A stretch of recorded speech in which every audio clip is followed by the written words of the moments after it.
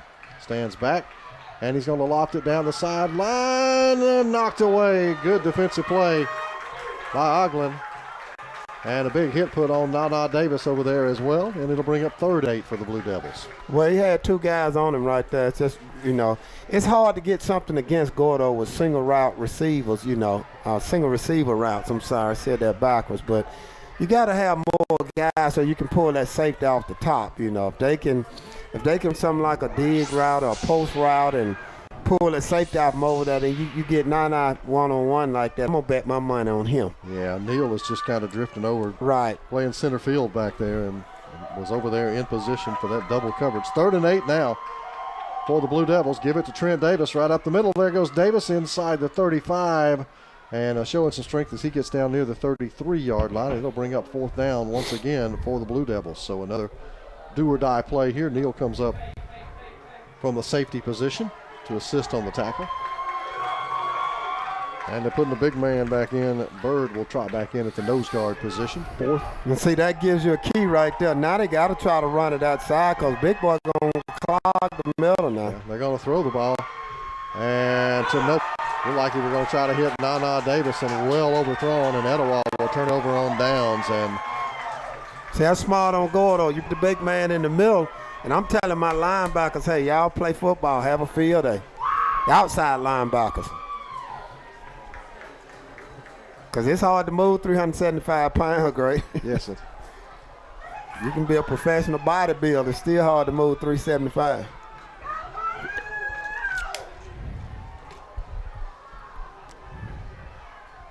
So, and by the way, there's a little bit of an East Alabama connection with the head coach there at Gordo.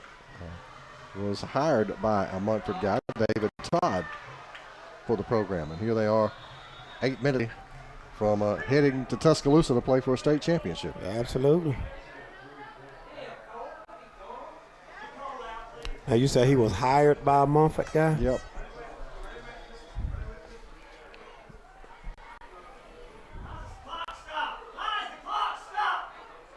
Okay. David Todd, yeah. Was the head coach and hired Lolly as the assistant. So there you go. 2nd and 9 right now for the Green Wave. They'll wind the clock, and I'm thinking if you're the Green Wave, you want to be really deliberate here. Oh, I'm snapping that football at 3 seconds every time. And I'm not afraid to let the big boy run it again because he had a couple of good runs. I mean, you know, it's just unfortunate, you know. And they've got Edwards in there at the running back position now, and they're going to turn and give it to him, and he's going to be hit in the backfield and bulldog down there. Hit made by Tyler Dobbs. Handley now up 34-13 on American Christian. Still showing Fife leading Piedmont 14-6. Both games in the 4th quarter. I would think that Piedmont Fife would be late in the 4th quarter with a 14-6 game. Right. Especially the way both of them tend to run the football. Yeah. Piedmont can throw it, but the way Fife run it, Yeah. you know, that'll be a fast-moving game. Here's a pistol look, Bailey, with Edwards in the backfield. He's going to put it in the air. He's going to hit the go route. Coming over to J.T. Billups. It was well defended by Nana Davis, and incomplete. So 4th down coming up, and they will have to kick the ball away, will the Green Wave.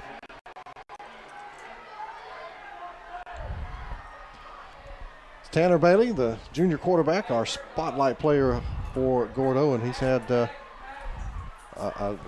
nice return here in the playoffs, leading the Green Wave. He was out for 4 weeks with a broken collarbone, and he's made a nice return. And boy, as you said, Coach, he's got a hose. Yes, sir. He God gifted him with an arm, buddy, because he can throw it. I mean, he throws it with ease too. Neal off the side of the foot. That's going to be a very short kick that's going to hit and come directly over to the Gordo sideline at the Green Wave 48-yard line. So the Blue Devils with another crack at it with 6:39 to go. And that's what you don't want. I mean, Gordo is giving them opportunities. You know, you just instead of giving them opportunities.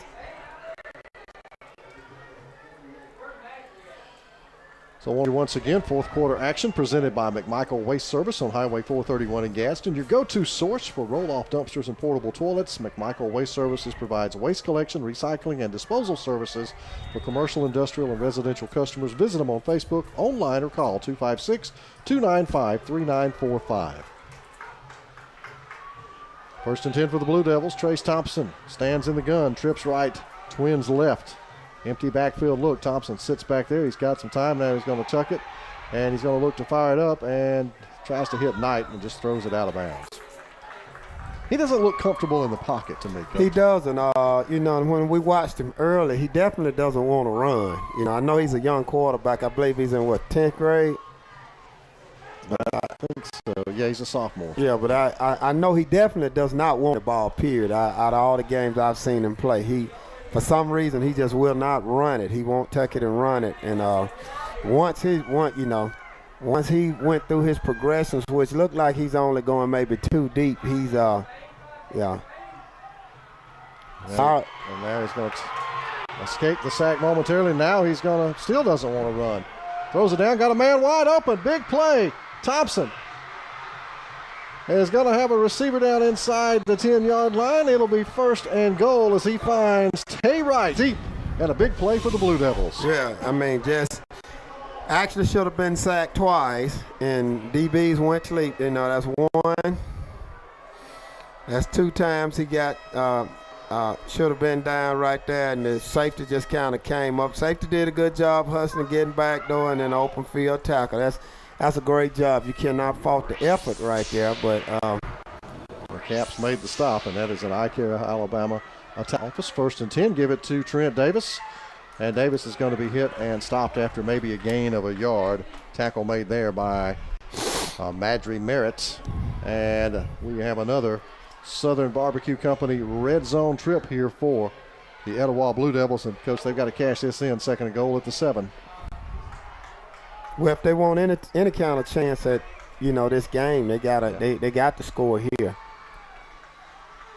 Thompson, little play action now, looking to dump it off and just throws it out in the flat, as it looked like he wanted to hit Nana Davis, and the closest man to it was Neal. They did. The defensive end came off and he hit him in the backfield, which is a old school move. I mean, that's what I teach my guys. As long as they're in the backfield, there's no holding or anything. So you hit them in the backfield right then. They're going to go Wildcat with Trent Davis at the quarterback position, and hobbling out there onto the field is going to be number 6.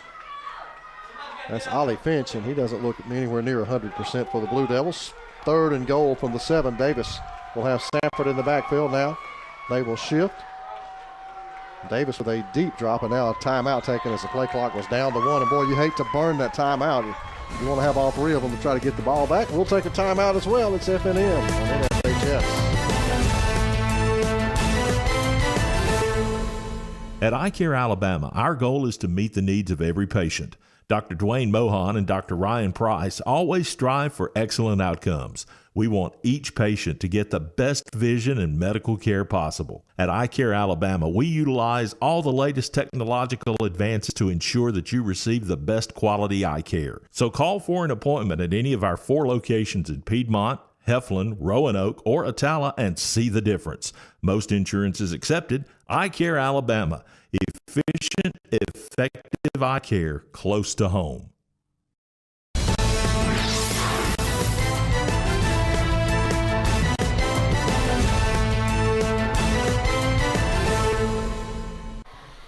We welcome you back as it'll be an eye set behind Trent Davis. Third and goal for the Blue Devils at the Gordo 7-yard line. Now they'll switch out of the eye and into the gun. In the Wildcat will be Trent Davis, and he's going to take it. He's going to fake it to Nana Davis right up the middle, dives to the 1, and it'll be 4th and goal coming up. Tackle is going to be made by Glass for the Gordo Green Wave. So here's the season for the Blue Devils. 4th and goal from the 1. Davis. Well, you sell out right here. You know Davis going to run it yourself. And he is, and they got him. Nothing doing there. Big tackle made by Tyrell Mayberry. And Gordo takes over on downs. Well, you know he's going to run it. You sell out right there. Most teams right there do the little Tebow jump pass right there. Once they ran it one time and it don't work, you send them again. And if you saw on the replay back there, Jim, if we can get that replay one more time. If you look back there on replay, you'll see the tight end back there in the end zone wide open by himself, number 12. Knight was alone, but they didn't get it to him. So Yeah, most teams will do that little. If you look right there, he's back there wide open by himself. Most teams will do the little Tebow jump pass right there. But they never had any intention of throwing it, and Gordo played it that way. They'll take over 1st and 10. Ball at the 2-yard line. Drops the ball, and Etowah's got it. Is it in the end zone? It is. Touchdown, Devils. Can you believe that? Holy cow.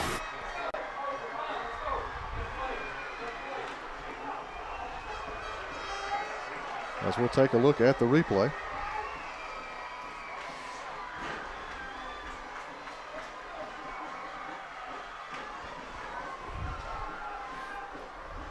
Well, he called for the snap. He just fumbled it. He just dropped it. That's going to be Sanford who runs in there and falls on it. He just dropped it. I mean, that's quarterback. So, wow, goodness, what a change in momentum. And they're going to say they've got Corona out there to kick it. I don't know what the holdup here is. Waiting all, I think. And a tee. So Etowah with a huge play defensively. Get the turnover, the fumble recovery for the touchdown by Sanford, and this, with an extra point by Corona, will be a 7-point game. So the Blue Devils still very much alive in this one. Well, the football gods are on Etowah's side. Snap is good, the kick is up, and that kick is good. 21-14, 4:53 to go. Blue Devils trail by 7 on FNN on NFHS.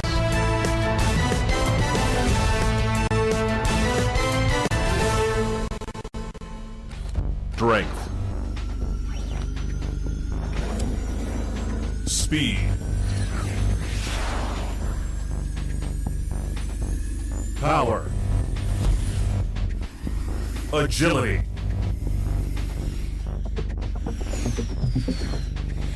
If you want to be elite, train with the elite. Creel's at Elite Nation. Call for your free consultation today. Has suddenly become a lot more interesting after the fumble recovered for a touchdown by Jake Sanford for Etowah. Absolutely. As I mentioned during the break, Greg, if I was Etowah, I would definitely, if I got an onside play, it would be in right now. Let's see what the Blue Devils will do there at Elite Nation. Kickoff right now for the Blue Devils. 4:53 to go. Blue Devils have 2 timeouts, and they trail by 7. As Corona will kick it off. Let's see if they will onside it, or will you try to lay it over the first 2 lines and land it on the field and see if something crazy can happen. He will onside kick it, and it is fielded cleanly. That is Caps, who will recover it at the Greenway 47-yard line, 1st and 10. Gordo will take over as the rain falls here at Jim Glover Stadium.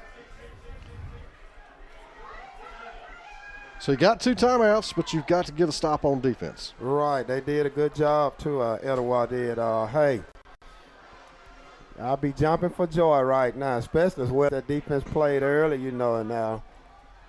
And maybe the biggest game in the state, or certainly the most hyped game, Fife has defeated Piedmont 14-6, and they advance to the 3A state championship game.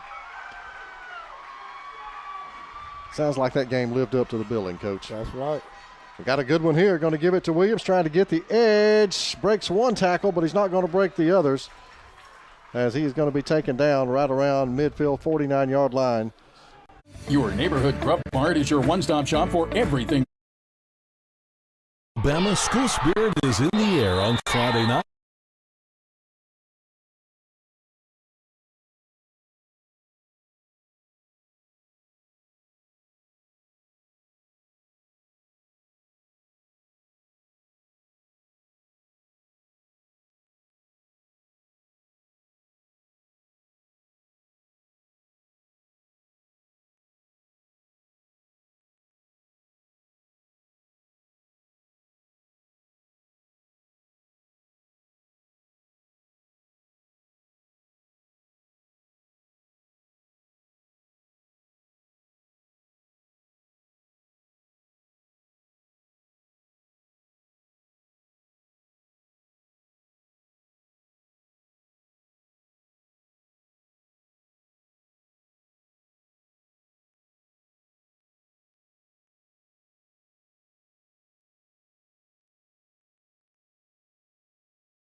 this entire game, and I'm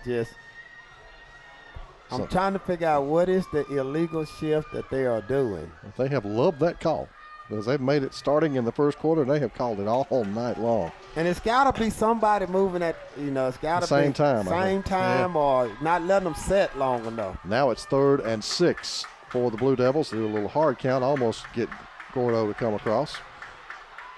But the clock is running, so you got to move along. 3rd and 6 for the Blue Devils. Here's Thompson. Fires it quickly to Tay Wright. Wright's got it. Going to cut it back. Slips. And the ball is loose. And Gordo has got it. The Green Wave has recovered the. And that is number 9, Hayden Pate, who comes out of there with it. As Tay Wright puts it on the ground. And that will likely spell doom for the Blue Devils. Yeah, I believe that was the play right there. I mean, he caught it and made a move. So Gordo will take over 1st and 10 out at their own 25-yard line. Etowah has 2 timeouts now.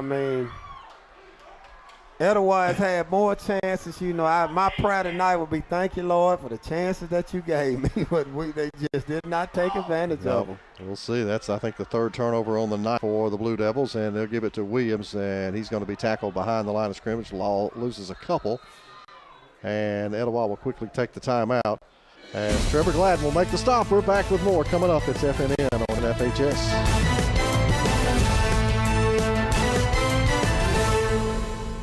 Blue Mountain Pallet and Wood Recycling is a locally owned business and has been in Cecil, Alabama since 1997. We provide a variety of products at reasonable prices. We support our churches and law enforcement. Ronald Reagan once said, entrepreneurs, small enterprises are responsible for almost all the efforts in the United States. Blue Mountain Pallet, 36 for sales.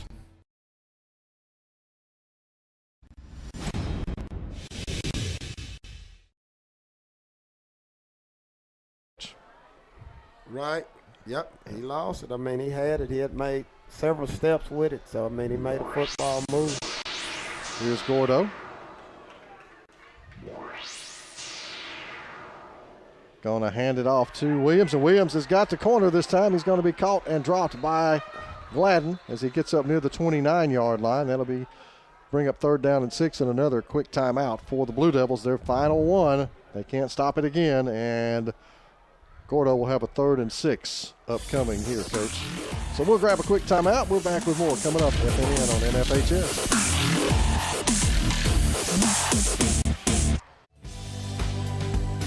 Harrison Sports and Chiropractic, located in Anniston, Alabama, is dedicated to their patients. Car accidents, injuries, pain management, or even if you're just feeling the wear and tear of everyday life, Dr. Farr and Dr. Harrison can help. Call them today at 256-231-0417 or like them on Facebook. Walk-ins are welcome, most insurance accepted. Contact them today. That's 256-231-0417.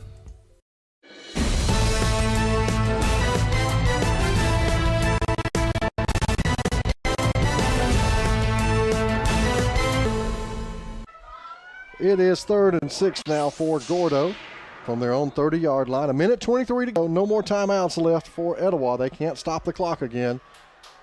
As the Green Wave, you got to think they're going to keep this on the ground, and it's going to be Bailey calling his own number. He is breaking tackles, and Bailey is going to be stopped short of the 1st down at about the 33-yard line.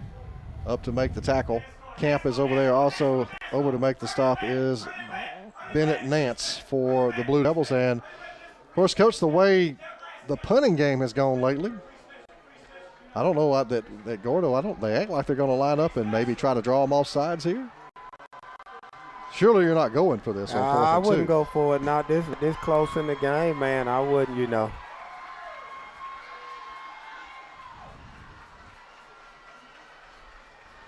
They're just trying to run clock. I think they'll take the timeout. They shift, trying to draw Etowah off sides, and they didn't bite. And now you're going to have a timeout taken by Gordo. Then I think you're going to send the punt team on, and we'll see if it's a good punt, if it's another one of the short ones when we come back. FNN on NFHS.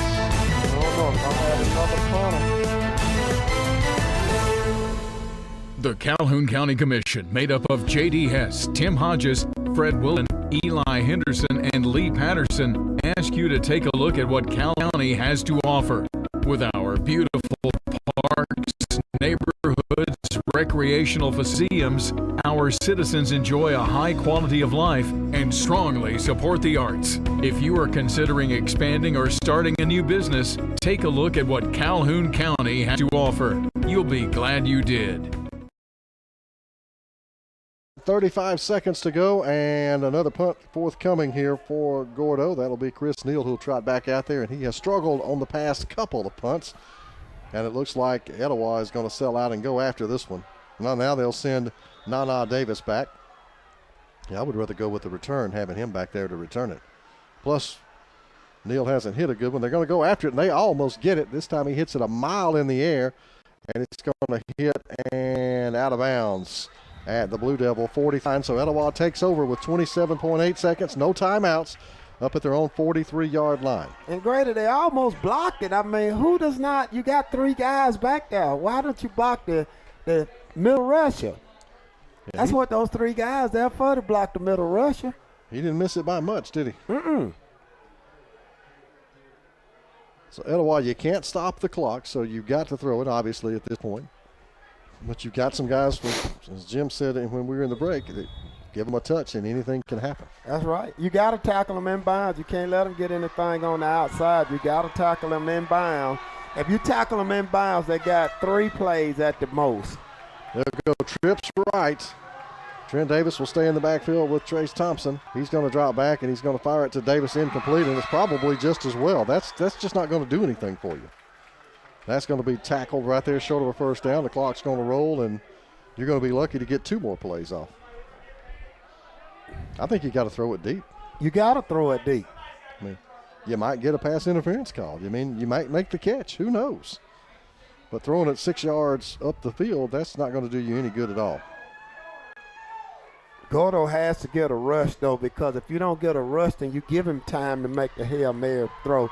But if you get a rush on him, now he had to scramble. Now he's going to be able to step up. So you got to make him throw like that. You got to make him rush, and then he throws it out of bounds. Throws it away. And that burns some more clock down to 50 now. And 3rd down and 10. Now, if he complete this in the middle of the field, even if he get a first down, they won't get but 1 more play off. I think you just got to put this one up in the air and take your chances and let your guys go up and try to make a catch. Right. Hope for an interference or something. But I think you got to put it down the field. Here's Thompson out of the gun. And they're trying the screen to Trent Davis. And Davis is stopped short of the first down, and they're not going to get another play off. That's the ball game. That's the game. 5 seconds, 4 seconds, and Gordo is going to Tuscaloosa to play for a state championship. The Green Wave have won it here tonight at Jim Glover Field in Attala. Etowah sees their season to an end, and the celebration is on for the folks in green and gold. We're back with more FNN on NFHS.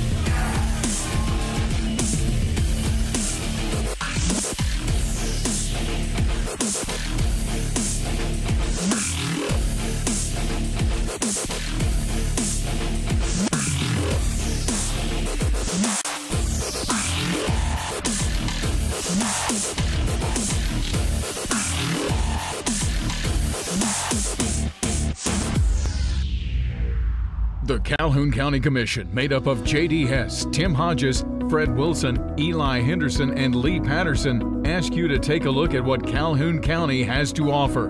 With our beautiful parks, neighborhoods, recreational facilities, historic museums, our citizens enjoy a high quality of life and strongly support the arts. If you are considering expanding or starting a new business, take a look at what Calhoun County has to offer. You'll be glad you did.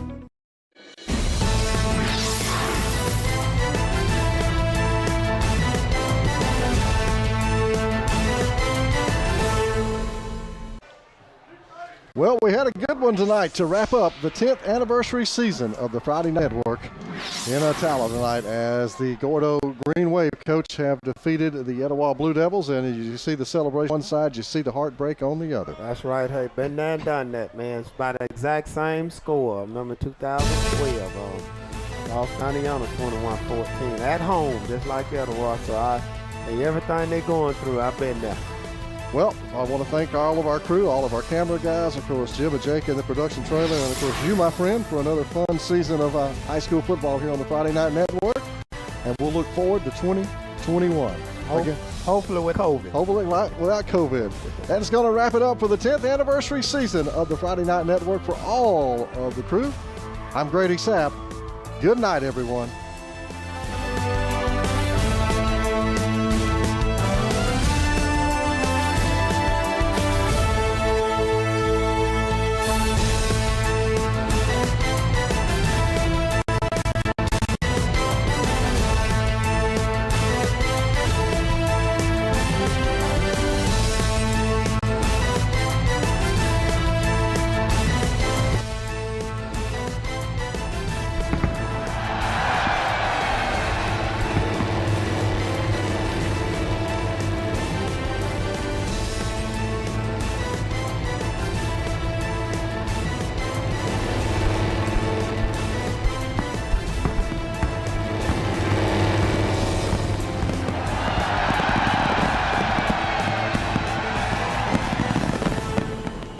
Hi, I'm Dave Mack for Advantage Tire on Highway 202 in Anniston. Most of you know about the new and used tires and rims we sell, but I bet there's a lot of things we do that you don't know about.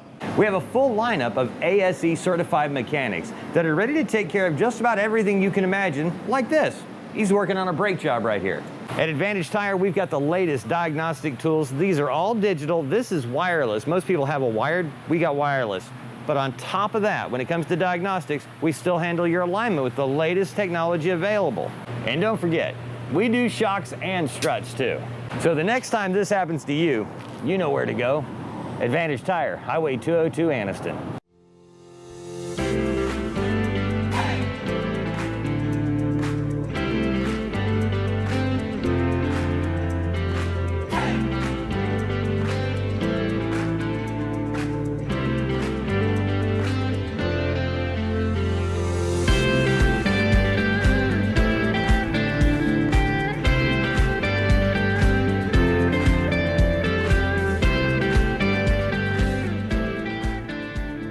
Look of summer year-round at Sunkist Tanning in Alexandria. Life's an adventure. Adjust as you go. It's the time of year when your schedule is busier than ever. You'll find level 4 bronzing beds, spray tanning, or a tanning booth to meet all your tanning needs. Refer 3 friends and get a free visit. With school back in, maintain your summer color with a full line of enhancer lotions. You'll also find extended hours during the season. Call 256-403-6014 or follow us on Instagram and Facebook for special offers. Sunkist Tanning, Suite E in the shopping center next to Foodland in Alexandria.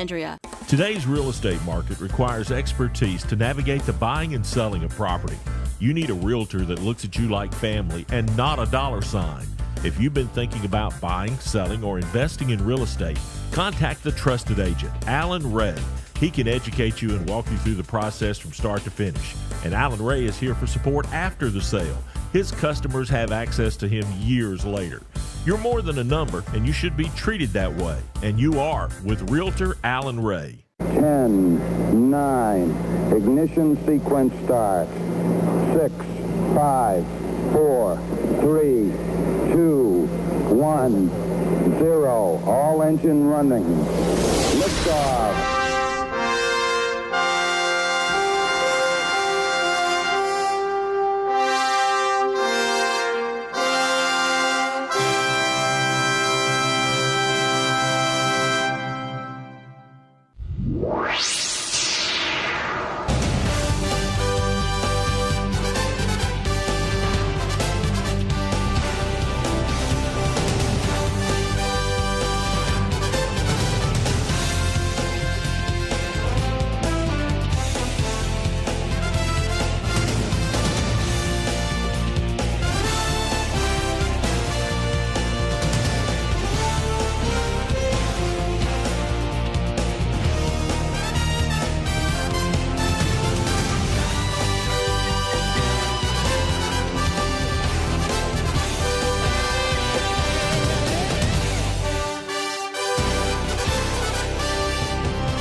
We're at the halfway point of the 2023 season as Jacksonville and Ohatchee have passed the test so far to the first half of the season with flying colors as the Indians of Ohatchee and the Jacksonville Golden Eagles square off in one of the final non-region games of the season for both teams. From the Creek Bank this evening here in Ohatchee, Alabama, it's Jacksonville and Ohatchee. Happy Friday and happy game day as we welcome you into the FNN High School Football Game of the Week presented to you by Southeastern Utility Services. James Hardy along with Coach Eddie Bullock and the rest of our FNN crew here at Roy C. Owens Field at the Creek Bank. And Eddie, when you look at the midseason report for both of these teams, especially for Ohatchee, this time last year they were winless coming into this game. This year, a whole different story, having won 4 of their first 5 ball games. Well, I think both teams are pretty well satisfied where they are at this point in the season. And I think Jacksonville may wish they had the Handley game back again, but overall, I think both coaches are satisfied with where they are and looking forward to build on this game for the second half of the season. And you mentioned it for Jacksonville as far as their only loss coming to Handley in region play on the road. And really, it's the same story for Ohatchee. They've gone 4-1, as we've mentioned. Also, their only loss coming against one of the top teams in Class 3A in Sylvania a couple of weeks ago. And when you look at this type of game, Eddie, I think in my mind, this is almost for both teams kind of feel like it's an early round playoff game. Well, it is, and I think it's an excellent mid-season game because, in case you have any injuries, anything, you got plenty enough time to heal up to get going on it for the remainder of the season. So, I think it's a good test for both teams to let them know where they are. And, of course, when you look at Ohatchee, their tradition over about the last 15 years has been ground and pound.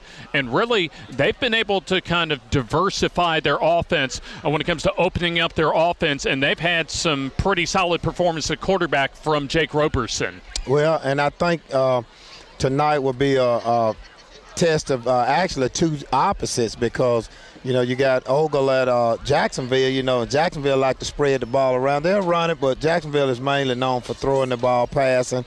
And, of course, as you mentioned, Ohatchee is that ground and pound. So it's a contrast of two different styles. So it's going to be an interesting game. And obviously, when you look at Ohatchee, we'll take as far as a further look at some marquees later on in our countdown to kickoff. But when you look at Ohatchee, obviously, for a game like tonight, maybe their best defense comes with the ground and pound offense.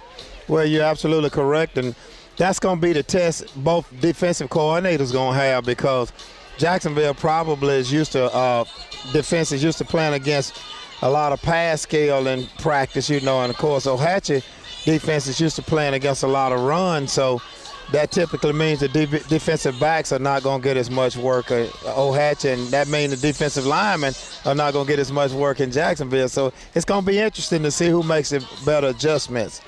And there you see some of the talking points as far as our game notes for tonight's ball game. Both teams at an outstanding 4-1 overall, 2-1 in their regions. Jacksonville in Class 4A Region 4 and 3A Region 6 for Ohatchee. And last year these two teams played, and it was Jacksonville taking a 35-6 victory over Ohatchee. But Ohatchee only was down 7-0. That was when they were injury-riddled as far as the teeth of their injury issues last season. Our countdown to kickoff presented to you by S&H Waterproofing and Construction. Should be an interesting ball game tonight. And for a much improved Cleburne County squad last night, they were able to pick up a key Class 4A Region 4 win last week over Munford in our FNN High School Football Game of the Week. This will be, looks like an offset eye out of the pistol. This will be a fumbled snap that time. A loose ball is a scramble for, and looks as if Jacksonville pounces on it for the first turnover of the game. Ogle throwing over the middle. That is complete for the first down. About 25 minutes away or so from kickoff from our FNN High School Football Game of the Week, which this week is presented to you by our friends at Southeastern Utilities. And once again, our countdown to kickoff presented to you by S&H Waterproofing and Construction. So settle in. Should be a really solid ball game this evening. The final non-region game for Ohatchee this season, as they'll have the final 4 weeks in region play. And really for Jacksonville, this will be their final test as far as their road schedule for the regular season in the 2023 season. Jacksonville will only have one more road game after tonight, and that'll be in about 3 weeks or so at Munford, right in the middle of October. Still, a look at our big ones, the starting lineups for tonight's ball game, our captains meeting and coin toss later on in our countdown to kickoff. But coming ahead, it will be a look at our big ones across the state of Alabama here at the halfway point of the 2023 regular season here on the FNN High School Football Game of the Week. It's game day, and from all of us at Bucks Island, From the Loft Tackle Store, from the team in service, from the team in parts, from the sales team, from the Bucks Island family, good luck and go get 'em, boys. Treating our customers the way we want to be treated since 1948. BucksIsland.com or call 1-800-I'm-READY. Let our team help you win on the water. At Farmers and Merchants Bank, we're showing off our school spirit with our newly designed vertical Spirit debit cards. Now these are customized with your favorite school's logo, and half of every Spirit card purchased goes toward your school. So, show off your colors and support your local school with the F&M Spirit debit card. You can learn more at fnm.bank. Member FDIC.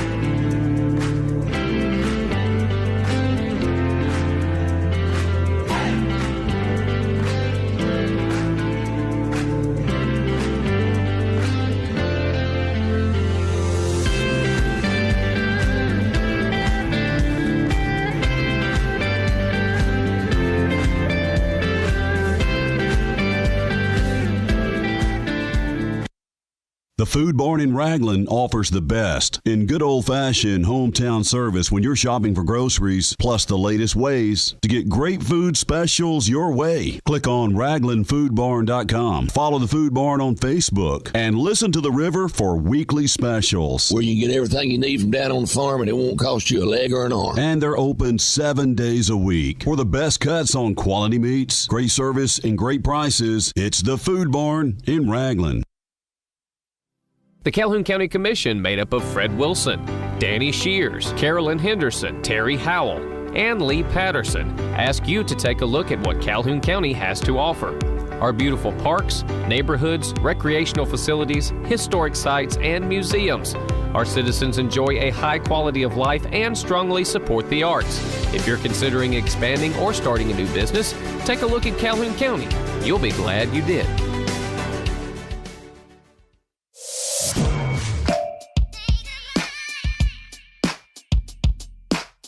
Bama Sheds and Pole Barns, locally and family owned with the best customer service. Custom built to fit your needs with free delivery and setup. Design and price online or stop by and see what we can do for you. Nobody beats our prices and nobody beats our quality. Built in Alabama, made in Alabama. BamaSheds.com.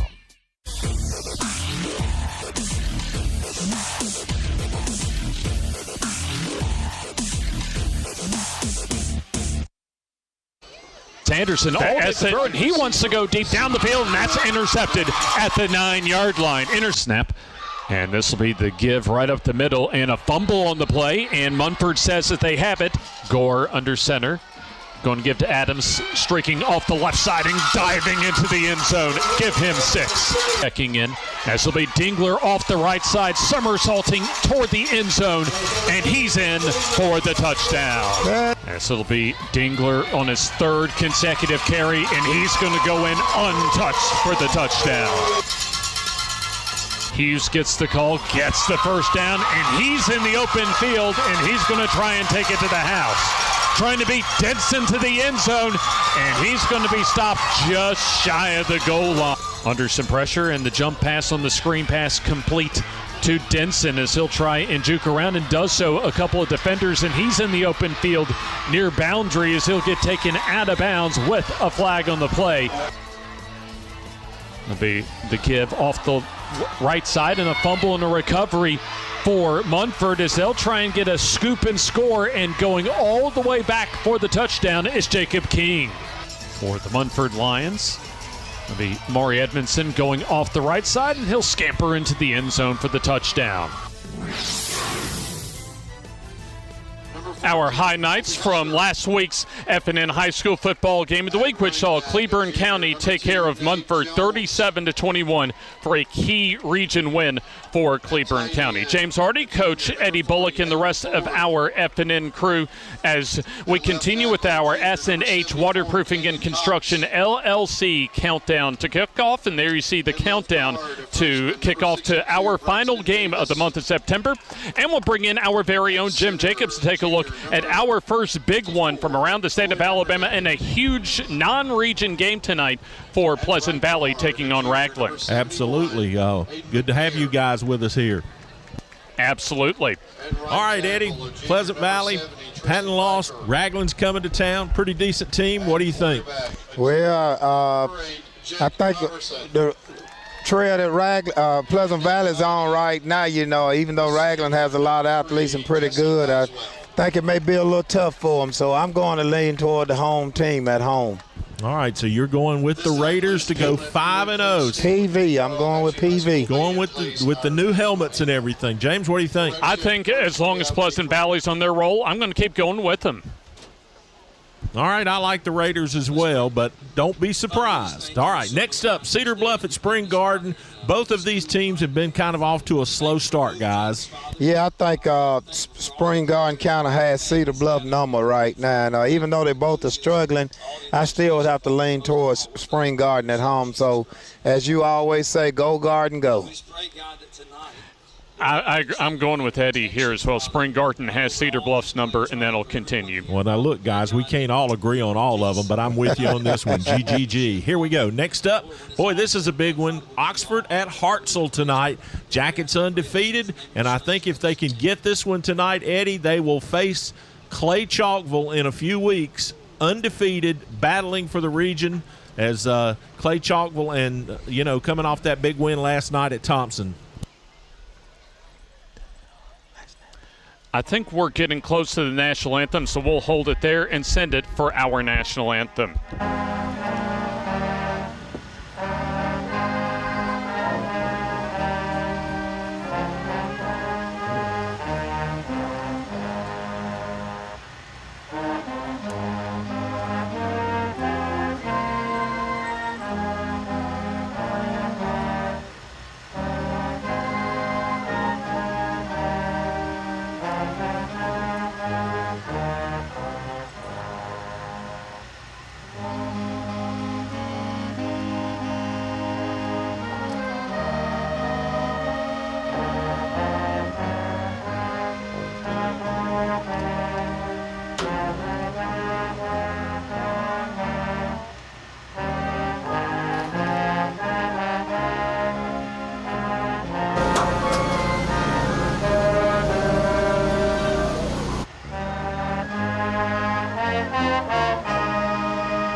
Our national anthem from the Creek Bank as we're less than 15 minutes away from kickoff between the Jacksonville Golden Eagles and the Ohatchee Indians, as our next big one will feature Oxford undefeated going on the road at Hartselle, Eddie.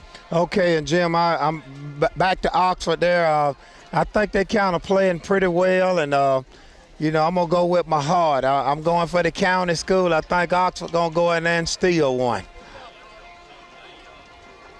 Let me turn my button on there. All right, let's hope so, because certainly, it would set up just a huge football game here coming up in a few weeks. Absolutely. What do you think, James? I think Hartselle takes it to home, but I think Oxford gives them a pretty good game tonight. All right. Next up, Wadley at Randolph County. A couple of undefeated teams from the same county. Coach, this is always a war. Right. I think this is a rock-throwing battle right here. You got Wadley going in against Randolph County. And, you know, traditionally both of these programs are pretty excellent programs. And I'm going to go with the home team on this one. I think Randolph County is going to pull one off at home. He likes the Frog Hollow guys. All right. Randolph County, the Tigers over the Bulldogs. What do you think, James? I think Wadley pulls it out, but barely. All right. Next up, Hoax Bluff at White Plains. You know, Eddie, I really left our game at Hoax Bluff very impressed with where the Eagles seem to be headed. Really physical, and really physical win you a lot of football games. And I think you're going to continue to be impressed because Hoax Bluff goes in there, and, you know, I think they just win by a landslide. It'll be interesting to see how White Plains comes out, especially after the circumstances of the last week, but Hoax Bluff will just be too physical for them tonight. Yeah, I like the Eagles in this one as well. Pisgah at Sylvania. You know, on paper, Eddie, nobody says Pisgah should win this, but they're, a top 5 team in class going in to take on a team that hadn't lost a game this year. I think it ought to be a good one, but I still like the Rams. And I agree with you. Pisgah is playing extremely well, but I think Sylvania is going to be too much for them at home. Yeah, I think so too. Sylvania at home playing well on a roll, and they'll maintain that momentum. All right, the pirate ship sails into Southside Gadsden tonight. It's Boaz and the Panthers tonight, right there on the riverbank, Coach. And I think that's going to be another tough game there. And I know both teams are doing well, but I just think Gaston City Southside, is playing a little bit too well for them to let Boaz come in and just defeat them at home. I'm going with Southside at home. All right. Even without the 10 gauge, you like the Panthers to pick it up? Absolutely. I'm going with you, Coach. I'm in the same boat with you. I'll make it a trifecta to the Mason Teague and that offensive line. All right. Reeltown at Cleburne County. I think that's another team that we all left impressed by when we were over in Heflin. Cleburne County kind of roughed up on Munford, Coach, but Reeltown's another animal. Right, Reeltown is absolutely another animal. I think Cleveland County, they looking more like the traditional Cleveland County. I still think a few pieces are missing, but I think Coach got them playing pretty well, and I think Cleveland County pulls off a close one at home. I think this one will go right down to the wire as well, but I'm going to pick Reeltown to just eke it out on the road tonight. I got to go with Reeltown with this one. I think the Rebels are the real deal, and we got to see if Cleburne. I'll tell you what, if Cleburne County can win this game tonight, they might win one or two more that they weren't supposed to win. I will say that, and that gets us to Wellborn at Talladega. Coach, not because we don't all think Wellborn's going to win this one, because we do, but Wellborn's kind of went under the radar screen this year. Well, absolutely. But, you know, Wellborn went on the road and got a big one on the road. So, you know, Jeff Smith still letting you know that he's playing Wellborn football. So, you know, that's a no-brainer right here. But I think Wellborn just goes in and dominate this game. And I agree with you, Eddie. I think this is one where Walter Wellborn picks up where they left off last week.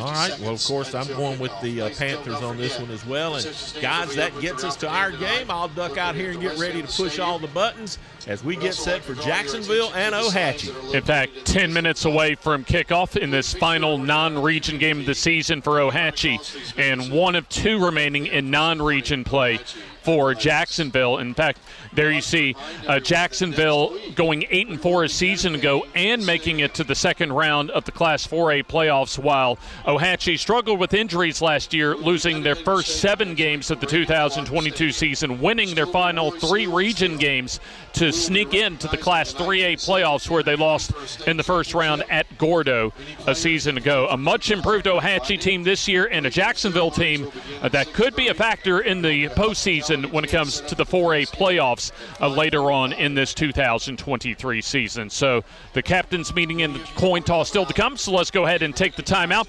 and we will have a look at the starters as well as our opening coin toss after this, as you are watching the SNH Waterproofing and Construction countdown to kickoff of the FNN High School Football Game of the Week.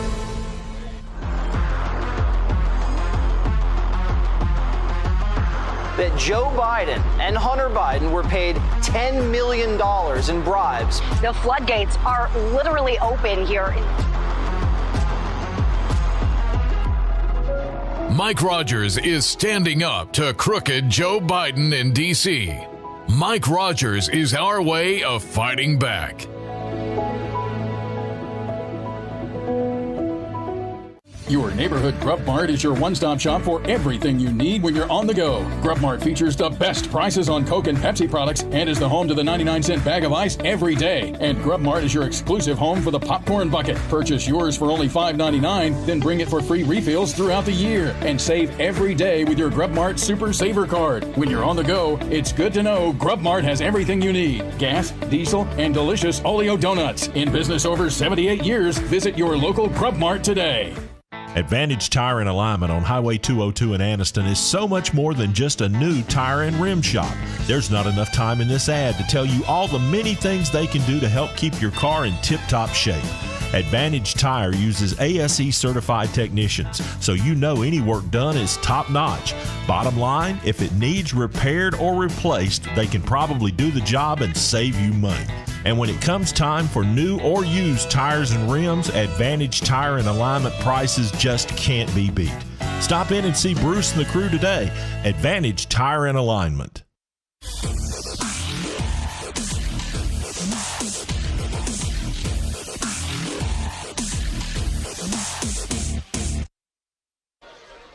Southeastern Utility Services brings you our FNN High School Football Game of the Week this week, and our countdown to kickoff this week for the final week of September, brought to you by SNH Waterproofing and Construction. As here you see the Jacksonville captains, basically their wide receiving core of Amore Young, along with Monty Sinclair and Kedrick Fisher, along with quarterback Jim Ogle, and the captains for Ohatchee, Jesse Baswell, Jake Roberson, among others, heading to midfield as our coin toss and captain's meeting this evening, brought to you by Petticoat Grooming. As there you see the officials in midfield, and we're about to have our toss of the coin.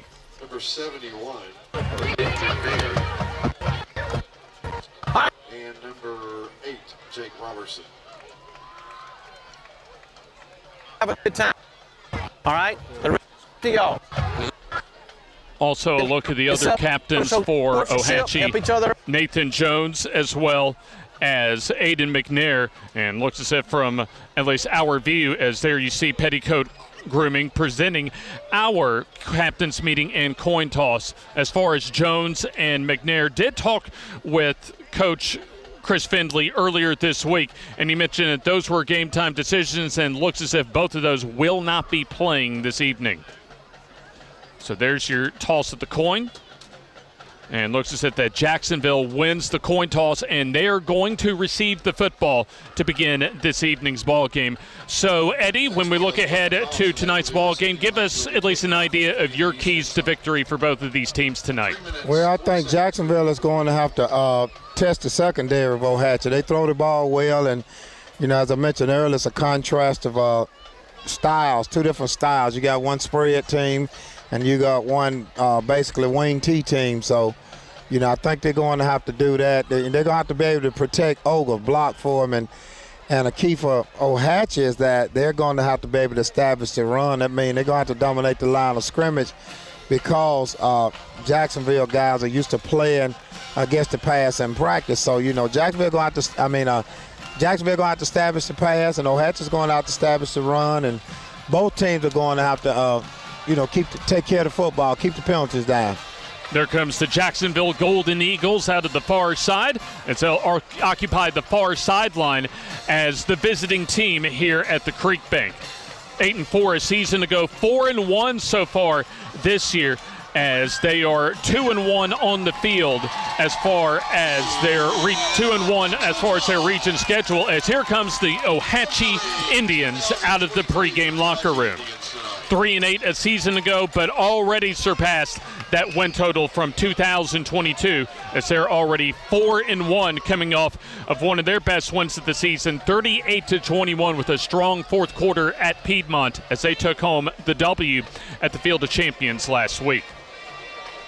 So as we look ahead to our kickoff for this evening's ball game, this is the final non-region game of 2023 for Ohatchee, as they'll have 4 consecutive region games in October to close out the regular season, as they'll play the first 10 weeks of the regular season and have their off week in week 10 of this 2023 season. So we're closing in on kickoff here at Roy C. Owens Field at the Creek Bank. The Leopard Gypsy will present our kickoffs this evening, and also about ready to begin the first quarter, which is brought to you this evening by Air Medic.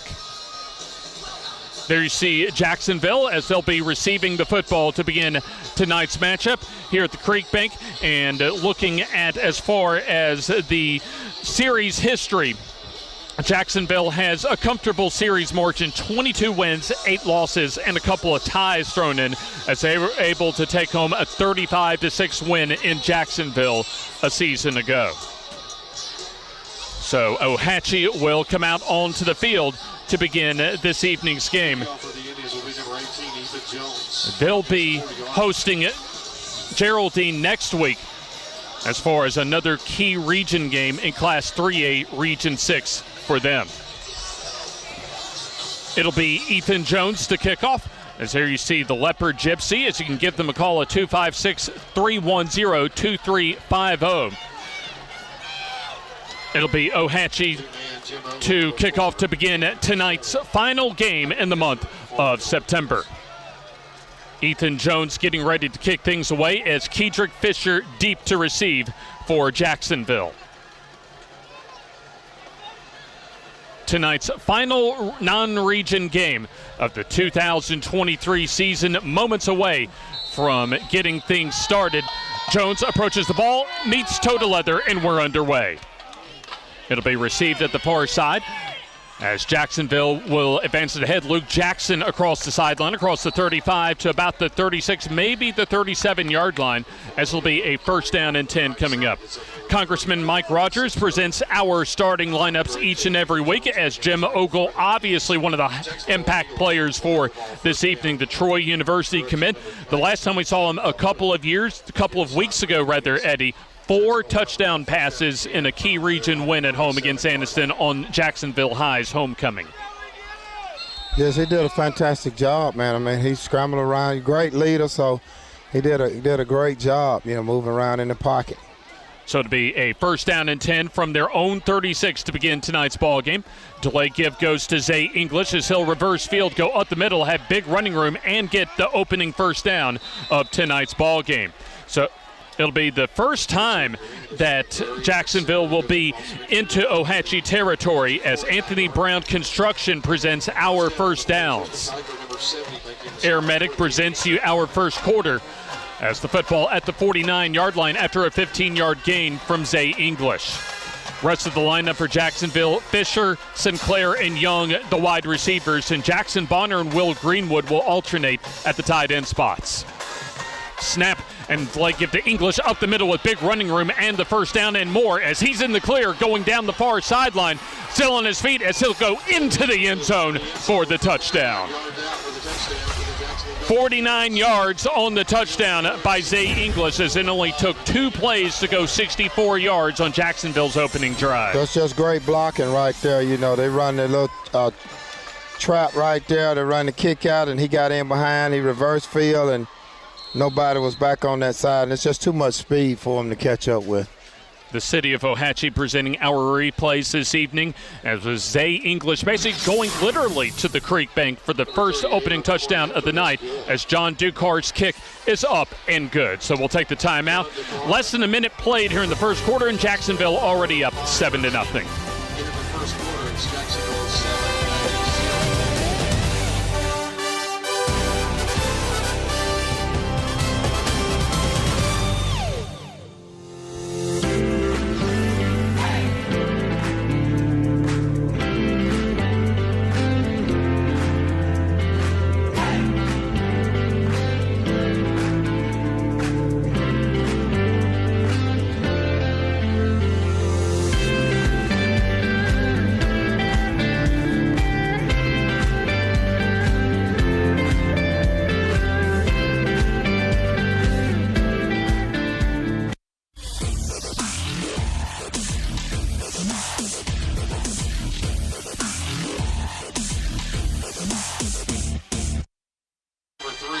The first quarter brought to you by Air Medic, as Jacksonville only needed 2 plays and 64 yards to put up their first points of the night on a 49-yard touchdown sprint by Zay English. The Leopard Gypsy will bring us another kickoff, this time by Jacksonville's John Ducar.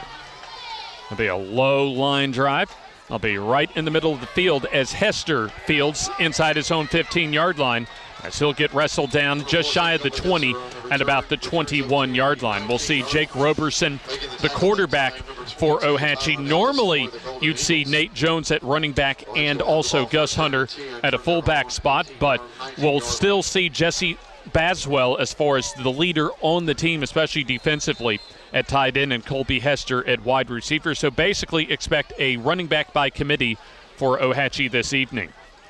There's the snap and the give off the left side, as it'll be a minimal gain that time across the 20 to the 21 for Jesse Baswell in his first carry of the night. Looking at the rest of the Ohatchee starting lineup, Kenyon Cox, the left tackle, Braxton Davis at left guard, Owen Abernathy, the center, Parker Crump getting his second start, just a freshman at right guard, and Tristan Kiker, at least normally, or to start the season, the starting right tackle, but also Aiden McNair getting more opportunities the last couple of weeks at right tackle, as we have a whistle and a flag on the play. So a flag on the play after a 1-yard gain by Jesse Baswell on first down. False start on the offense, 5-yard penalty, still second down. So there's the first penalty for either team this evening on a 5-yard penalty, so it'll be a second down and 14. A quick look at the Jacksonville defense, courtesy of Congressman Mike Rogers. It'll be Tylen Ellis, the defensive tackle, also nose guard, along with Lewis Biddix and Gavin Peeler as the defensive ends. Second and 14 from the 16. Roberson will give off to Baswell. He's not going to have a whole lot off the left side. Biddix there, along with Charlie Wright, one of the linebackers on the tackle. Looking at the rest of the linebackers for Jacksonville, in addition to Wright, Luke Jackson, the outside linebacker, Ryan Mitchell and Will Greenwood, the inside linebackers, TJ Wilson and Zay Moore, the cornerbacks, Tyshawn Coleman and Monty Sinclair are the safeties.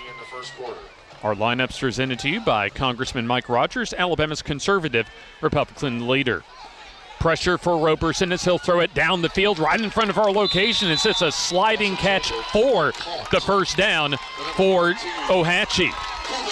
Very nice throw that time, Eddie, from Roberson to pick up the first down. It's a great throw. He was on the roll on the outside, and cornerback just gave too much cushion. You know, normally you get at the sticks and you make them go short, but he was behind the sticks, and receiver ran a great route. Great throw. Colby Hester, Roberson's favorite receiver, favorite target, I should say, on the catch. So that'll be about a 16-yard gain and a first down. Here's underneath give to Hester as he'll go up the middle and fall forward for about a couple, as we've played almost about the first 3 minutes of this opening quarter, as Jacksonville scored on a 49-yard run on their second play from scrimmage thanks to Zay English.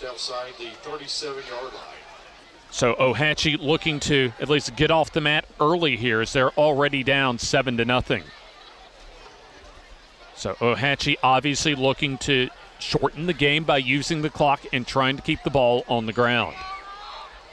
So it'll be a second down and 7 after a Hester 3-yard gain. Delay give goes up the middle to Baswell as he gets some running room and falls forward a couple of yards shy of the first down, as there's Luke Jackson along with one of his linebacker teammates helping out on the tackle. Well, they pounded it up the middle now. Looks as if Landon Wise in the game helping out that time on the tackle. And indeed, Landon Wise assisting on the tackle, as it'll set up a 3rd and 1 after a 6-yard gain from Jesse Baswell. Give up the middle to Baswell, trying to bounce it to the left side as Luke Jackson makes a very nice tackle about 2 yards behind the line of scrimmage. So it's going to be 4th down from their own 43 or so for Ohatchee. So nothing to lose really as far as tonight for Ohatchee, and really for both of these teams being a non-region game. But you would think with both of these teams, as far as their future destination in the postseason, kind of almost like an audition as far as the postseason for both of these teams.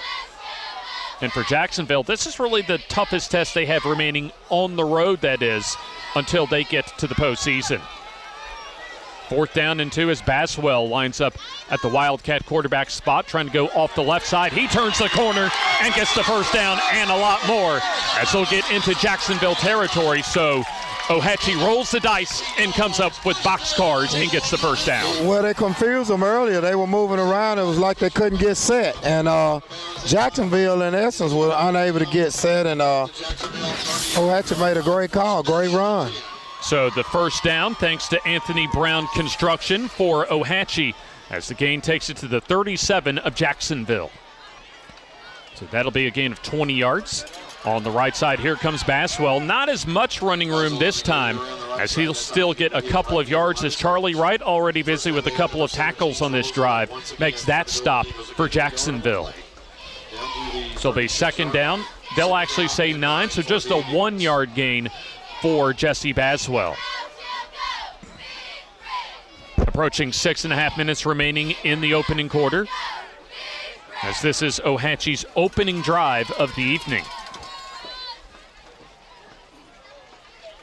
It'll be Roberson back in at quarterback, as he'll pitch it out to Baswell, trying to come to the near side. Good pursuit that time by the Jacksonville defense, as once again Wright on the pursuit, making the tackles. He pushes Baswell out of bounds. So the clock stops at 6 minutes, 18 seconds remaining in the opening quarter, as Airmedic presents to you our first quarter. Airmedic Heating and Air Conditioning. Give them a call at the number at the bottom right-hand portion of your screen. So another 3rd and long coming up, as Ohatchee actually looking to convert on their first 3rd down opportunity, or second, I should say, as they converted on a 3rd and about 12 earlier on this drive. Play action, under pressure, Roberson. That pass is deflected and almost intercepted. Through the hands initially, looked like of Hester, as it was almost intercepted that time by Jacksonville. Zay Moore's a 4th and 9 awaits the Ohatchee Indians. Yeah, I know he wish he had that one back. I mean, the ball just went completely through his hands, and he should have. That should have been a turnover right there. Line to reach to the first down will be the 27-yard line. Roll out, and then the throwback screen is high, incomplete, and Eddie, I think that Roberson would love to have had that throw to Baswell back, because a good throw, and they might have had a big play that time. I think a good throw, and he would have walked in the end zone. So that was basically dodging the bullet on that 4th down and 9 for Jacksonville. Will still take over 1st down and 10. Approaching 6 minutes remaining in the opening quarter, as Jacksonville will have just their 3rd offensive play of the first quarter, because they only needed 2 plays to go 64 yards, as their first drive capped off by a 49-yard touchdown sprint by Zay English. In fact, Jim Ogle didn't even have to throw the ball on the opening drive, as he'll throw this time on the bubble screen pass, far side complete to Kedrick Fisher to the far side, as he'll stutter step, advance upfield, and get his Anthony Brown construction first down. Just great second effort right there. Should have been a 2 or 3 yard gain, and he turned it into a first down. So that's just excellent athletic ability right there. Of course, when you look at this receiving core, Eddie, one of the top and fastest in the entire state of Alabama when it comes to Class 4A, as that was Fisher's first catch, a 13-yard grab, and a first down. Ogle will survey the defense against 3-man front. Throws slant pattern over the middle, complete to Sinclair, as he'll get another first down into Ohatchee territory at the 39-yard line. That's the air raid right there. He just run the quick slant. Outside linebacker failed to collision him, so it does not throw the timing off. He should get his hands on him right there to slow that route down. Jake Roberson, the safety, on the stop. Still a first down on about another 13-yard grab, this time by Monty Sinclair. Here's the delay give going to English off the left side. Gets around one tackle, gets into the open field at the near boundary, as he'll go out of bounds, but yet another Anthony Brown construction first down for Jacksonville. So that'll be inside the 30, around the 25-yard line, as we'll take another look on our replay. And there you see some outstanding blocking on the edge for Jacksonville as the Golden Eagles continue another potential scoring drive. Their second drive of the first quarter and a first down coming up. Here's the pop pass going to Sinclair. He'll get wrapped up in the backfield for a TFL. That play goes nowhere. They had it diagnosed from the beginning. Gus Hunter, the defensive end, reads that play, and we'll look at him, thanks to the city of Ohatchee, get off of his block that time from Drake Lee, the right tackle, and a good open field tackle that time deep in the backfield for a 4-yard loss. Did an excellent job. So it'll be a 2nd and 14. They'll spot the football at the 27-yard line. Ogle, bubble screen pass to Fisher, complete. Far sideline as he'll advance up the field into the red zone, and he'll somersault and tumble toward the goal line as he'll get another first down grab for Jacksonville. And that's what you do. You put it in your playmaker's hand and let them try to create space. Now Jacksonville went on the road last week and got a rather easy 51-0 region win at Talladega. So Jacksonville right now, especially offensively, picking up where they left off last week. So that was a gain of 17 on 2nd and 14. Another Anthony Brown construction first down. First red zone opportunity as the delay give right up the middle to English, as he'll get tripped up and taken down inside the 10-yard line. And there's our friends Precision Docks and Repairs presenting our red zone trips for both of these teams this evening. Sam Jones on the tackle, his first of this ball game. Under 4 minutes remaining in the opening quarter as Jacksonville looking to get their second touchdown in as many possessions. Jacksonville playing very effortless as far as their offense when it comes to just being able to drive down the field. 2nd and goal from the 8. Here's the quick slant over the middle, and that will be complete to Fisher, and that's in the end zone for the touchdown.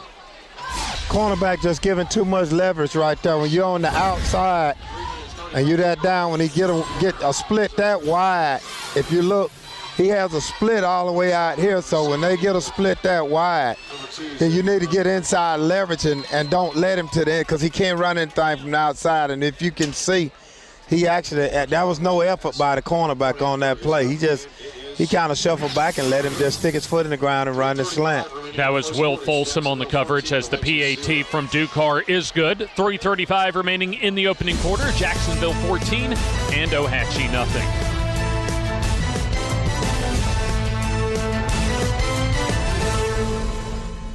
The Calhoun County Commission, made up of Fred Wilson, Danny Shears, Carolyn Henderson, Terry Howell, and Lee Patterson, ask you to take a look at what Calhoun County has to offer. Our beautiful parks, neighborhoods, recreational facilities, historic sites, and museums. Our citizens enjoy a high quality of life and strongly support the arts. If you're considering expanding or starting a new business, take a look at Calhoun County. You'll be glad you did.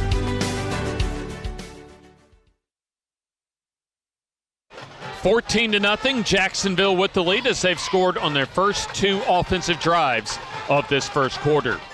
Our FNN Game of the Week presented to you every week by our friends at Victory Law. Our first quarter also brought to you this evening by Air Medic. The second Jacksonville kickoff from John Ducar upcoming here in this opening quarter as they've gotten a 8-yard touchdown pass from Ogle to Fisher. As there you see the end-over-end kick that from Ducar that goes over Hester's head into the end zone for a touchback. The Leopard Gypsy presents all of our kickoffs this Friday evening, the final Friday in the month of September. So Ohatchee really needs to make a statement here as far as trying to stay in this ball game, as their defense really has not presented a lot of resistance so far this evening to Jacksonville's offense. Not at all, not at all. It was an English 49-yard touchdown run on the second play from scrimmage for Jacksonville, and then an Ogle to Fisher 8-yard touchdown pass, and then Ducar successful on both of his PATs. I think Ohatchee may be a little bit off balance because the first series, Jacksonville ran the football. In the second series, they pretty much threw the ball. They went to the air raid. Baswell getting the call as you have Biddix along with a number of others. And there you see a fine job so far this year by Chris Findley's coaching staff when it comes to their 4-1 start at the halfway point of the season. But obviously a tough matchup for them as far as just the speed and athleticism for Jacksonville's offense, and really for Jacksonville's defense as well. You look at almost coming up on the last 7 quarters, they've played some of their best football of the season on that side of the ball as well. Well, I think right now they got Ohatchee more or less off balance right now. They don't, Quick throw over the middle. That's behind Hester, incomplete. Looked as if the play was there, Eddie, on the play action pass from Roberson, but just behind Colby Hester. That's actually, they'll say the first down carry for Baswell lost one. So it'll be 3rd down and 11. Line to reach for the first down, their own 30 for Ohatchee.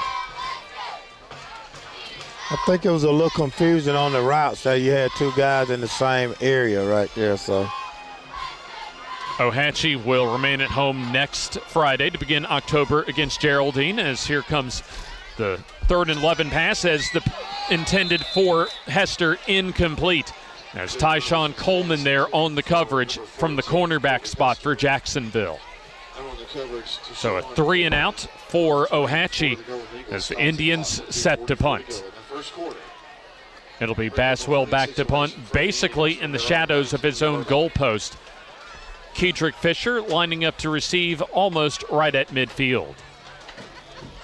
There you see Fisher right at the Ohatchee Indians logo.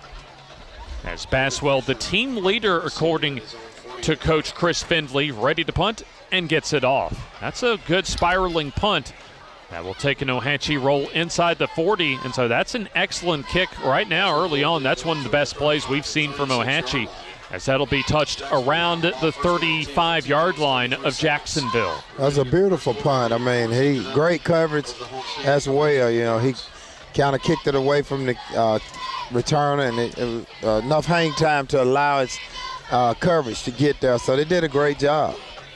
We've mentioned Ohatchee playing in region play next week. Also, it'll be the same for Jacksonville as they'll host Cleburne County for a big region game for both of those teams in Class 4A Region 4 next week. Ogle will give off to English as he'll get wrapped up after about a couple of yards on the gain. Ohatchee. That time, Tristan Kiker coming up from his nose guard spot on the tackle. Haven't gotten a look at the full Ohatchee defense so far today. Sam Jones and Gus Hunter, the defensive ends. Linebackers of Deacon Eagle. Also Ethan Jones and Jesse Baswell. Briley Carter and Will Folson the corners. Colby Hester, Jake Roberson are the safeties. Play action, Ogle will pump fake on the RPO, and he'll keep it himself to the far side as he'll turn the corner, shows some good speed that time, and gets the Anthony Brown construction first down. Well, that's an RPO right there. He rolled his running back into the inside zone, and he was able to pull it. And if the linebacker comes up, he throws it over the top. If the linebacker stays back, he'll run it. So, and they kind of had a diagnosis. You're just talking about a very athletic quarterback in Ogle. He just made a great play. Ogle already with the touchdown pass tonight, has his team at the 49. Here's the give going to English as he'll get stood up and taken down right around the line of scrimmage. Sam Jones from the defensive end coming up to make the tackle. So Sam Jones already with a couple of tackles this evening. Approaching 90 seconds remaining in the opening quarter. So far, a 49-yard touchdown run by Zay English and an 8-yard touchdown pass from Ogle to Kedrick Fisher. 2nd down and 10. Ogle looks over the defense. Over the middle, complete, wide open receiver into Ohatchee territory as Amori Young makes his first grab and an Anthony Brown construction first down. And I think that's where they're going to have trouble at right there, because if you look on this play right there, the window he sets in right there, there's no one there. So that's just too much cushion right there. That'll be a gain of 17 yards for the Anthony Brown Construction first down. Ogle will pick that apart every time. The safety is bailing out and the cornerback is squatting, so he's going to sit in that one all day. Ogle there it is again. Down the near side, too high, however, for Monty Sinclair.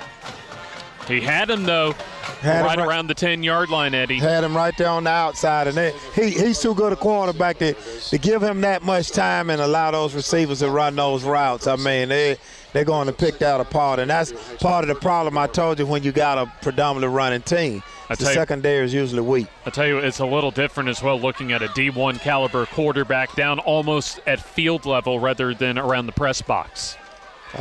Quick bubble screen pass to Sinclair, complete, but a good solid tackle that time by Ohatchee, as it was Briley Carter, the cornerback, coming up and getting off his block and making the tackle. Airmatic presents our first quarter as we come down to the final 37 seconds of this opening quarter. Also, our F&M Game of the Week brought to you every week by F&M Bank. And if you get a little better block out of Young on that play, he probably walks in the end zone right there. But he didn't really do a great job at blocking right there. He just kind of got in the way. Red zone trip coming up. Thanks to Precision Docks and Repairs. 3rd and 6. That'll be the quick throw to Sinclair, complete, and that'll be enough for the first down. And did you watch him on that play? He double pumped it. He pumped it to get the lineman hand up, and then he gave his receiver time to get open. He double pumped on the first stick, and on the second stick he threw it. So needed 6 from the 20 and was able to get into the red zone. So it's going to be a first down as Jacksonville will be content to let this first quarter clock expire. So winding down the final few seconds of this opening quarter as Jacksonville on their 3rd offensive drive, their 2nd red zone trip, up 14-0 through 1 quarter of play here on the F&N High School Football Game of the Week, brought to you by Southeastern Utility Services.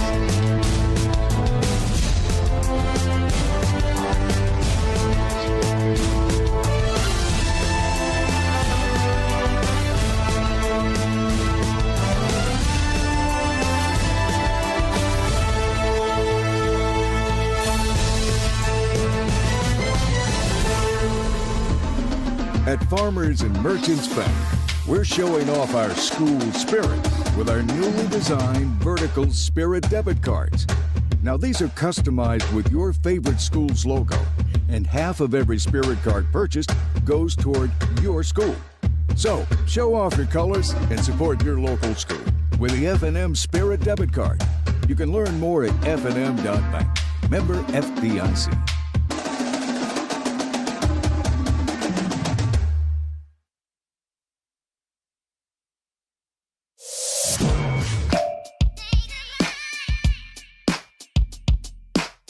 Bama Sheds and Pole Barns, locally and family owned with the best customer service. Custom built to fit your needs with free delivery and setup. Design and price online or stop by and see what we can do for you. Nobody beats our prices and nobody beats our quality. Built in Alabama, made in Alabama. BamaSheds.com. The F&N High School Football Game of the Week brought to you this week by Southeastern Utility Services. As Jacksonville looking to score on their 3rd offensive drive here in the first half, as they just got a 3rd and 6 pass completion from Ogle to Sinclair to keep the drive going. Shotgun for Ogle. Rolls to the near side, looking for a receiver and throws toward the end zone and just a little too far ahead of Fisher, incomplete. Well, I can tell on that play, Xavier English, he does a little bit more than running. I want you to watch this block right here. You got a John Madden boom right there. A great block, as you mentioned, on pass protection for Zay English on a blitzing linebacker from Ohatchee. As it'll be a 2nd down and 10 after that first down pass goes incomplete. Quarterbacks love that. You know, they know the running back does more than just run, that they protect them. So here's the little pop pass, jet sweep kind of action going to Fisher. As wrapping him up will be Colby Hester for the tackle. So it'll be minimal, if any, gain that time. So a 3rd down and 10 coming up from the 16-yard line. And for Jacksonville, as long as they don't have any, at the very worst, a lost yardage play here, they're probably still well within the field goal range of John Dukar. So certainly scoring territory in this red zone trip for the Golden Eagles of Jacksonville. That was a great open field tackle right there. You know, speed against technique right there, and the technique won out. Ogle gets the snap, play action, throwing over the middle. That is complete, but I think that's going to be a little bit shy of the first down for Kedrick Fisher as Hester coming up to make the tackle. Watch this, how he baits the guy right here. He runs, he pull the linebacker up. As soon as the linebacker comes up, he makes the throw right there. I mean, that's just excellent quarterbacking right there. Needed the 6 and got the 7, did Fisher. So a 4th and 1 coming up. So this is an opportunity for the Ohatchee defense to make a statement. Ogle awaiting the snap. Going to give off to Fisher up the middle. He will bounce it to the outside, and it'll depend on the spot as Hester comes up on the tackle. Needed the 6-yard line, only needed 1, and it appears he will get his necessary yardage for the first down, as this is a Precision Docks and Repairs red zone opportunity. And check that. Ohatchee comes up and makes a big defensive stop, Eddie. Absolutely. He didn't get there. You know, I think that little lateral run, and most coaches tell you go north and south on those plays, you know, where it's close like that. And, you know, he tried to bounce it out, and Ohatchee's too good a form tackling team for you to just beat them out like that. So it's a great defensive stop right there for the Indians. Colby Hester making the last 2 stops on defense for Ohatchee as Baswell will get the direct snap, and he'll get maybe back to the line of scrimmage, as Charlie Wright's been a busy man so far for the Golden Eagles defense, as he's come up now with close to 4 tackles now for Jacksonville here in the first half. I think he don't mind. He looked like he's amped up. He's excited about it, so he's just... Also, by the way, Allen Ray Realtor presents our second quarter. So big thanks to Allen Ray Realtor for presenting our second quarter coverage. 2nd and long. It'll be Baswell trying to grind out some yards up the middle, as he got no gain on first down, maybe got a yard or 2, and it's going to be 3rd down and long, as Ohatchee has been playing from behind the sticks for practically the entire evening. Both teams coming in at 4-1 here in the regular season. Ohatchee already surpassing their 2022 win total here in the first month of the season. So both teams more than likely at this point of the season to appear in the postseason. Jacksonville in the 4A playoffs, Ohatchee in the 3A playoffs. 3rd down. Throwing complete to Baswell. Needed the 17-yard line, and that should be enough, and more than enough, in fact, for the Anthony Brown Construction first down. And that's a great job, too. He rolled out, kind of threw back right there, and he got in that open one right there with the linebacker mirroring the quarterback, so he was able to. Great route by the receiver. That's a great throw by the quarterback. Great read. Needed 9 and got about 12 that time, did the combo of Roberson to Baswell. 1st and 10. This will be the give off the far side, and trying to break off a couple of tackles is Zane Calhoun, getting some more playing time according to Coach Chris Findley over the last couple of weeks, as he gets his first carry of the evening. So a 3-yard gain. And it'll be Ryan Mitchell, the linebacker and the leader of the Jacksonville defense, coming up on the stop. So 2nd down, and we'll call it 7. Clock rolling toward the 8-minute mark here in the opening half. Shotgun for Roberson. This will be the counter give up the middle, and it'll go to Baswell. or rather to Hester, I should say, his third carry of the night, and gets about a couple of yards. So it'll set up about a 3rd and medium coming up. Line to reach at the first down is the 30-yard line. So Jacksonville is trying to crowd them up on the inside. They got great gap integrity right there because they're trying to make Ohatchee bounce it outside to the speed where Jacksonville has the advantage speed-wise. Jacksonville also playing very well defensively, at the line of scrimmage. Well, you got the give going to Baswell, trying to cut it up, and he slipped down that time. Looks as if he might have had a hold that could have gotten in the first down, but he lost his footing, and he fell down around the line of scrimmage to set up a 4th down. Well, they're doing a great job. Jacksonville is putting 8 in the box. You know, they got 3 down linemen, 2 outside linebackers, and they got 3 linebackers up within 4 yards of the line of scrimmage. So, you know, they're just doing a great job. 4th down coming up, and it'll be punting time for Jesse Baswell and the Ohatchee Indians. Kedrick Fisher, one of the top athletes in the state of Alabama in Class 4A, awaiting the punt, standing at his own 42-yard line. Well, you don't want to kick it to Fisher now. You know, you're talking about speed to burn. There's a really good high punt by Baswell, as he'll, however, get a Jacksonville roll and come to a stop right around midfield.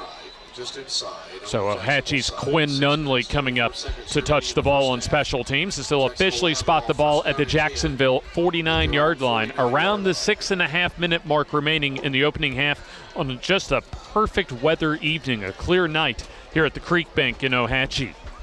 Game time temperatures around 78 degrees, and probably our end of the game temperature sometime around 9:30 or so. Probably will drop to around 70 degrees.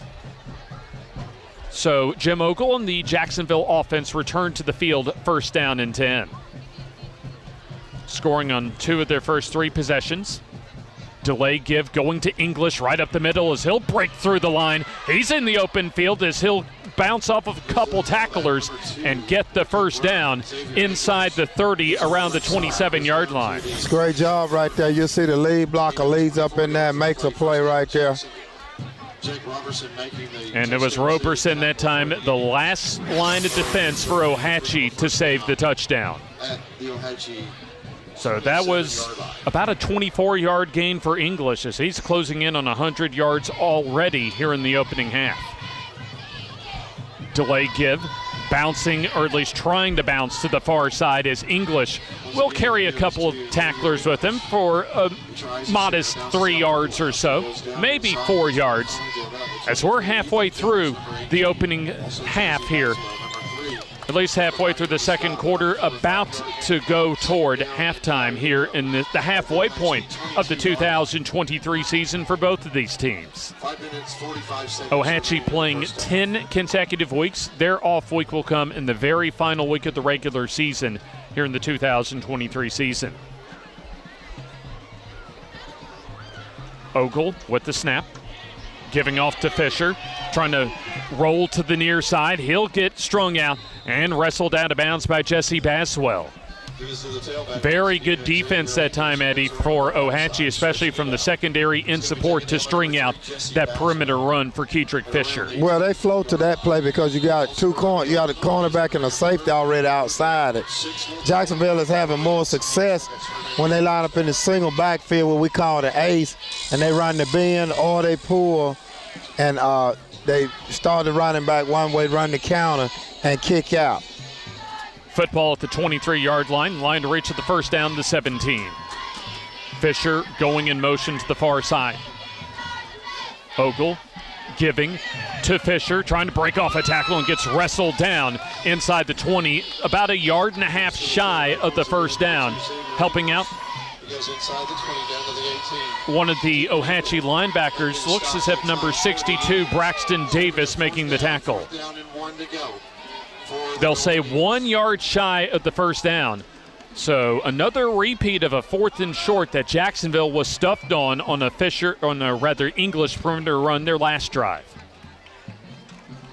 I think you may see a quarterback run on this. I think you may see a fake because they're going to key on Zay. Ogle on the delay give, as it'll be a stop. Looks as if shy of the 1st down. as you have a couple of defenders, Kiker as well as Hunter, coming up on the tackle. Needed the 17, and I'm not sure that English got this first down run either. I think where they're going to spot that football, Eddie, that's going to be maybe inches shy of the first down, and they're going to take some time to – no, they won't even have to measure. Another defensive stop in the red zone for Ohatchee as the defense bows up big for the Indians as their offense takes over for the Ohatchee Indians, 1st and 10. And I think that's 2 missed opportunities, and you can't do that against a team as good as Ohatchee. You know, that's where you need a good quarterback sneak or you need a good lead right there, because the shotgun, when you snap it back 4th and 1 or 4th and inches, you're giving up 4 yards, you know, before the back ever gets started. So you know they're not going to throw it. So you tell your defense to sell out on the run. And that's what Ohatchee is doing, is you get those stops. 1st down and 10 for Ohatchee from their own 18. I think Coach May will want those 2 calls back. Roberson shotgun. Give to Baswell. Not going to get a whole lot that time against a tough Jacksonville interior defense along the line of scrimmage, as we'll take another look thanks to Mayor Baswell in the city of Ohatchee. Well, that's Mr. Wright coming over the top. Charles Wright, he having a field day right there. He came over the top, and he just stuffed that play from the beginning. Charlie Wright making a living at that linebacker spot. 5 tackles so far this evening for him. He's all over the field. No gain that time for Ohatchee. That's what good seniors do, though, right there. You know, he's leading that defense right there. He's reading his keys. Calhoun at running back. Instead, it'll be the counter give right up the middle for Hester. That's not going to get a whole lot either, so it's going to be a familiar position, Eddie, for this Ohatchee offense tonight. 3rd down and long. They're going to have to reach the 28-yard line if they want to keep their offense on the field. And we approaching that 3-minute mark here in the first half. That's Mr. Wright on the tackle again. He reading his keys. He took his read step to the left, and he plugged that A-gap right there. I mean, he's coming. He's bringing it. Ohatchee hanging in there, though, right now, even though Jacksonville really dominating this game. Play action for Roberson. Throwing down the field into coverage. That'll be incomplete. Intended receiver was Sam Jones, as that was thrown into double coverage, as we'll take a second look. The cornerback almost made the biggest mistake. He tried to undercut that route too soon and tipped it, and it could have easily been a touchdown right there. TJ Wilson, the man on the coverage for Jacksonville. Punting time for Jesse Baswell and the Ohatchee Indians. Kicking will be number 3, Jesse Baswell. Kedrick Fisher to return. Jacksonville will get, once again, excellent field position off this punt. Baswell awaiting the snap. That goes high into the end zone, so Baswell will just have to fall on it as it goes into the back of the end zone. Is it recovered in the end zone? Ball's going to be recovered in the end zone. It's going to be a safety. And it'll be out of the end zone, so it's going to be 2 points for Jacksonville and a free kick coming up. We had missed 2 opportunities to fall on the football right there. Should have been a touchdown right there.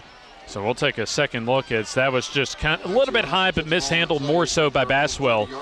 As Jacksonville could have come up with 7 that time, but it just goes out of the end zone. Landon Wise was there to try and field it in the back of the end zone, but just couldn't quite get it. And, Jim, if we can get that replay once more, fundamental-wise, Ohatchee made one of the biggest mistakes, and I'm going to show you right here. Even though they got the safety, when that ball is right there, the kicker should have kicked that ball out the back of the end zone versus trying to cover it, and he gave Jacksonville an opportunity which they missed. And I'm sure special teams coach is probably going to talk to him about that, because he shouldn't even try to field that. You just go and, hey, you kick it to the concession stand. And you're going to take the safety anyway. So they actually lucked out and got a safety, which probably should have been a touchdown. Jesse Baswell lining up for the free kick for Ohatchee. Jacksonville could be up by a lot more than 16-0 right now, as Ohatchee's defense has come up big in the last 2 red zone opportunities for Jacksonville's offense. Well, the offense came up big right there, because actually that's 3 missed opportunities, so you're talking 21 points. Allen Ray Realtor presents our second quarter. That's a really good kick by Baswell as he punts it away to Fisher from about his own 24, trying to generate some steam, and does so. Advances it to close to the 50-yard line at the 49-yard line. Now you'll see Clint Smith in this series right here, coached against him for many years. He's going to use his timeouts well right here. He's going to put it in, and he's going to try to get some points in that almost 2 minutes, minute 56 seconds. He's going to try to get something out of this. We used to battle doing that, but he does a great job at his 2-minute offense. A fairly rapidly played second quarter here at the Creek Bank as Jacksonville comes out on offense, 1st down and 10. Yeah, he's going to open it up. You'll see he's going to open it up, and he's going to use that clock, and he's going to use them timeouts. He has all 3 of his timeouts, so you'll see him manage it well. Ogle surveys the defense, lofts it down the field to Sinclair, complete. That's a beautiful pass that time, a Division I throw, Eddie. Excellent pass, and you notice now the receiver got out of bounds. You're talking about maybe 6 seconds, 8 seconds on the play right there. Look at that throw, Eddie, right at the 29-yard line as Sinclair just runs right underneath that pass for the 1st down. They'll call it the 30, rather, a gain of 21. And I guarantee you, he's telling his quarterback, protect the football. We don't need to turn it over. We got 3 timeouts, and, if you hit something in the middle, look at me, and I'll let you know if we need to get a timeout. Ogle under pressure, flushed out of the pocket and throws complete, however, as Sinclair ducks out of a tackle and advances inside the 20 to the 19-yard line. Well, you take the second look. The Grub Mart presents our F&N Game of the Week, home that 99-cent bag of ice. As Sinclair advances inside the 20 to the 18-yard line for another 1st down. Okay, first play was 8 seconds. The second play was 9 seconds. So now you're looking at him, he has plenty of time with 3 timeouts. So he's telling them to hurry, play fast, but throw over the middle, that's complete. And it'll go to Fisher right over the middle of the field. Coming up to make the tackle for Ohatchee was Carter, the cornerback. As there you see a perfect pass in rhythm to Fisher inside the 5 for the 1st down. Beautiful pass right here. A second look at that pass completion from Ogle to Fisher, as we'll have a timeout on the field, and we'll take the timeout with them here on the F&N High School Football Game of the Week. Your neighborhood Grub Mart is your one-stop shop for everything you need when you're on the go. Grub Mart features the best prices on Coke and Pepsi products and is the home to the 99-cent bag of ice every day. And Grub Mart is your exclusive home for the popcorn bucket. Purchase yours for only $5.99, then bring it for free refills throughout the year. And save every day with your Grub Mart Super Saver Card. When you're on the go, it's good to know Grub Mart has everything you need. Gas, diesel, and delicious Oleo donuts. In business over 78 years, visit your local Grub Mart today.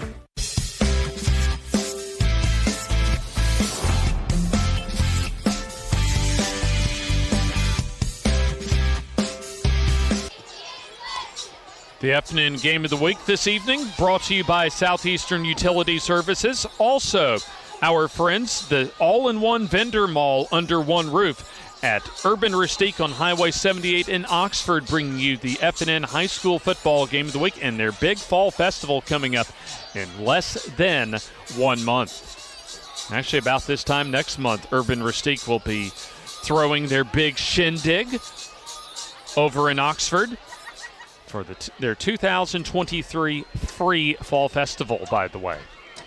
We'll tell you a lot more about that later on in our telecast this evening.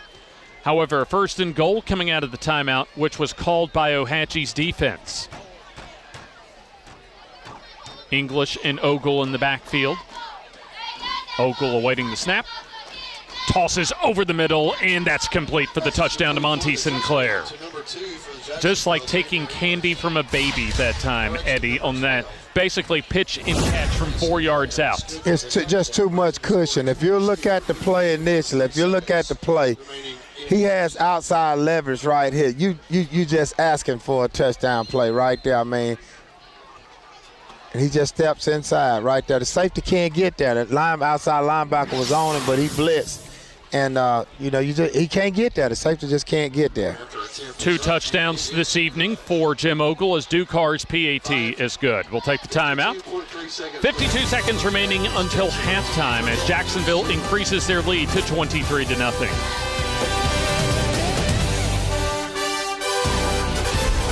How are you? Doing wonderful. Good to see you.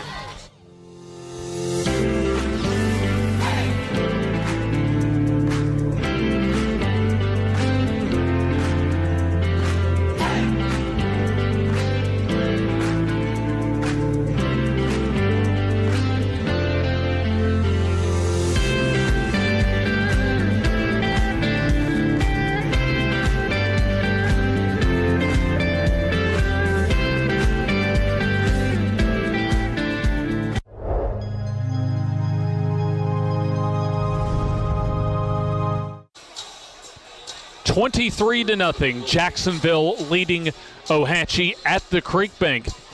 Jim Ogle with 2 touchdown passes this evening, both red zone touchdown passes of 8 yards to Kedrick Fisher and 4 yards on their last drive to Monty Sinclair. John Ducar with 3 successful PATs, also Zay English with a 49-yard touchdown run. Kickoff, end over end by Ducar as that'll go in and out of the end zone for the touchback. Kickoffs this evening brought to you by the Leopard Gypsy. As we're closing in on halftime, 52 seconds remaining until halftime as Ohatchee will definitely try and regroup and figure out how they're going to stop Jim Ogle and the Jacksonville offense, but also just trying to figure out what they need to do to get some points on the board. Non-region week all across the state of Alabama. It'll be Roberson handing off underneath to Hester as he gets some room up the middle and gets close to an Anthony Brown construction first down. So about a 9-yard gain that time for Colby Hester as he's had 5 carries so far in the first half. Also 1 pass reception for Ohatchee. Ohatchee's offense just hasn't gotten any consistency this evening. Roberson faking and just throwing it away that time as that throwback screen was well played by the Jacksonville defense. There's a lot of pressure, man. He's having to throw the football under duress, and we just don't have enough time to see anything. 20.9 seconds to be exact remaining here in the opening half, as it'll be a 3rd down and 1 coming up. Ball to 29. Give right up the middle. We've seen Baswell, Hester, as well as Calhoun get carries this evening as Baswell got the call. Did not get the first down as he was stuffed right at the line of scrimmage, but Jacksonville more than happy to go in with plenty of momentum and playing pretty solid so far on the road here in the first half as we go into halftime with Jacksonville up 23-0 over the home team, the Ohatchee Indians. We'll take the timeout and begin our halftime coverage presented by the Calhoun County Commission after this.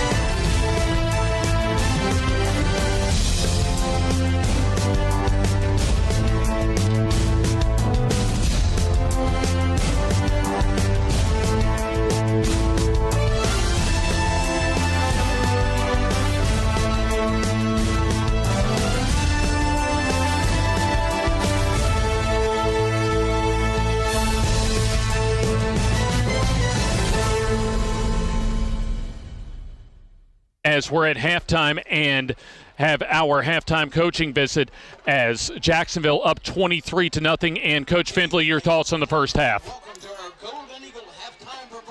We knew they were really athletic coming into it, but they've really showed that so far. We've got to make some adjustments and see if we can get off the field and see if we can move the ball a little bit. And quickly, what are those adjustments your team needs to make in the second half? We've got to be better in coverage. We've got to be able to communicate a little better. We've blown a couple coverages and not had guys where they need to be. But to me, defensively, that's the biggest thing. And then offensively, we just got to move. We got to move the ball. We got to coming into it. We want to be able to move the ball and keep it away from them. We haven't been able to do that yet. Thank you, Coach.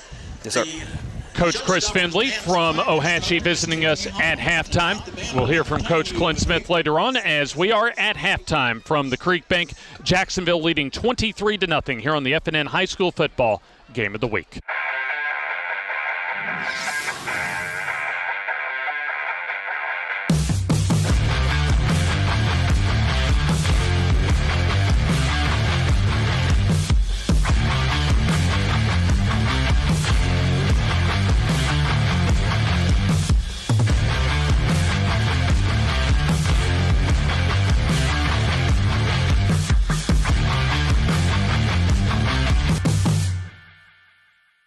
Advantage Tire and Alignment on Highway 202 in Anniston is so much more than just a new tire and rim shop. There's not enough time in this ad to tell you all the many things they can do to help keep your car in tip-top shape. Advantage Tire uses ASE certified technicians, so you know any work done is top-notch. Bottom line, if it needs repaired or replaced, they can probably do the job and save you money. And when it comes time for new or used tires and rims, Advantage Tire and Alignment prices just can't be beat. Stop in and see Bruce and the crew today. Advantage Tire and Alignment. The Calhoun County Commission, made up of Fred Wilson, Danny Shears, Carolyn Henderson, Terry Howell, and Lee Patterson, ask you to take a look at what Calhoun County has to offer. Our beautiful parks, neighborhoods, recreational facilities, historic sites, and museums. Our citizens enjoy a high quality of life and strongly support the arts. If you're considering expanding or starting a new business, take a look at Calhoun County. You'll be glad you did.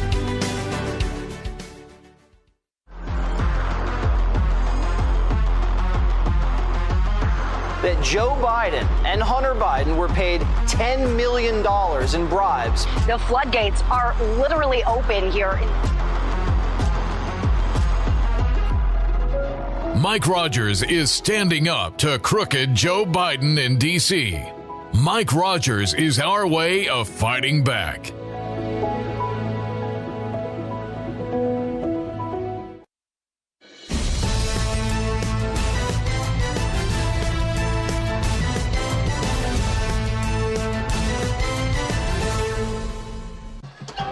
Halftime from the Creek Bank, and halftime, as always, brought to you by our friends at the Calhoun County Commission, inviting you to take a look at what Calhoun County has to offer. And we're at halftime from the Creek Bank, and we got one of our friends, one of our dear friends, as far as the FNN family with us, in Ron Dover from Ron's Barbecue. That's right. A part of our FNN family. We appreciate you for joining us. Thank you for allowing me to. And I know you've told us right before we went on air from our halftime break that you've had quite a busy day so far today. It's been a busy day from the time I got there at 5:30 this morning till I came over here. So haven't slowed down all day.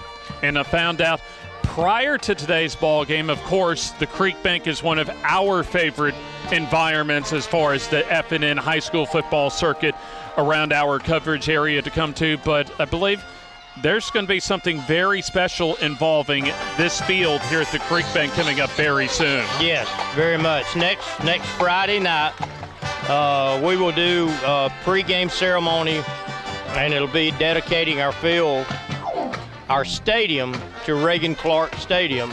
And it's always been Roy C. Owens Field, and that's the way it will always stay. So tell us at least about the significance about having Reagan Clark's name added to the stadium. He was our winningest coach in history so far at our school. He's like 93, 44, and 3 or something like that. And he was my coach from the 10th grade up to my senior year. And we were able to play for a state championship under him in the year of the fall of 1970. And we played Hazelwood, and of course they sort of wore us out. But he's meant so much to so many people, and we just thought it was appropriate that we do this.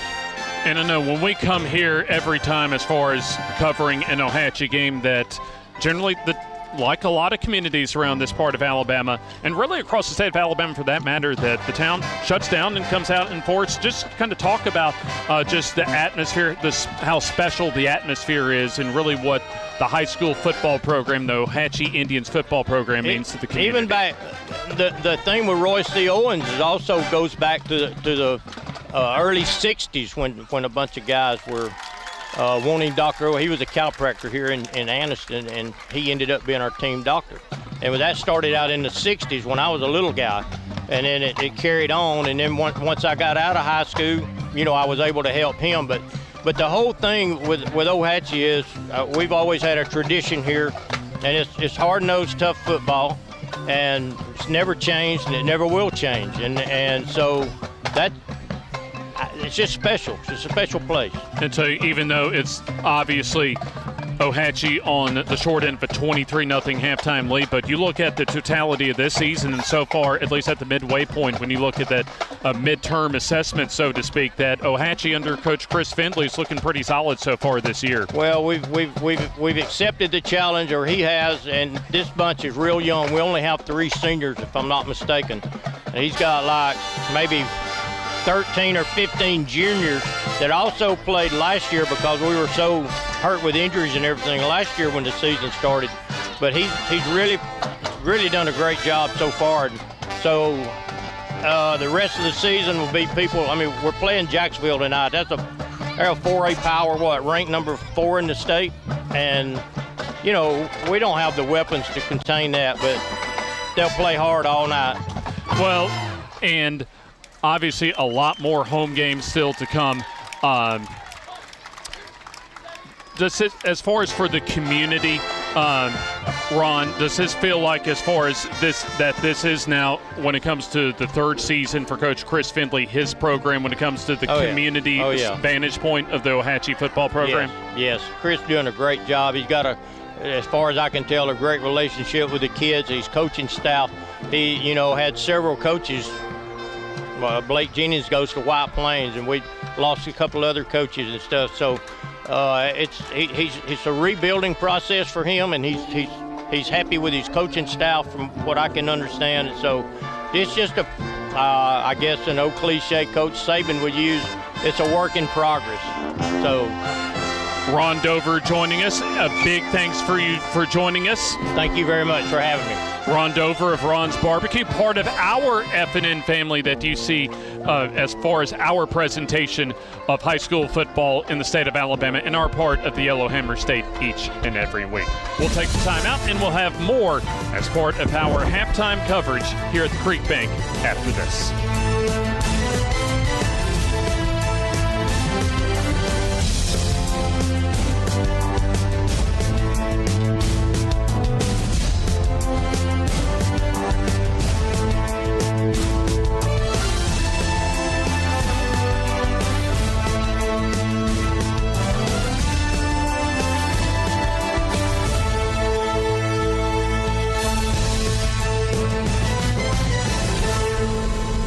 Located in Alexandria, Alabama, Ron's Barbecue is now back open 10 to 8 Wednesday through Sunday. A local, family-owned and operated business, Ron's is providing slow-smoked ribs, barbecue chicken, and more.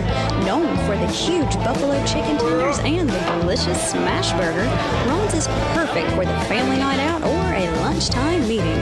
Come on out and try Calhoun County's newest local barbecue restaurant.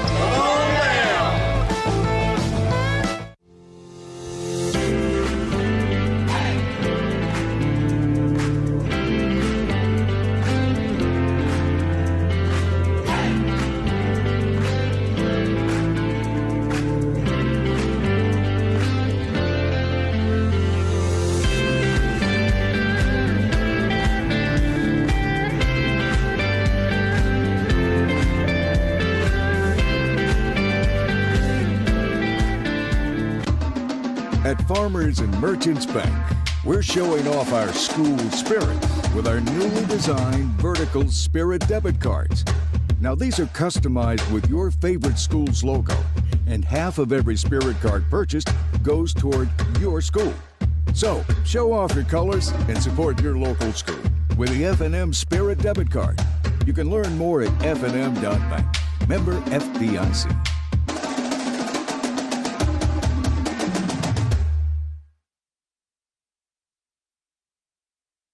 Your neighborhood Grub Mart is your one-stop shop for everything you need when you're on the go. Grub Mart features the best prices on Coke and Pepsi products and is the home to the 99-cent bag of ice every day. And Grub Mart is your exclusive home for the popcorn bucket. Purchase yours for only $5.99, then bring it for free refills throughout the year. And save every day with your Grub Mart Super Saver card. When you're on the go, it's good to know Grub Mart has everything you need. Gas, diesel, and delicious Oleo donuts. In business over 78 years, visit your local Grub Mart today.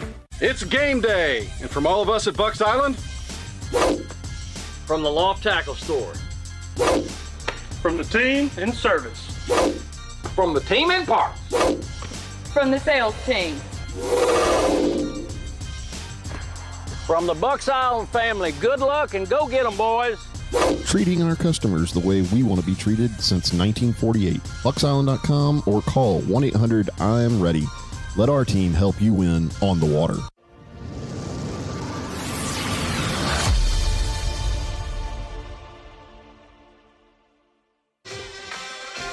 James Hardy with you here on the F&N High School Football Game of the Week as we're at halftime from the Creek Bank. Jacksonville leading 23-0 as we'll throw it to the Ohatchee Marching Band as the Calhoun County Commission reminds you to take a look at what Calhoun County has to offer.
The Ohatchee Marching Band performing at halftime to the home folks here at the Creek Bank as our halftime coverage brought to you every week by the Calhoun County Commission. Jacksonville 23, Ohatchee 0 at halftime.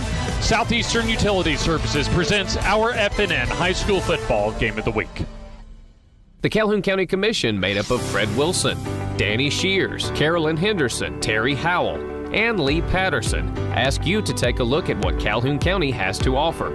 Our beautiful parks, neighborhoods, recreational facilities, historic sites, and museums. Our citizens enjoy a high quality of life and strongly support the arts. If you're considering expanding or starting a new business, take a look at Calhoun County. You'll be glad you did.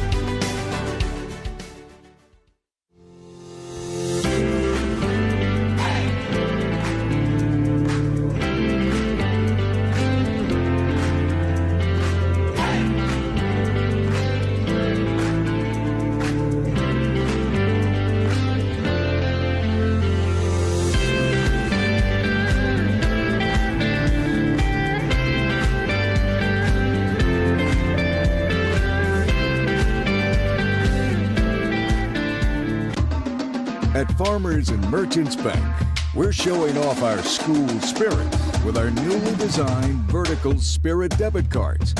Now, these are customized with your favorite school's logo, and half of every Spirit card purchased goes toward your school. So, show off your colors and support your local school with the F&M Spirit debit card. You can learn more at fnm.bank. Member FDIC.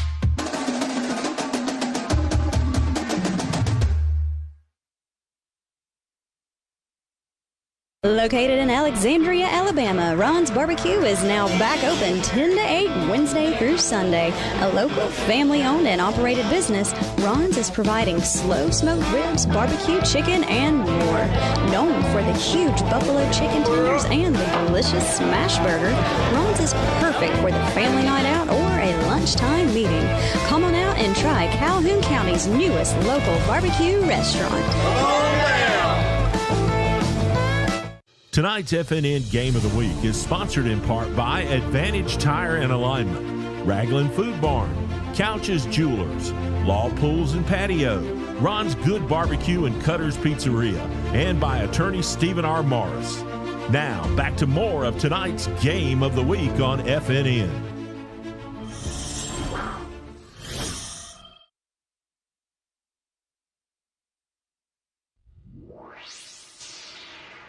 Halftime at the Creek Bank has Jacksonville with the lead basically from wire to wires. They scored on the second play from scrimmage to begin the ball game on a 49-yard touchdown jaunt thanks to Zay English, as Jacksonville has not looked back so far with a couple of Jim Ogle touchdown passes in the red zone, also a safety on special teams to take a 23-0 lead here at halftime. In fact, looking ahead for both of these teams, for Ohatchee, this is their final non-region game of the season, so their final 4 games of the 2023 regular season before a likely postseason appearance.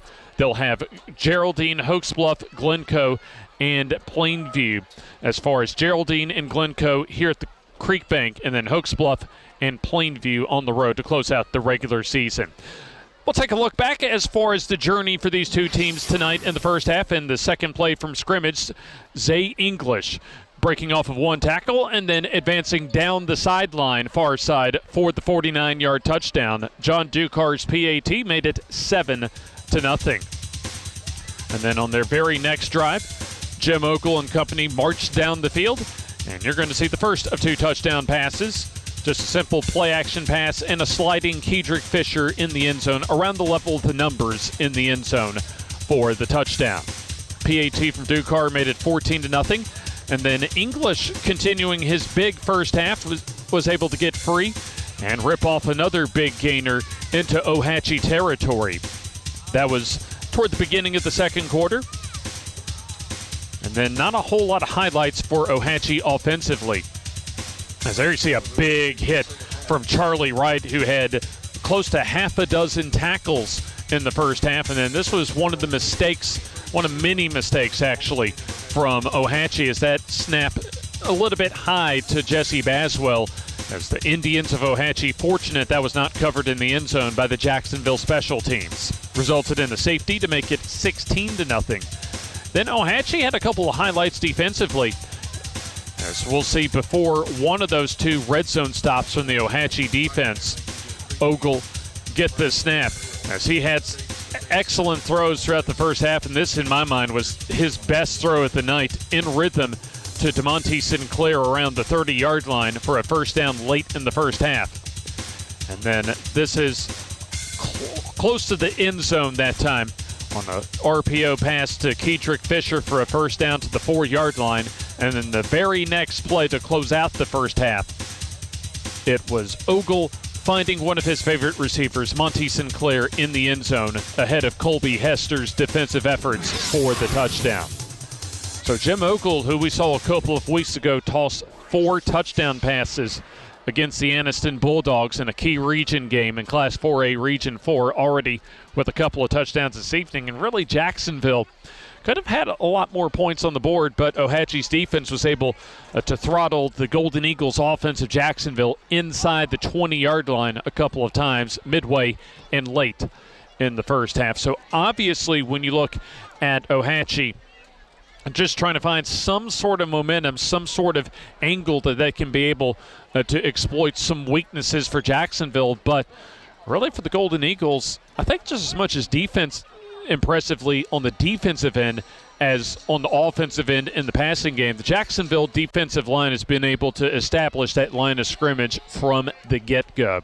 So that's, in my mind, not having coached the football game when it comes to Coach Chris Findley relative to what he's telling his team in the halftime locker room. Got to control that line of scrimmage.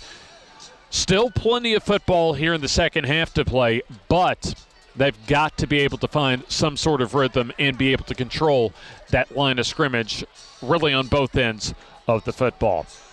Both teams warming up as far as before the beginning of the second half. So let's go ahead and take the timeout and pay some bills, and we'll start the second half after this timeout. That Joe Biden and Hunter Biden were paid $10 million in bribes. The floodgates are literally open here. Mike Rogers is standing up to crooked Joe Biden in D.C. Mike Rogers is our way of fighting back.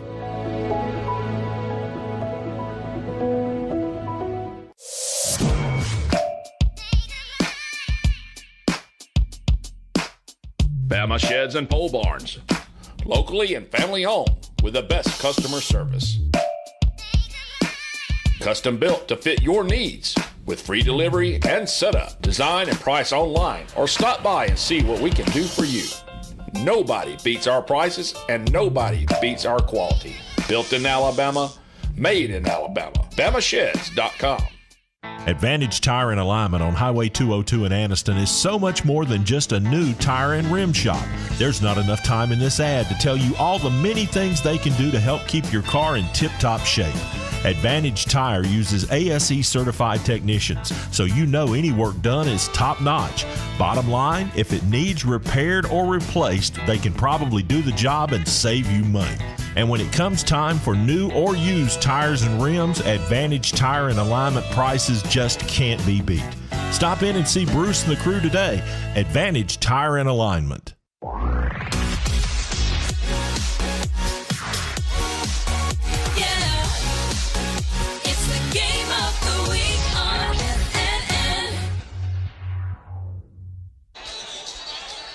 The FNN High School football game of the week rolls on here at the Creek Bank in Ohatchee. James Hardy, Coach Eddie Bullock, Jim Jacobs, and our FNN crew on this final Friday of September, as we'll resume region play all across the state of Alabama next week. And we'll be making the trip further up Highway 77 next week for a key 5A Region 6 showdown between the Leeds Green Wave and the Panthers of Southside. As always, that 6:30 start time for the countdown to kickoff. As speaking of kickoffs, John Ducar kicks off the second half. It'll be Hester receiving, angling toward the middle, And trying to find some running room as he'll advance close to the 20-yard line on the Leopard Gypsy kickoff. So first down and 10. As it was Ohatchee kicking off to begin the ball game. So the Indians offense of Ohatchee will begin the second half first and 10 from around their own 20-yard line. So what does Ohatchee need to do, Eddie, to gather themselves and regroup here in the second half? They have to score. I mean, you know, it's just 23-0, but they got to put some points on the board right now. The offense is even though they've had a couple of games, the offense is just really stagnant right now. Jacksonville they just dominating the line of scrimmage. So, you know, Ohatchee's going to have to do something to put some kind of score up on the board. Colby Hester up the middle with a solid 4-yard gain on first down. Third quarter brought to you by Perez Flooring and More. Roberson shotgun. Give up to Baswell with some running room. One of his better runs of the evening as he'll get close to the first down and should have enough for the first down. One of the rare first downs offensively for Ohatchee. Anthony Brown Construction bringing you every first down this evening. That was a great inside zone run right there. Did a great job. So a gain of 7 yards for Jesse Baswell. There you see one of only 3 seniors for the Ohatchee Indians this season. But obviously one of the best players in Class 3A. Jet sweep give to Hester, trying to turn the corner and does so as he's in the open field, gets the first down and wrestled out of bounds by Monty Sinclair around midfield. He did a great job. If you watch him right here, they had him overplayed right there, but he cut it back inside and just made an athletic run right there. It was a great step right there. Good recognition of the hole by Baswell. Advances the football to the 49 of Jacksonville, one of the best drives of this ball game for Ohatchee. They started at their own 20-yard line. They've advanced the ball 31 yards. Ohatchee looking to get on the board and try and claw back in this game. Give up the middle goes to Baswell as he'll have to wrestle to get back to the line of scrimmage. As there's Charlie Wright, Eddie, doing an excellent job of pursuing the football. Charlie Wright is all over the field, man. That's true senior leadership right there, man. You talking about 5'10", 180 pounds, and he making it happen. He's had about half a dozen tackles in the first half and was a difference maker for Jacksonville defensively in the first half. Yeah, he's everywhere. Baswell goes in motion as he'll get the pitch to the far side, trying to turn the corner, cuts it up the field. Good recognition of the hole. Thought he might have lost the football momentarily, but no worries as he was able to hold on to the ball for a solid gain. He actually did. If you look at the picture, he picking up his beanbag. He dropped it, but he got that perfect bounce that came right back up to him. I thought he lost the football from the naked eye. In fact, our replay shows that he did lose the football thanks to the city of Ohatchee. But no worries for Ohatchee as they keep the football. There's a flag on the play, a late flag on the play. Thanks to Coach Eddie Bullock for pointing that out, as it'll be a holding penalty to negate that gain. And that's what Ohatchee couldn't do. Those are drive killers right there. It was on the line of scrimmage. So there you see our head referee. Hold it. On the offense, 10-yard penalty, still second down. So that would have been a 3rd and 3. Instead, it's going to be a 2nd and extremely long coming up. The line to reach the first down is the Jacksonville 40. That's such a great drive. I mean, they've putting together right there. And you know, just one play right there just killed the drive. 2nd and about 20. Give going to Hester, trying to cut it up and does so. Gets a pretty good gain across the 45 to the 47-yard line. Charlie Wright as well as Tylen Ellis from the nose guard spot come up to combine on the stop. And that's the same play they ran just a play ago right there where he stuck his foot in the ground and turned it back up, but he wasn't able to get as much off of this one as he did the previous play. It'll be 3rd down, and we'll call it 14 yards to go. Once again, the line to reach for the first down is the Jacksonville 40. Well, you want to put your safeties on the stick.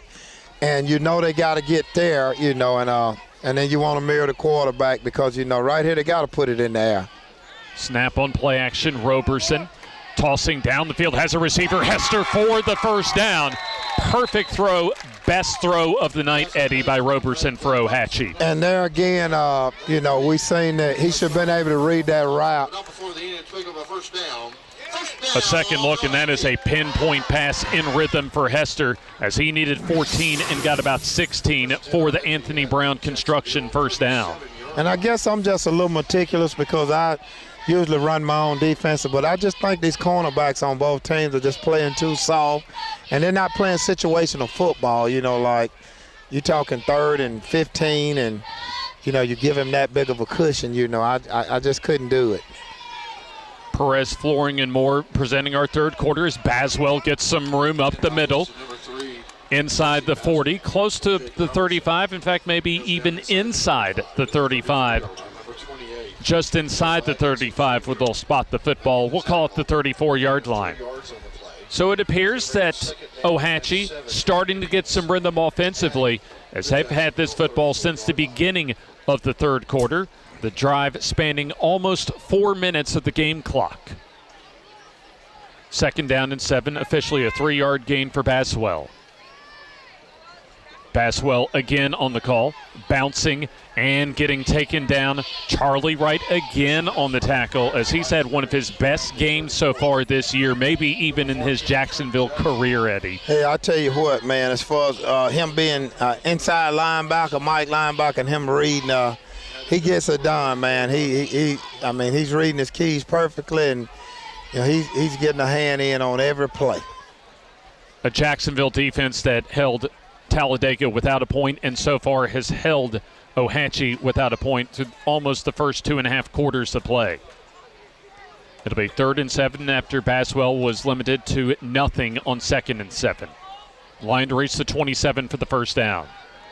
Rolling, Roberson throwing, deflected, and that is almost and should have been intercepted. Hey, and you got that man right there again, Charlie Wright. Wright's played so well, but beating himself up over what could have been an easy interception and should have been an easy interception. Look right there. You got 3 of them right there in the play, right there. So there's Wright that initially, or rather Ryan Mitchell, that tipped the football away from away from himself, actually. So that falls harmlessly to the ground, and Ohatchee getting a second chance now on 4th down. Well, you don't want to make that mistake again. You know where the sticks is, and this is actually a shorter route, and they're running deep outs, nothing across the middle. So, you know, you want to play them for the out or the corner route, you know. Roberson under pressure. That's a deep throws route. A one-on-one ball to Hester that's incomplete. No flag on the play. Is Tyshawn Coleman there on the coverage for Jacksonville? That's just great coverage right there. You know, you had a little hand play right there. They did a better job. Good job of fighting through almost the rebounding-like position between Coleman and Hester that time, as Tyshawn Coleman won the battle and Colby Hester wanting a flag but not getting one. So it'll be a turnover on downs for Jacksonville defensively as they get the job done. And Ohatchee's offense coming off the field. Perez, Flooring, and More presents our third quarter. Jim Ogle and the Jacksonville offense on the field for the first time in the third quarter. Looking over the defense, flag on the play behind the play as there's the throw down the field complete to Monty Sinclair, but I think that play is going to come on back. And immediately will be a holding call on Jacksonville as here you see the flag from the referee come out. Good throw, however, on the scrambling situation from Ogle to Sinclair, but that's going to come back after what would have been about a 25-yard gain. Well, if you give Ogle time, he's going to find somebody. You just can't give that kid too much time back there. Man, he's a son of a coach. On the offense, 10-yard penalty, still first down. It's just tough. He's a coach's son, and it's just tough, man. I mean, it's like he just, as I tell him, he playing basketball on grass, that's all. First down and 10, or first and long, rather, after the penalty. Ogle rips it complete over the middle. It'll be Fisher with the catch across the 40, breaking out of multiple tackles and advancing up the field out of bounds. A big first down catch. Another Anthony Brown construction first down for Jacksonville. And on this particular play, James, you get to see the strength of his arm right here. He kind of stick his foot in the ground and he rifle it in and give him enough time to actually make those plays, you know. Colby Hester saving a further big gain for Kedrick Fisher for Jacksonville. Ogle will be playing at Troy University next season as far as his football services. Plenty of time to throw. Fires incomplete. Intended for Monty Sinclair. But we've seen all night long tonight, Eddie, that offensive line providing tons of time for Jim Ogle to find an open receiver. Right, and he had two guys on the right side that were wide open, you know, but he had locked in on the left side, and they tend to do that, you know. He'll make up for it, though. 6 minutes, 43 seconds remaining in the third quarter, as Ohatchee held the ball for about 4.5 minutes to begin the third quarter, but couldn't come away with any points. Quick throw for Ogle, far side to Fisher, complete. Uses some blocking, gets the first down and a lot more as he's streaking toward the end zone, and he's in for the touchdown. Man, this kid is so fast, man. He make one guy miss and it's off to the races. 40-yard touchdown pass from Ogle to Fisher. The second time this combo has connected on a touchdown. Longest touchdown throw of the night, 3 of them for Jim Ogle. And Fisher's acceleration and his separation speed is just, it's just tremendous how quickly he can separate from guys, you know, when untouched, you know. Ducar with the PAT. That's good, and we'll take the timeout. 30-0, the lead for Jacksonville. 6:32 left, third quarter here on the FNN High School Football Game of the Week, brought to you by Southeastern Utility Services.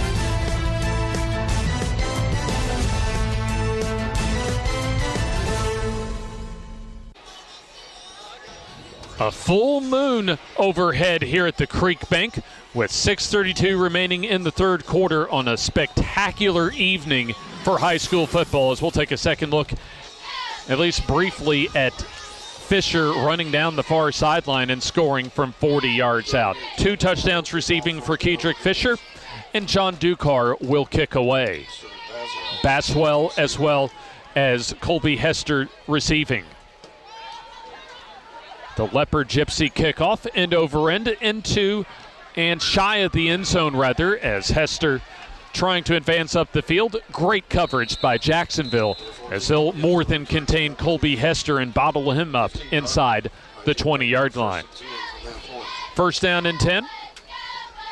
Third quarter, non-region play for both of these teams. So as far as postseason considerations and positioning as well, won't be affected for either of these teams. But for Jacksonville, certainly keeping the momentum going, especially after winning a big homecoming game a couple of weeks ago against Anniston and then dominating on the road in region play last week at Talladega. Their defense trying to keep their shutout streak going as well. Snap and the give going up the middle to Baswell. Big running room. He could take it the distance, trying to beat one defender, and he's going to go for the touchdown. Well, that's how you do it right there. I didn't realize Baswell was that fast. Jesse Baswell from 80 yards takes it to the house. We'll see the city of Ohatchee's second look at Baswell right up the gut, as he'll take it in for the first touchdown of the evening for Ohatchee. So he let Mr. Fisher know, hey, I can run just as fast. Hey, I love it. Letting us know up here. That's right. Only about, 7 feet up and about 10 feet away from the playing field, as we'll have the point after coming up. It's going to be a point after kick for Ethan Jones, as Baswell at least gathers his breath after that 80-yard run, as here comes the fake. Jacksonville ready for it as they'll tackle Jones, Ethan Jones, in the backfield. So 2-point conversion attempt is no good. We'll take the timeout. Ohatchee on the board, down 30-6 with 6:09 remaining in the third quarter.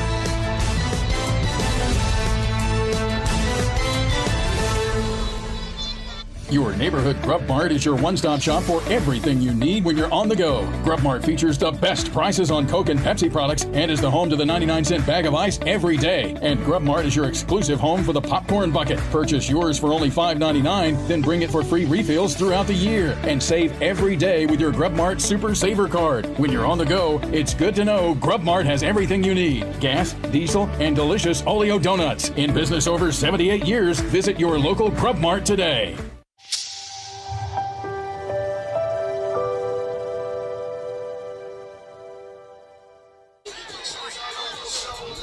Victory Law presents our F&N High School Football Game of the Week each and every week. Also, our F&N Game of the Week presented by Southeastern Utility Services.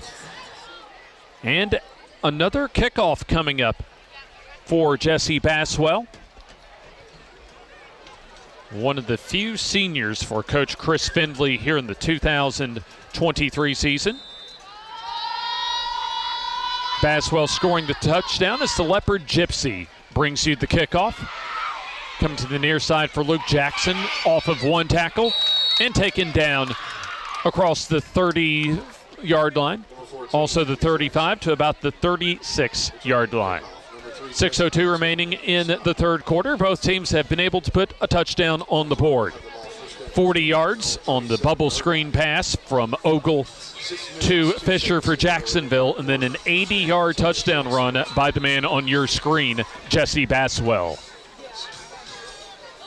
So Ohatchee looking to get a defensive stop and trying at least, no matter what happens the rest of this way, to try and get some momentum as they go back into region play next week. Also, Jacksonville trying to maintain that momentum from the last couple of weeks as the quick pass is complete, but taken down in the backfield for a big loss as Briley Carter reads the play and makes the TFL. Right, that's a great play right there. I think the receiver missed the block right there. Monty Sinclair not exactly ready for that big hit. Second look at Ogle trying to get that bubble screen pass, but instead Carter ready for that play. Yeah, the receiver missed a block on that right there. He about that on the side because he almost got his receiver killed out there. Well, I think Coach Clint Smith noticed that too if you looked at the replay as far as his reaction at the back end of your screen. A loss of 5 on the first down play. Delay give going to English as he's wrapped up in the backfield. Gus Hunter helping out on the TFL, so Ohatchee coming up with a little bit of energy now after that 80-yard touchdown, as it'll be a third and very long for the Jacksonville offense. They're going to need the 47-yard line their own for the first down on a 3rd and 16. Ohatchee's waking up right here now. Mr. Ogle is very capable of doing that. We've seen him with big play after big play in the passing game this evening. Snap. Trying to set up the screen and throwing, and nobody in the area as there's a flag on the play. English fell down, may have been tackled down, in fact, on what should have been a screen pass, as we'll find out who is the guilty party on the flag. If that was a screen pass behind the line of scrimmage, shouldn't be pass interference. Downfield, that penalty's declined. Down. Ineligible receiver, but no worries since it was an incomplete pass, so nothing doing that time for Jacksonville as they go 3 and out for the first time this evening. Still some time for Ohatchee to make a game of this, but they're still down 30-6 as there's about 4.5 minutes remaining in the third quarter. Jim Ogle, also the punter for Jacksonville, awaiting one of his teammates to come off the sideline. Ogle punting for the first time this evening. Hester to receive. That's a solid kick by Ogle end over end, as that's going to get a really good Jacksonville roll. And that was a mistake that time by one of the special teams defenders for Jacksonville.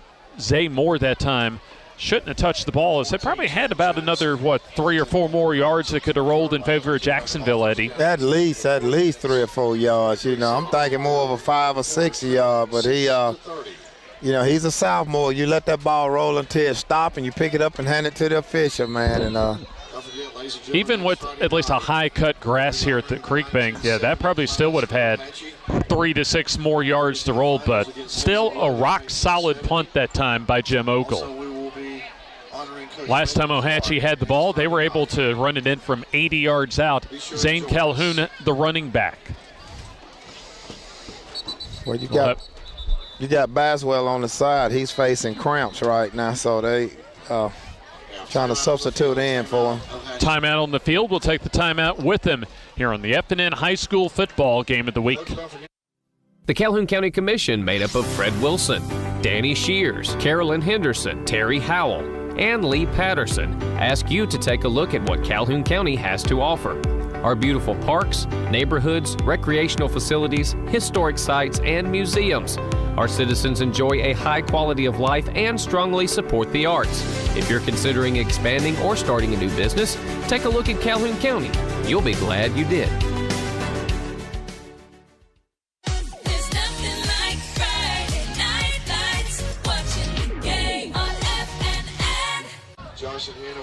Third quarter, 4:22 remaining in the third quarter. Ohatchee showing some signs of life in the third quarter, but Jacksonville built a 23-0 lead at halftime. In fact, have had as much as a 30-0 lead here in the third quarter. Jesse Baswell with an 80-yard run for Ohatchee here in the third. It'll be Baswell on the call. Gets bottled up this time. And it'll be maybe a couple of yards as we approach the 4-minute mark in the third quarter.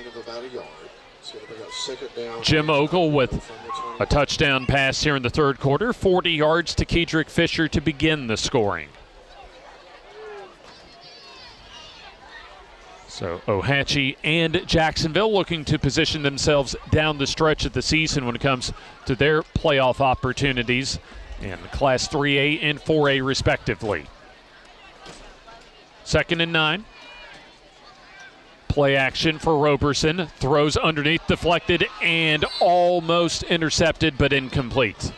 Just about a step away, or maybe a few more inches at the hands of Kedrick Fisher getting a pick. And that's just another missed opportunity right there. That's tip drill right there. He should have been diving at that ball, getting it. Great look that time at our camera angle as Fisher just inches shy of coming up with an INT. Fisher also with a couple of touchdown receptions this evening. So it'll be a 3rd down and 9 awaiting the Ohatchee Indians as they need to reach the 30 for the first down. Third quarter brought to you by Perez Flooring and More. Roberson awaiting the snap. Play action, under pressure, and he'll go down. There go that man again. I was just about to say that, Eddie. Charlie Wright coming up with his first sack of the night.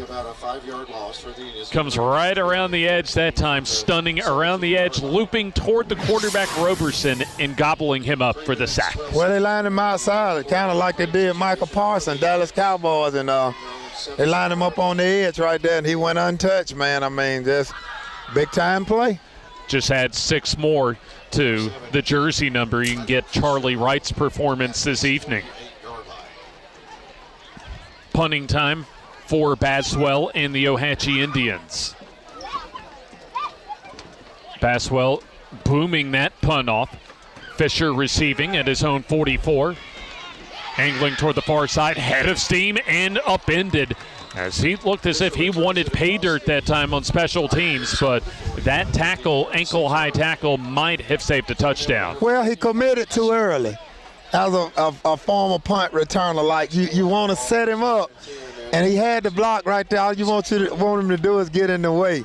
He probably should have dead-legged him to the inside and went back outside because he had a full head of steam, and I believe we'd have been looking at 6. But he committed completely to the inside. Approaching 2.5 minutes to go in the third quarter. Jacksonville will take over from the Ohatchee 36-yard line. F&M Bank presents our high school football game of the week each and every week. Service, solutions, and strength, always their tagline at F&M Bank.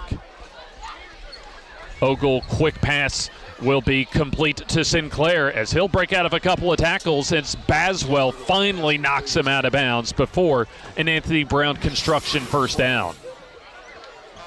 There's the quick pass, almost a hitch pass that time, as Sinclair roams down the sideline into the red zone for a red zone opportunity for Jacksonville. We keep hearing 2 names defensively. Wright for Jacksonville, Baswell for Ohatchee. I think they battling to see who can get the most tackles. Precision docks and repairs with the red zone opportunity for Jacksonville. Same play, completion to Fisher. Still on his feet, out of bounds, and close to the first down. So Clint Smith liked what he saw in the previous play, decides to go for it again. The very same play, and about 10 yards that time, closer toward the goal line. Well, listen, it's a game of matchups. And right now he sees Fisher has the matchup right there. So, hey, you're gonna ride that horse till you ride him to the shed right there, and that's what he's doing. Keetrick Fisher already with a couple of touchdowns. Jacksonville trying to get on the board again as they're up by at least a little more than 3 scores.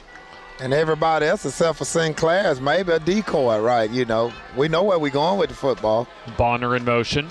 Give goes to English, racing off the left side and tumbling in for the touchdown.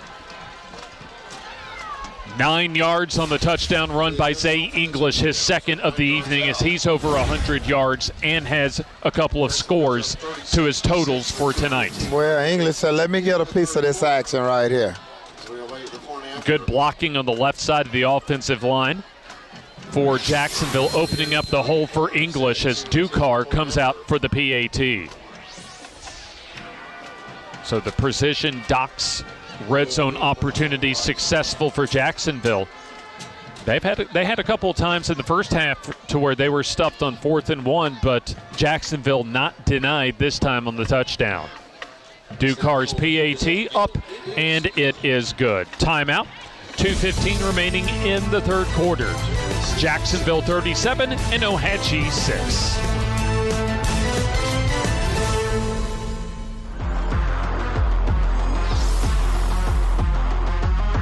That Joe Biden and Hunter Biden were paid $10 million in bribes. The floodgates are literally open here. Mike Rogers is standing up to crooked Joe Biden in D.C. Mike Rogers is our way of fighting back.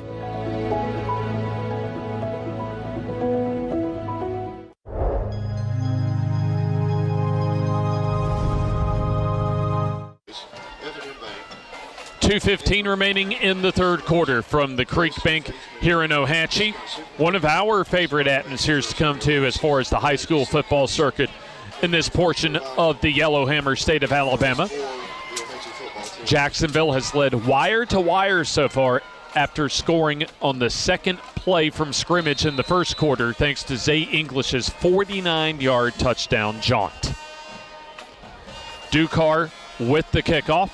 And over end and into the end zone for the touchback. Another Leopard Gypsy kickoff that goes into the end zone for Ducar. So Ohatchee will begin their possession 1st and 10 from the 20-yard line. At least in talking with Coach Chris Findlay earlier this week, Eddie, as far as his midterm assessment of his team. He's been pretty pleased with the continued improvement, really from the late last year when they were able to get into the playoffs up to now, but he still wants to see his team improve more as they go toward the end of the regular season. Well, that's what you want to do. Once you get a system in and you get a group of players and they learn your philosophy, you want to build on it each year, and you don't, you shouldn't digress, that much from the system. Talent may drop a little bit, but the system should never digress. The players should always know what the coach wants and what he wants in certain situations. Baswell up the middle for 3 yards. Nate Jones, the normal starting running back, not playing this evening. So Baswell getting some more carries. In fact, primarily the ball carrier this evening for Ohatchee. Counter give goes to Baswell. Gets strung out, and now a flag behind the play. As it was Hester finding some room off of the near hash mark, but I think that play is going to come on back. Not a whole lot of flags for both of these teams this evening. Initial indication is the holding call. 80-yard touchdown run in the third quarter by Baswell, but a couple of touchdowns for Jacksonville as well here in the third quarter.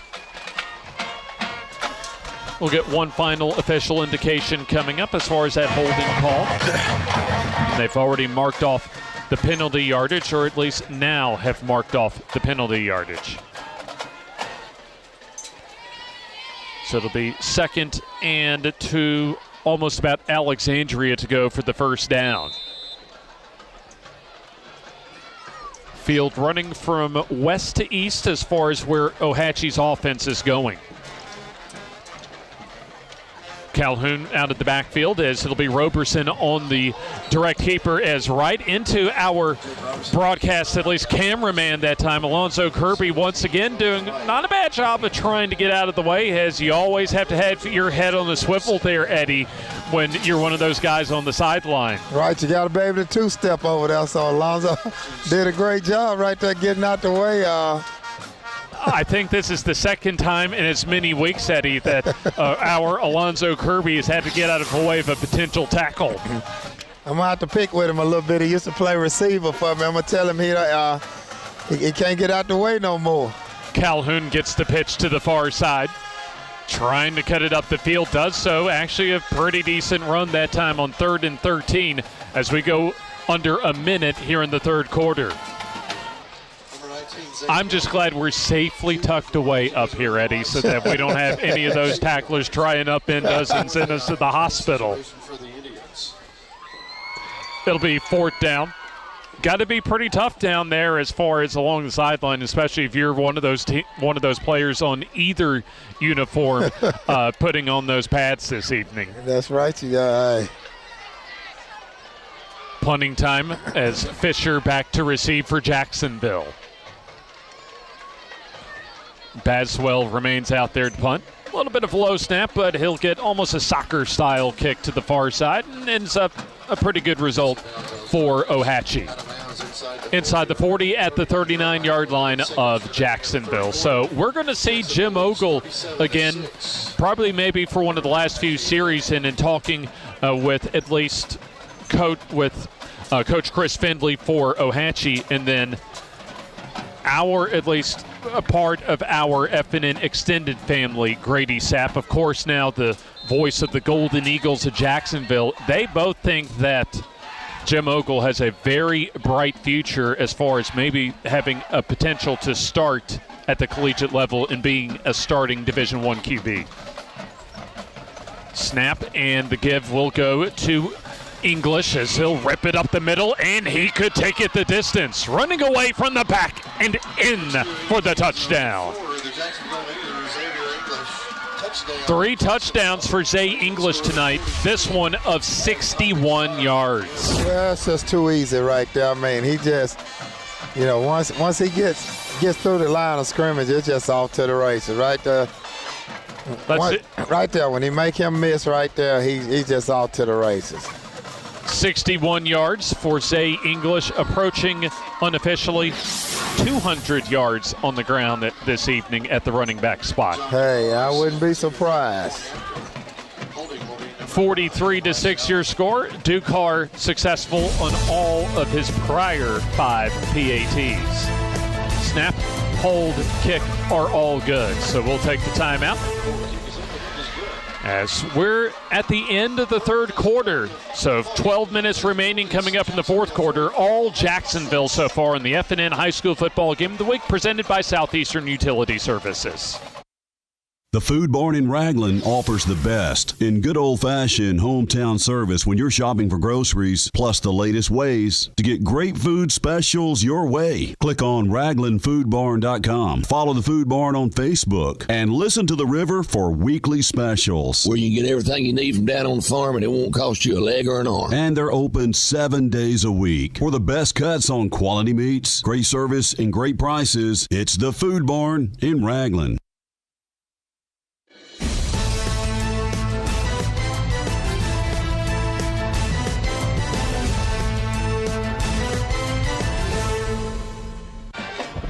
Three quarters in the can as Zay English finished off the third quarter with a 61-yard sprint to the end zone for the touchdown.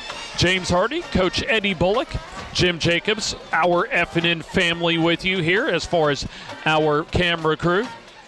Having to do a little extra work, as you saw on the sideline there late in the third quarter, but doing an excellent job this evening. Ohatchee Hardware brings you our fourth quarter, and feeling a little touch of some cooler weather, but we know colder weather around the corner, so they got basically heaters of all types that you need if you're in need of a heater when it comes for the upcoming winter. Here's the kickoff, a low line drive thanks to John Dukar. Hester advancing to the near sideline, out of bounds, close to the 25-yard line. So also a good time if you need a repair as far as one of those heaters, as there you see one of our toughest men on the crew, Alonzo Kirby, avoiding a tackle for the second consecutive week, as he had to do so in our trip to Cleburne County last week. Alonzo showing his linebacker skills there. So there you see our own Jake Jacobs as well, being a team player out there, helping to at least get that camera location for Alonzo Kirby back up and running. First down and 10 from the 25. Ohatchee with the football. Hester on the counter give up the middle as he'll get stood up by Luke Jackson, and Ryan Mitchell also helping out, assisting on the tackle for Jacksonville. Very impressive performance on the road for Jacksonville this evening as far as really taking control early on, and they've really, other than a couple of red zone misses there late in the first half, Eddie, they have not let their foot off the gas pedal this evening. Absolutely. They just they're doing what they need to do. They started off running it, then they went to the air raid, and I guess what I like about Zay English is that he just take advantage of the opportunities he get. I would imagine he probably don't have double-digit carries, but he's making the best out of the carries that he gets. Give goes to the backup running back, Zane Calhoun, trying to extend to the near sideline and goes out of bounds. Jackson, along with our linebacker, really one of our players of the evening, really, when you look at it, and Charlie Wright, the linebacker, also close to the tackle that time for Jacksonville. So Charlie Wright playing outstanding, and really all across the board for Jacksonville on top of their game this evening. Not going to come up with a shutout this evening, but they had held their opponents for almost the equivalent of 2 full games without a point. The fourth quarter against Anniston, the entire game against Talladega, and then halftime, at least up to halftime here tonight. Prior to the snap, we have the officials blow the play dead and a flag on the play. Flags on the field. Going to be one of the rare mistakes pre-snap for Jacksonville. I think that might be actually their first pre-snap penalty of the entire evening, of offside on Jacksonville. Instead of a 3rd and 6, a 3rd and 1 upcoming for Ohatchee. Approaching the 10-minute mark remaining in this evening's ball game. Should be a very happy Jacksonville locker room after the game this evening. Should be also closing in on a season high as far as points in a game for Jacksonville. Trying to score above 50 for the third consecutive week as Calhoun slips and might have gotten close to the first down, but he'll fall down around the line of scrimmage, maybe a yard lost that time. So it's going to be 4th down and the punting unit coming on for Ohatchee. Well, that man was in that big gap extremely quick, that Charlie Wright. He hit that left side very quickly, so I can understand why he may have slipped. Didn't want to get that big hit on him. Jacksonville coming into this evening scoring 43 points per ball game, and they've exceeded that this evening, scoring 44. Baswell, a busy man punting-wise, gets the low snap. Another good punt angling toward the near side as Sinclair receiving this time for Jacksonville. Lets it die, and Ohatchee will touch it. It'll be 1st down and 10 for Jacksonville coming up. Our FNN High School Football Game of the Week, every week, brought to you courtesy of our friends at the Grub Mart, home of the 99-cent bag of ice. Also, our 4th quarter, presented by Ohatchee Hardware. Ready for any of your needs as far as repairs for your heater for the upcoming colder weather or a new heater of all sorts. You name it, and they'll have it. Jacksonville back out of the huddle, and looks as if a new quarterback coming in, so Jim Ogle will have his night come to a close. A stoppage in play, however, as we'll have a timeout on the field, a timeout for Jacksonville, and we'll take the timeout with them here on the FNN High School Football Game of the Week in the 4th quarter. At Farmers and Merchants Bank, we're showing off our school spirit with our newly designed Vertical Spirit debit cards. Now, these are customized with your favorite school's logo, and half of every Spirit card purchased goes toward your school. So, show off your colors and support your local school with the F&M Spirit debit card. You can learn more at fnm.bank. Member FDIC.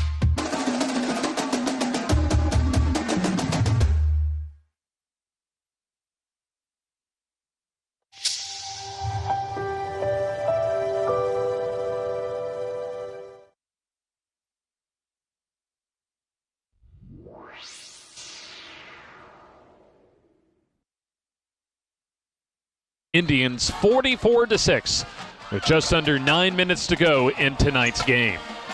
So Coach Clint Smith starting to empty his bench as we have a new Golden Eagles quarterback in the ball game.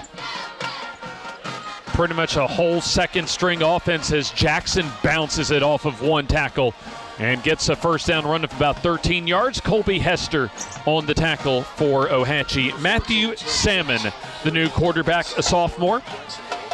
Also, Luke Jackson, normally one of the outside linebackers, getting some action at running back. So obviously when you're up this big, a great opportunity for Coach Clint Smith to not only get his reserves some playing time, but reward them with playing time as far as against a good opponent and develop some depth deep in your depth chart, Eddie. And that's what you want to do. I mean, it's quality times. You know, Hatchie still has several starters in. I mean, so, you know, they're not going against the JV right there. They're going against some quality guys right there. Jacksonville already with an Anthony Brown construction 1st down run on this drive, thanks to Luke Jackson. We go south of 8 minutes remaining in tonight's ball game. A total domination by the Jacksonville Golden Eagles. As Salmon will await the snap. Gives off. Jackson on the call. Tripped up across midfield. Good solid tackle for Ohatchee that time. as Carter comes up from his cornerback spot on the tackle. And that's the same little play that Zay is running right there, but you can see that's a younger guy right there, and he's just not able to make the cuts, that Zay is able to make, but he'll get there, though. Right idea. Briley Carter, who made the tackle, coming up a bit gimpy, will hobble off almost right to our broadcast location. We're actually located directly above the Ohatchee bench. Literally look over our broadcast equipment and see the Ohatchee players right along the sideline. Give right up the middle and big room for Ellis as he'll try and scamper in, will do so to the end zone for the touchdown. Tylen Ellis with his touchdown run, 48 yards to add to the scoring machine for Jacksonville. That's another sophomore right there. You're looking at the We'll take a second look. The touchdown run brought to you by Tylen Ellis. And there you see, untouched that time, Eddie. Great blocking by the offensive line as Ellis with his first touchdown of the evening. And that's a bend play right there. He started out to the right, but they pulled a right tackle. So, he was able to bend that ball right back in behind him. So Elijah Stinson coming on for the PAT. That's good. Timeout here from the Creek Bank. All Jacksonville now up 51-6 as we'll see Ellis take it to the house.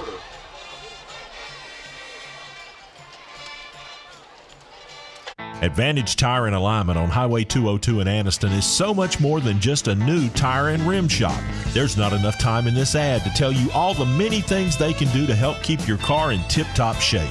Advantage Tire uses ASE certified technicians, so you know any work done is top-notch. Bottom line, if it needs repaired or replaced, they can probably do the job and save you money. And when it comes time for new or used tires and rims, Advantage Tire and Alignment prices just can't be beat. Stop in and see Bruce and the crew today. Advantage Tire and Alignment.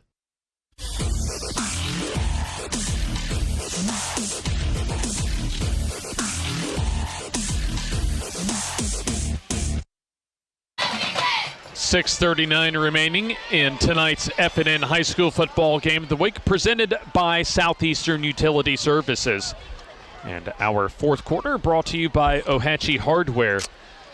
And a red-hot team so far in the Jacksonville Golden Eagles, not only tonight, but the last 3 weeks.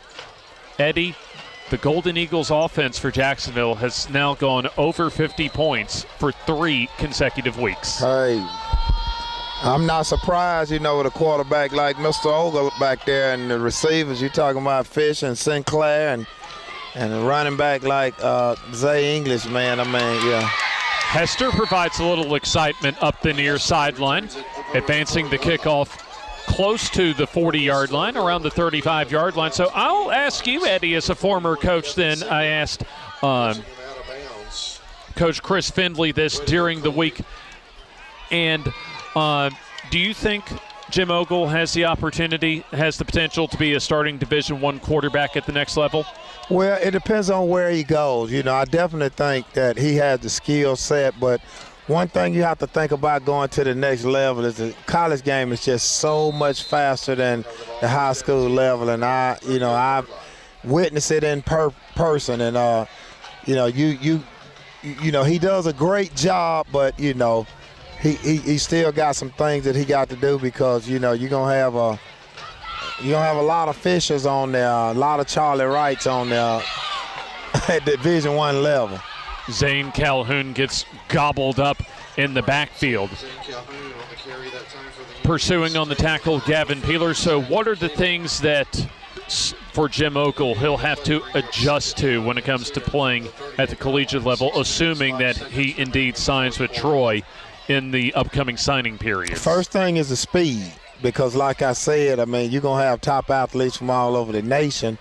And then, of course, he's going to have his read progressions are going to be a little bit faster, because, a whole window closes a lot faster in college than it does in high school.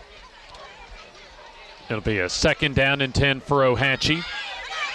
Up the middle for Roberson, slides down safely after about a 4, maybe 5-yard gain, around the 43, possibly the 44-yard line. That's a smart play right there because I noticed he has a bandage on his left knee, and, you know, this game right here is out of reach. So the only thing you're playing for right now is a little pride, you know, but other than that, you don't want to get anybody hurt that's going to hurt you in your future region games and possibly the playoffs. So that's a smart move right there for him to slide and get down, you know.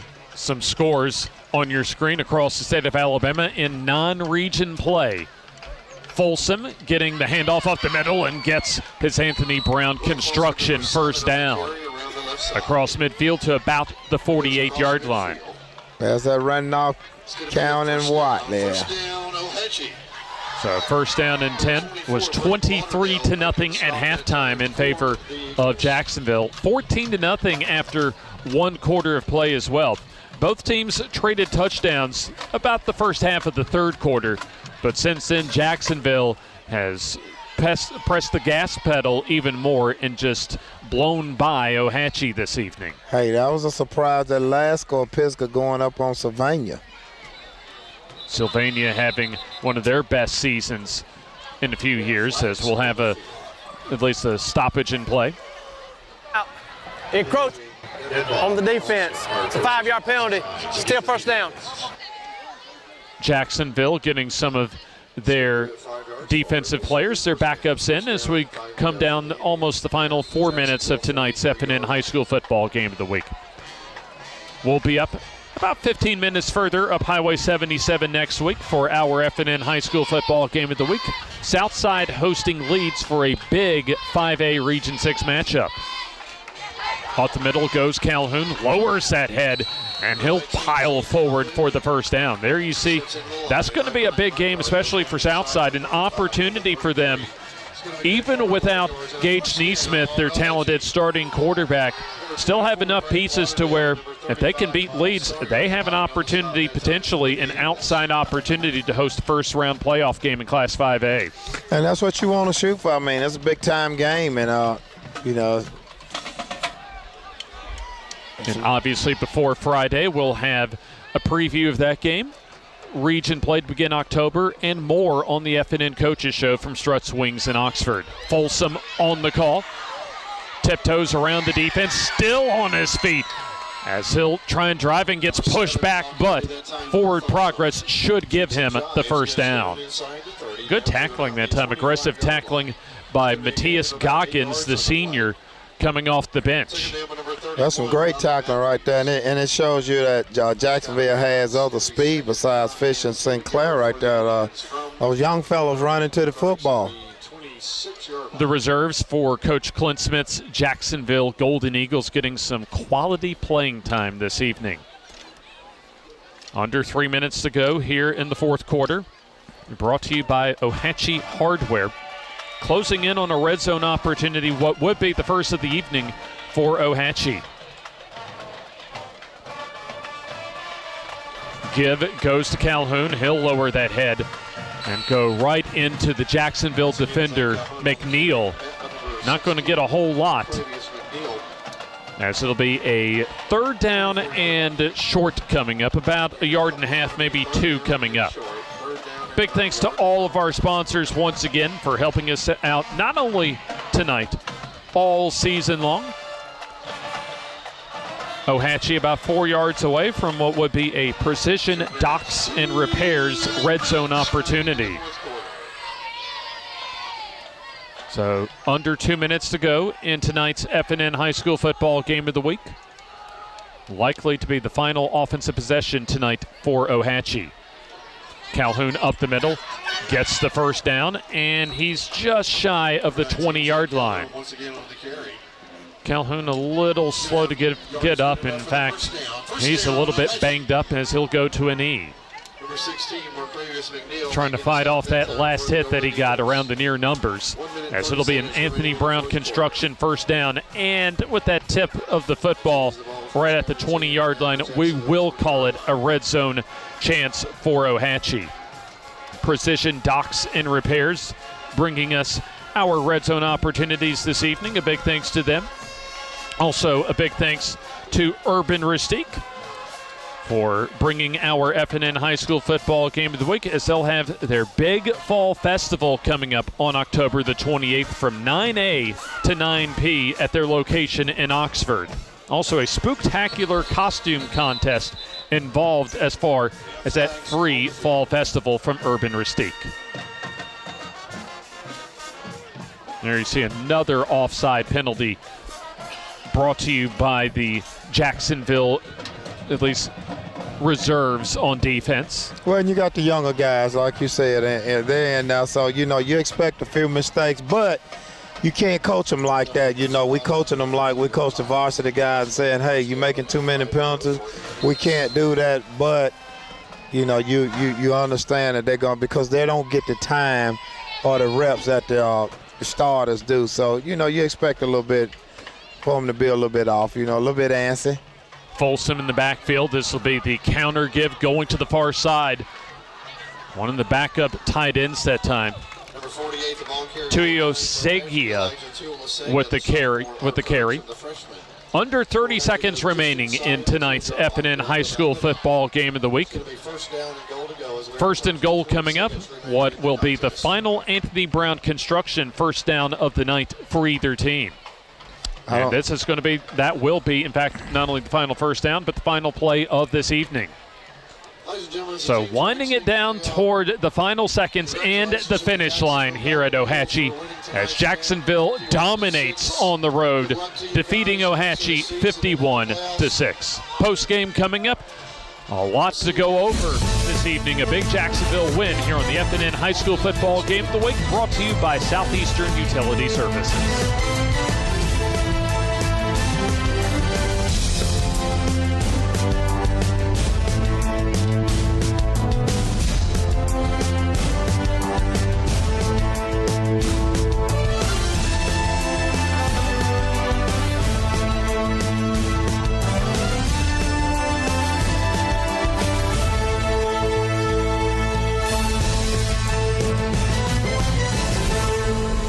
Located in Alexandria, Alabama, Ron's Barbecue is now back open 10 to 8 Wednesday through Sunday. A local, family-owned and operated business, Ron's is providing slow-smoked ribs, barbecue chicken, and more. Known for the huge buffalo chicken tenders and the delicious smash burger, Ron's is perfect for the family night out or a lunchtime meeting. Come on out and try Calhoun County's newest local barbecue restaurant. The Calhoun County Commission, made up of Fred Wilson, Danny Shears, Carolyn Henderson, Terry Howell, and Lee Patterson, ask you to take a look at what Calhoun County has to offer. Our beautiful parks, neighborhoods, recreational facilities, historic sites, and museums. Our citizens enjoy a high quality of life and strongly support the arts. If you're considering expanding or starting a new business, take a look at Calhoun County. You'll be glad you did.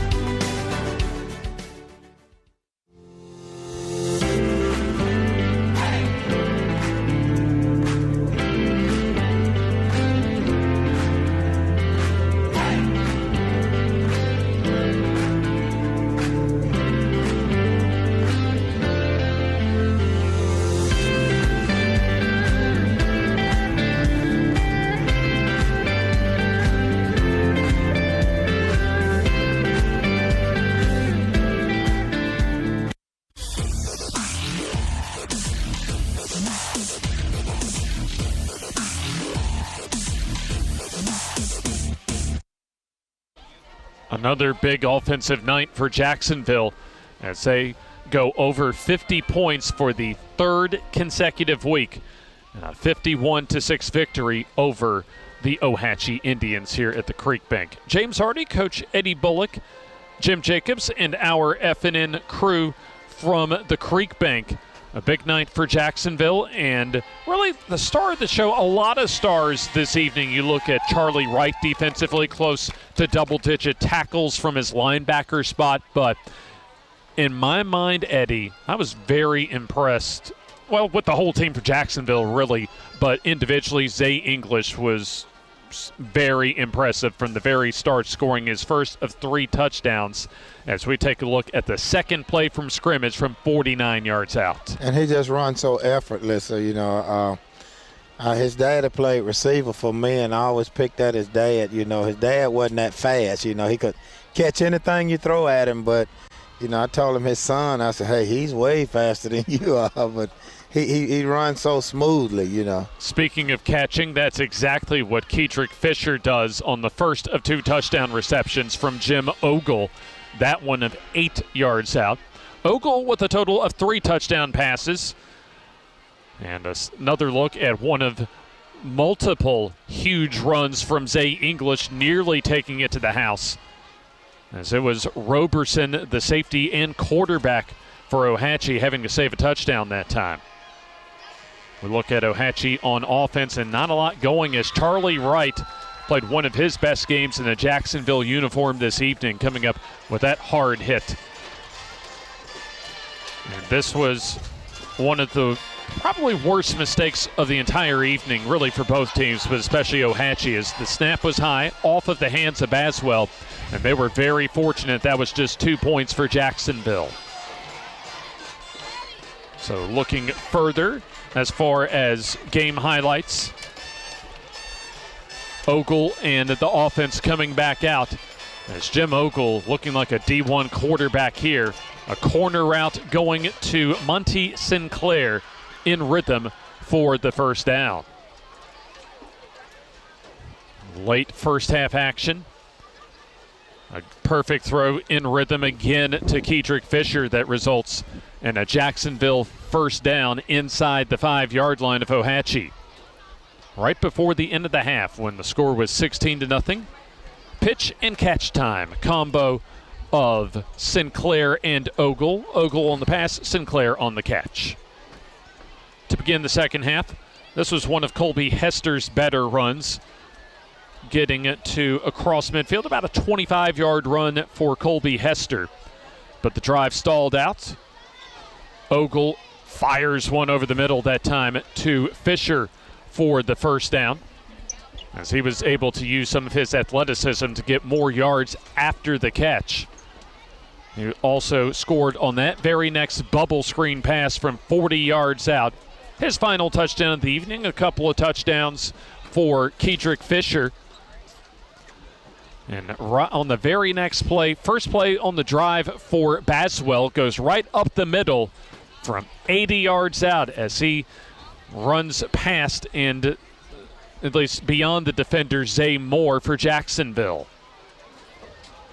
A second look at the highlight really for Ohatchee, as Baswell did a lot this evening. It's a pretty good punting night this evening, and that was his highlight, especially on that 80-yard touchdown run. But after that, and really for the entire game, Eddie, it was all Jacksonville Golden Eagles. Well, Baswell wasn't getting caught on that play. But Carter that time from his cornerback spot able to make his best defensive play of the night, a 5-yard loss and a bubble screen pass to Monty Sinclair. Jacksonville advances up the field. Second of 3 touchdowns for Zay English, as we're awaiting Coach Clint Smith from Jacksonville and one of his players. And they're heading over, and we'll take a look at a couple of more highlights. This time, Roberson gets hit hard by Charlie right out of bounds. One of his best nights, as we've mentioned.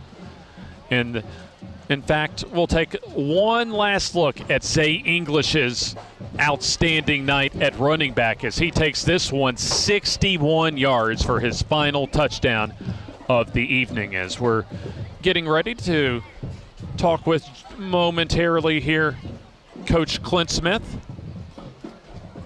and Kedrick Fisher. We'll go ahead. We'll start with you, Coach. And Coach Smith, first off, congratulations. A well-played game, really consistent game for your squad on both sides of the ball this evening. In pretty much every phase of the game, I thought, we came out and established ourselves early and, was able to kind of, keep our foot on the gas pedal the entire game. And so really proud of how we played up front, especially defensively. I thought we played pretty well. I thought we tackled pretty well. And, offensively put some good points up on the board, made some big plays. Special teams, we kicked it in the end zone a few times, and I think we hit all our extra points. And so, a solid game tonight, which is what I wanted to see, and a great effort from our coaches and our players, and great community support tonight, good atmosphere. Great game, Coach. Congratulations, Coach Bullock. Hey, Coach, thank you. Look, I got to ask you about this. Y'all had a couple of opportunities where you had 4th down and you was deep in territory, and then you also had a high snap that possibly could have fell on for a touchdown, and you put up 51 points. So tell me your feelings about those 2 series and about that one play. Well, I think first half, we actually left some points off, on the board, off the board. We got down in the red zone a couple times and didn't come away with anything. And then, on the high snap, we kind of bobbled it and turned it into a safety instead of 6 points. Right.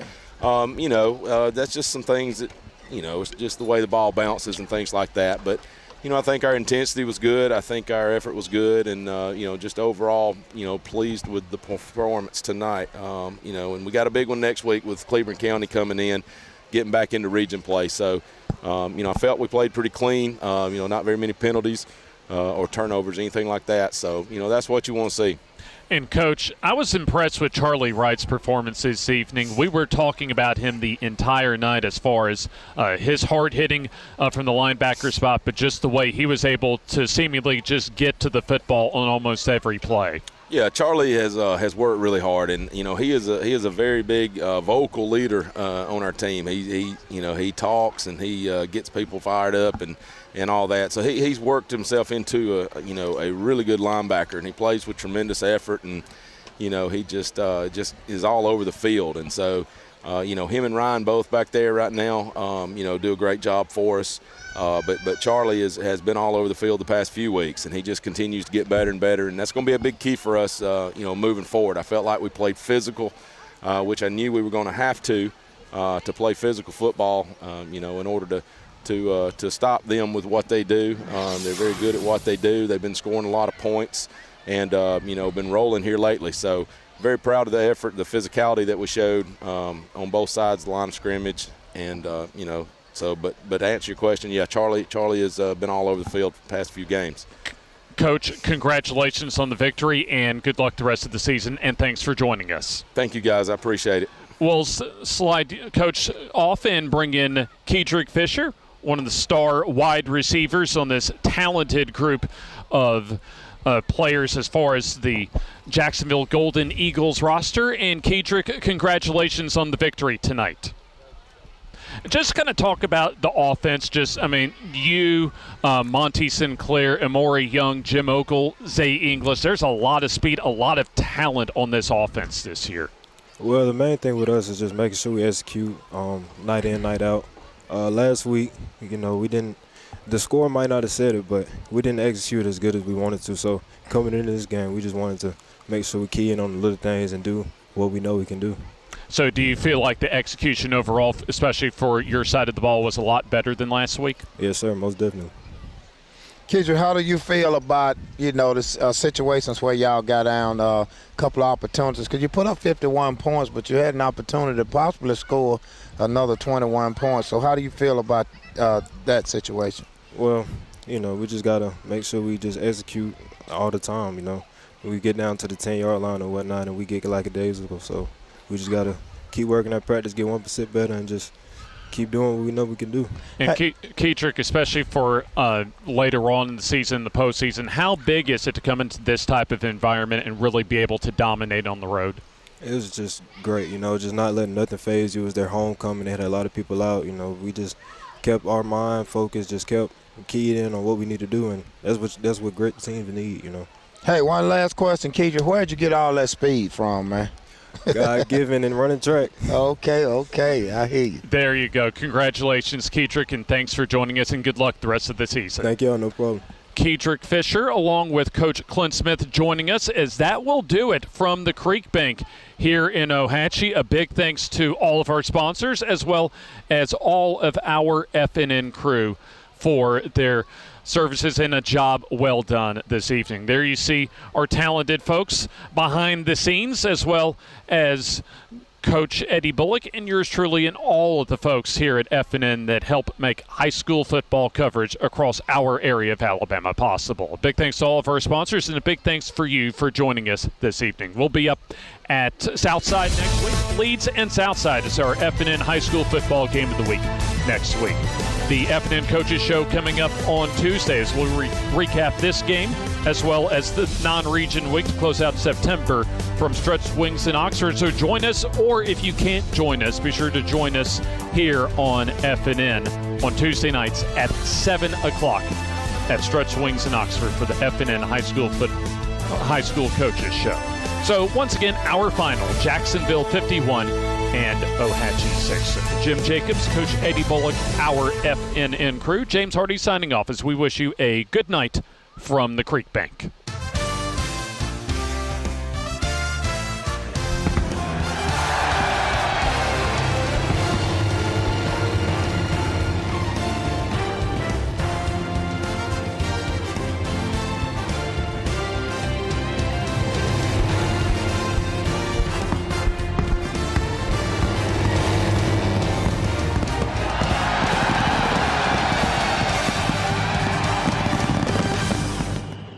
Aniston Auto Trim and Body Shop is your best stop for full-service auto body repair, including all body work and professional painting. They also specialize in complete classic car restoration.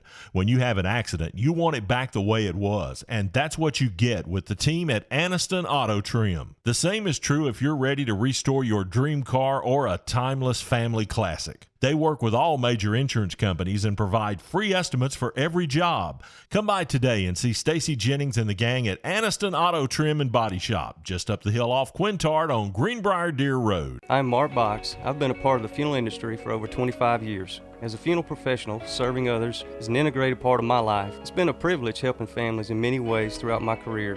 As the owner of Aniston Memorial Funeral Home, Aniston Memorial Gardens, and Maple Grove Cemetery, I would like each of you to know that my staff and I are here to serve each of you during your time of need. We want you to feel comforted and honored as we memorialize the life of your loved one. I am grateful for the opportunity to give back within Calhoun County and our local communities.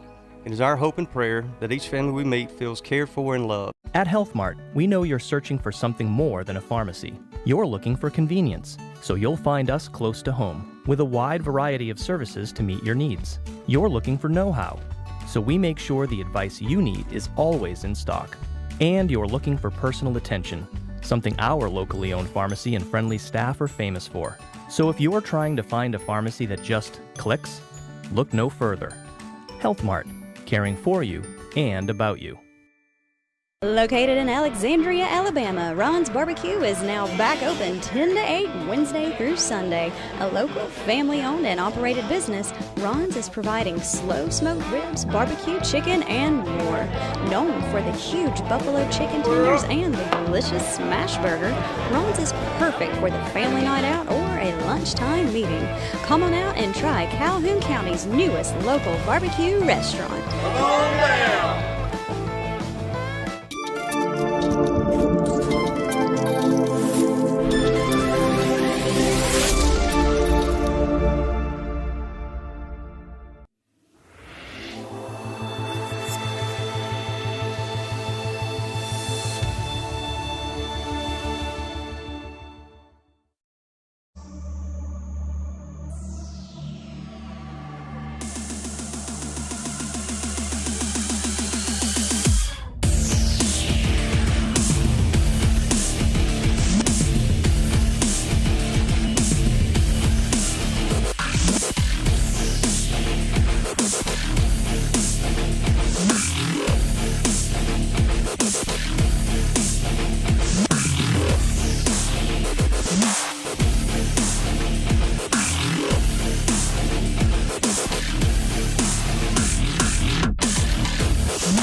It's a rivalry showdown here in Northeast Alabama as Southside makes a trip just on the other side of the Coosa River here in Attala to face the Etowah Blue Devils from Jim Glover Field here in Attala, Alabama, and a happy high school football Friday night wherever you're watching us from. James Hardy with you. Alongside me, as always, is the coach, Eddie Bullock, for our final regular season telecast for the FNN High School Football Game of the Week before we begin our postseason edition of the FNN High School Football Game of the Week. And, Coach, this is the final tune-up for both of these teams because both Southside and Etowah will have their seasons progress into the playoffs next week. Yeah, absolutely, and this is what you look for right here. You want to get down to the end, and you want to make sure you get through the game and kind of stay in tune for the postseason, but you don't want to get anybody hurt, so you want to kind of – most of these games be rivalry games anyway. Big rivalry game for these two teams, but also, Coach, talking with first-year head coach Miles Holcomb for Southside, he's treating this week as like really a playoff game as far as kind of their first-round playoff game this week, entering what will be a very big playoff test in the first round next week for them at Mountain Brook. Well, what he's trying to emphasize is the seriousness of playing in the playoffs because, during the regular season you play 1 week and then you just rub your wounds and you come back the next week and play. But next week it's one and done, so he's trying to get them in that mindset. Now, we'll talk more about this later on in the program as far as just the consistency for both of these teams. But you look at Southside, Coach, this is something that struck me. Southside lost all but one of their home games this year, but they have not lost a road game so far this year. And that's excellent, because normally the philosophy is win all your home games and half of them on the road. So, they've actually flipped it. They didn't quite win half of them at home, but that's an excellent road record. And what do you attribute that to, Coach? Well, sometimes teams get just play more comfortable when they're away from their own home crowd and it's less pressure. I had a couple of teams that played that way. We actually played better on the road than we did at home. But, I still tried to preach to them the fact that you take care of home first, and then, your most hostile environment is going to be on the road. But some teams just adapt, to playing on the road. I tell you what, speaking of hostile environments, we had a chance to go to a very hostile environment last week as far as Death Valley was concerned, and it was definitely Death Valley for one of the top teams in Class 5A as far as the Leeds Green Wave, as Alexandria rolled over the Leeds for the Class 5A Region 6 Championship en route to a home game next week for them in the 5A playoffs. So let's take a look back at that dominating victory for the Valley Cubs of Alexandria a week ago. Enos awaiting the snap in the shotgun. He'll get the snap, goes up the middle, gets good blocking, has room.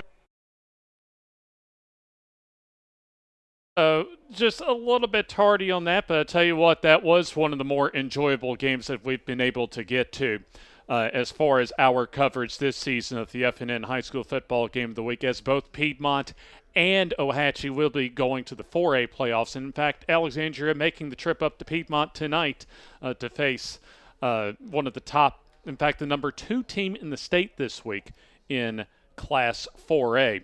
And like we mentioned, both Etowah and Southside, as far as our game of the week this week, will be making road trips next week when it comes to their playoffs. For Etowah, a trip to Priceville for the first round of the 4A playoffs, and Southside, not too far from where I reside as far as the Magic City.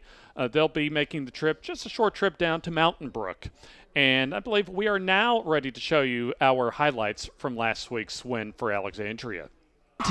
15, 10, 5, and a touchdown on the first offensive play of the game for Alexandria. In motion, snap, and to throw will be Ladd as he's under pressure, loses the football. And let's see who has it, and it will be Alexandria with the football as coming up with the recovery, Braxton Tucker. As this will be the end around to the far side, turning the corner and getting his way into the end zone. Touchdown for Alexandria's Ross, his second of the night. First quarter as Alexandria driving, and this will be the keeper by McGee as Leeds defends it well, but good determination by McGee as he keeps the play alive. as it appears that there's a fumble on the play. And Leeds says that they have it, and they do. Some rest on defense. Latta in the shotgun. Yelverton the lone setback. Snap. And will throw to the far side as that is intercepted inside the 10-yard line. And another call. Snap, and this will be the give off the left side and a touchdown for Alexandria as the back coming in motion as Latta has time. Now will step up, needs help and finds a receiver complete for the first down and more inside the 25. 2nd and 7. This will be the keeper for Latta as he'll maintain his balance and gets a couple more yards but loses the football. And if he does so, Alexandria will get their 4th turnover of the ball game.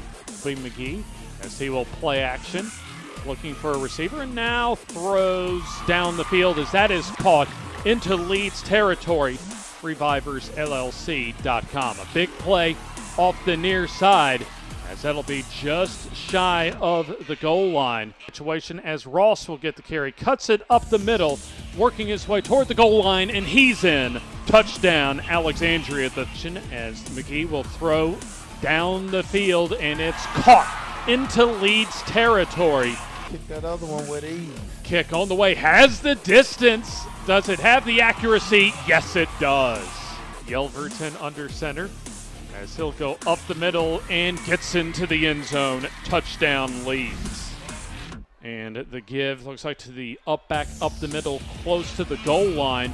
And is he in? Looks like he is in. Yes, there's your signal. Touchdown for Alexandria. Action as McGee fires toward the end zone. Jump ball and caught at the goal line and in for the touchdown.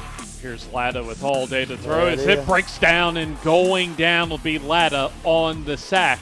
As it'll be number 22, Tyler Brown, with a big night defensively on the sack. The Calhoun County Commission, made up of J.D. Hess, Danny Shears, Fred Wilson, Carolyn Henderson, and Lee Patterson, ask you to take a look at what Calhoun County has to offer. Beautiful parks, neighborhoods, recreational facilities, historic sites, and museums. Our citizens enjoy a high quality of life and strongly support the arts. If you are considering expanding or starting a new business, take a look at what Calhoun County has to offer. You will be glad you did. Your neighborhood Grub Mart is your one-stop shop for everything you need when you're on the go. Grub Mart features the best prices on Coke and Pepsi products and is the home to the 99-cent bag of ice every day. And Grub Mart is your exclusive home for the popcorn bucket. Purchase yours for only $5.99, then bring it for free refills throughout the year. And save every day with your Grub Mart Super Saver card. When you're on the go, it's good to know Grub Mart has everything you need. Gas, diesel, and delicious Oleo donuts. In business over 78 years, visit your local Grub Mart today. Cofield Asphalt Refinishing is Northeast Alabama's go-to source for exterior parking lot maintenance. We provide a broad range of products and services in the asphalt, seal coating, and striping industry. Whether it's for a commercial or industrial customer or helping serve other contractors like ourselves, we're here to serve our community with over 25 years experience. Get a free estimate. Call us at 256-454-5336 or contact Cofield Asphalt Refinishing. In Alabama, school spirit is in the air on Friday nights. At Farmers and Merchants Bank, we're giving our customers the opportunity to show their school spirit every day with our new Spirit debit card. We've designed a unique card for every Calhoun County school that includes the school's logo. So every time you use the card, you're showing your school spirit. Come in and get your school spirit debit card today. We've got spirit at F&M Bank. Service, solutions, and strength. Member FDIC and equal housing lender. Advantage Tire and Alignment on Highway 202 in Anniston is so much more than just a new tire and rim shop.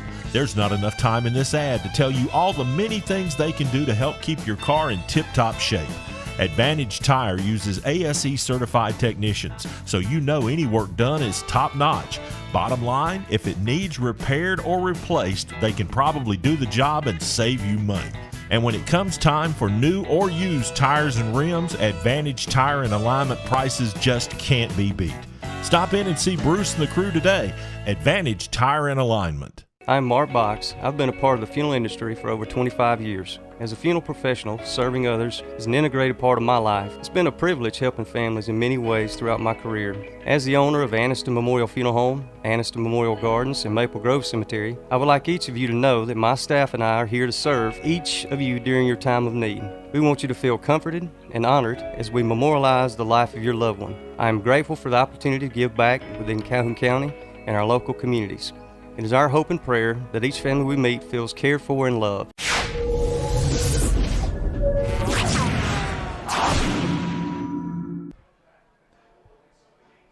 The final regular season game for the 2021 FNN High School Football Game of the Week features a couple of Etowah County rivals in the Blue Devils of Etowah and the Panthers of Southside High School. James Hardy and Coach Eddie Bullock with you here from Attala, Alabama in James E. Glover Stadium. Just a hop, skip, and a jump from the campus, the main campus of Etowah High School. And we got some big ones to break down, Coach, besides our game tonight, because for a lot of teams around the state of Alabama that end their season tonight, it's their final tune-up before they get to the playoffs. So let's take a look at the first of the series of big ones that we have for this week. And we just talked about it going into the break of what should be an outstanding game tonight, not too far from us here in Attala, just over on 278 Alexandria in Piedmont. That'll be a whale of a ball game tonight, Coach. Absolutely. Jim got it right. He got capital B, capital I, capital G. That is going to be a tough game right there. And I believe Piedmont walked away with a victory last year. And I don't know, I just got a feeling Piedmont is hard to beat at home, but I just got a feeling that them Valley Cubs may slip in there and get one tonight. So that's an interesting matchup, Coach, as far as Piedmont that likes to open up the offense a little bit more. Absolutely. In Alexandria, that's a very physical ball club. And I think Alexandria built up a lot of momentum and a lot of positive vibes from last week. So I like that carryover for them as far as getting a big road win tonight. Okay.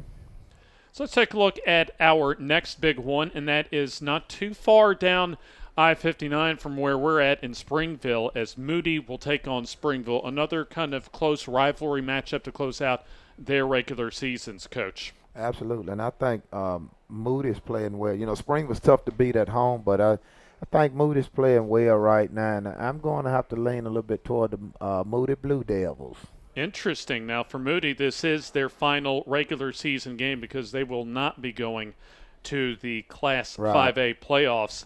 And Springville is kind of one of those, actually looking at their season right now, 4-5 and 2-4, so also their final regular season game. So I think I like Springville to take this one at home to close out the regular season and their season as well. All right, we split on that one.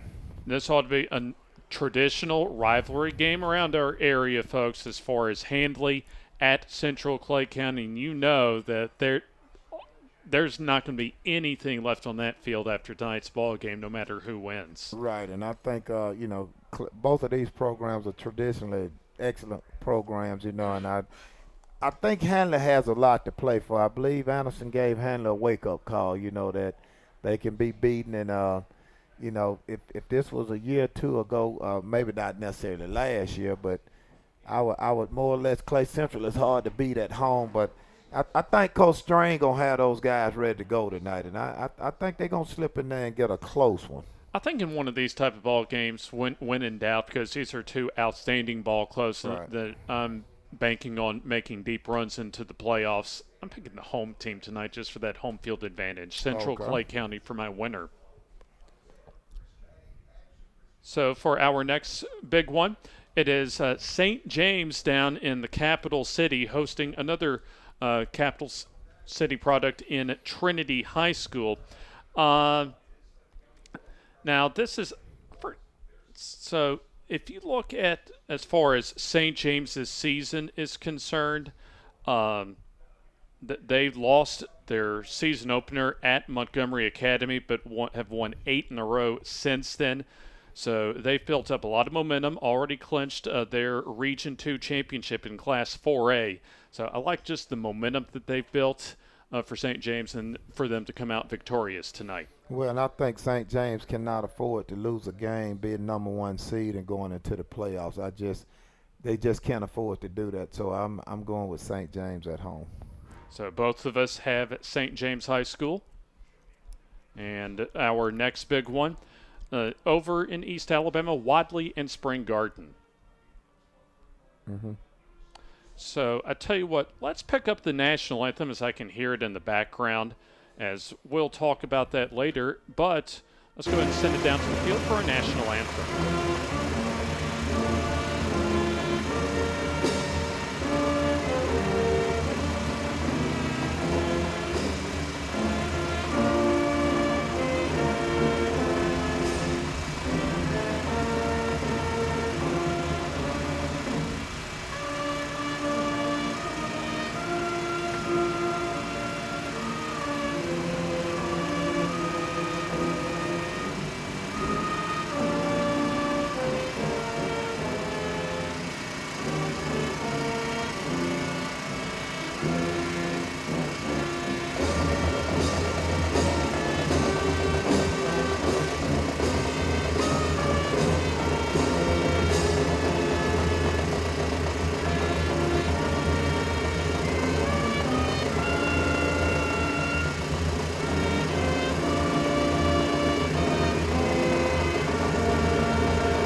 Our national anthem presented by the Etowah High School Marching Band. We've been taking a look at some of the big ones from around the region, and at least we had Wadley hosting Spring Garden as far as both teams' season finales. Now for Spring Garden, they will be hosting Hatton next week for their first round Class 2A playoff game, and Coach Spring Gardens had an outstanding season.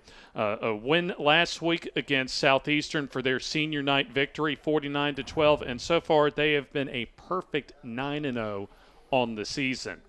And so I think kind of what you said about St. James as far as them needing to get a victory, especially as one of those top seeds in Class 4A before getting into the playoffs. I think a lot of that can kind of apply to Spring Garden as well. In fact, also Wadley it can apply to as well, especially being the home team and also an undefeated team in Class 1A.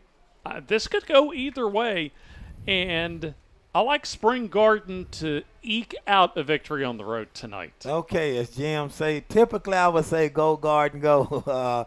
With him reminding me that both teams were undefeated, both of them are having outstanding seasons, but on this one, I'm going to have to go with the home team right there. I think Spring Garden, this could be a trap game, and I think Spring Garden could actually go in and do what it takes to get the win. But I'm going with the home team tonight. Ought to be a quality ball game down in Wadley, Alabama, between those two undefeated teams, as one of those teams will go the entire regular season undefeated.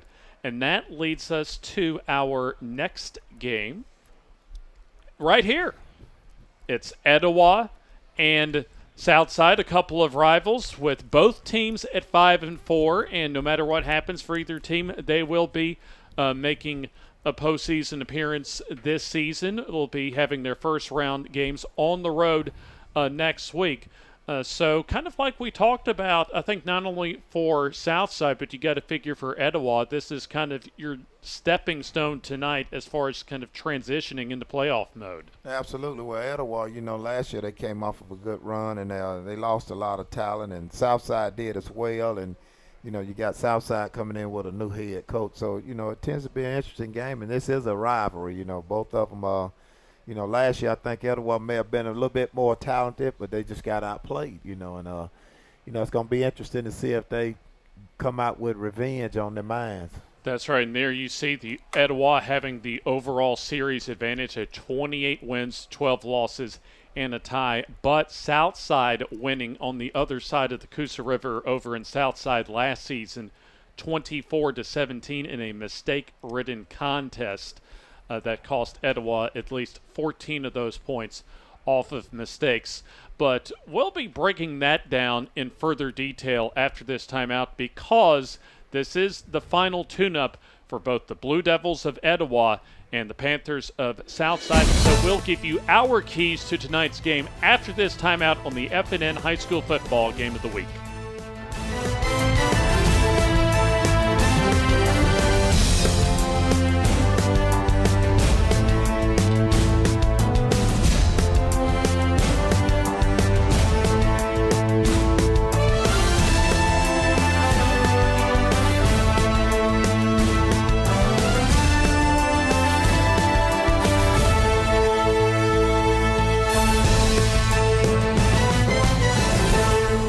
Did you know Kona Ice can help you fundraise for your school? It's true. It's quick, it's easy, and the kids absolutely love having Kona Ice. We'll let you in on a little secret. Teachers love it too. So, how can we help you fundraise this year? It's quick, it's easy, the kids love it, and teachers love it too.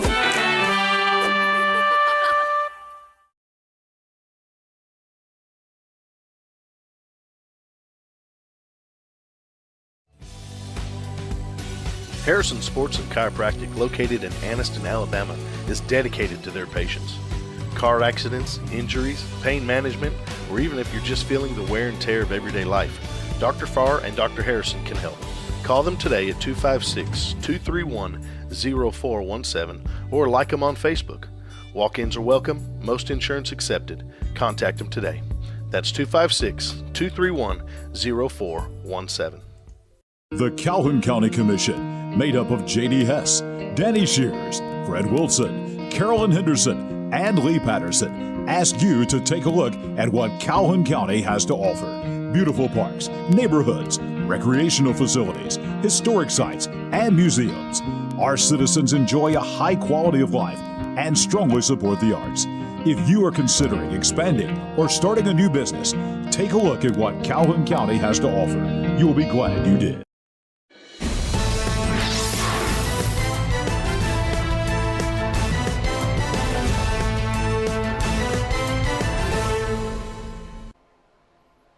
A pair of rivals looking to maintain winning records in the regular season, but also having their final tune-ups as far as this 2021 regular season is concerned. Both teams will be making the playoffs next week for their first round playoff games, as the captains for both Southside and for Etowah will be making their way to midfield for the opening coin toss.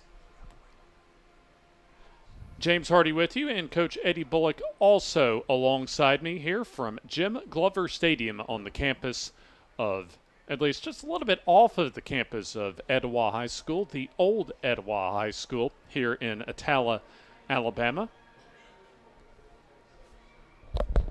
As you see, two of the captains for Southside, one of those in Jacob Davis and the other in Tyler Green, the running back. And then a trio of the Etowah High School captains on the other side, as Etowah wins the toss but will defer until the second half. And so let's take a look at some of the keys for our game tonight, as we're just about 3 minutes and change away from kickoff, as we'll have Southside taking the football to begin this ball game. And you look at it, Coach, for both these teams, certainly that final tune-up going into the playoffs. But for Etowah first, they need to have solid pass protection along their offensive line to be able to protect their quarterback in Trace Thompson. Absolutely. In the past, he's thrown the ball very well, but, not very quick foot speed. So, and he can throw it, So if he can, if they can protect him now, he can get it where it needs to go. And we've talked about it with Southside earlier, as in the first segment, to open up our countdown to kickoff, as far as just them only having one home win this year, but undefeated 4-0 on the road. I think I'm interested to see how much consistency as far as their overall performance that they can sustain tonight. Well, and when you say consistency, for both teams, that includes not getting penalized as well, because you can be consistent and have a drive, and then it don't take but one penalty to break your back or put you back behind the chain. So, consistency means consistency without getting penalties as well.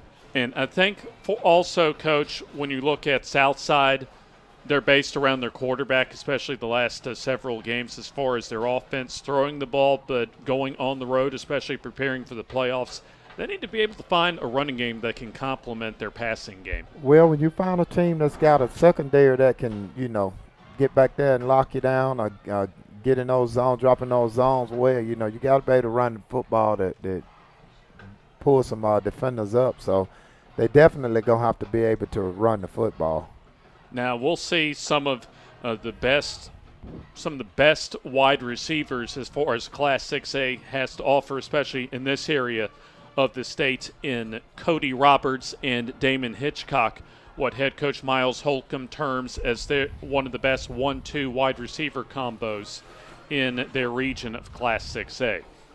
There you see Etowah getting ready to kick things off, as their starting place kicker will be Alejandro Corona for tonight's ball game. This is senior night for Etowah, the Blue Devils.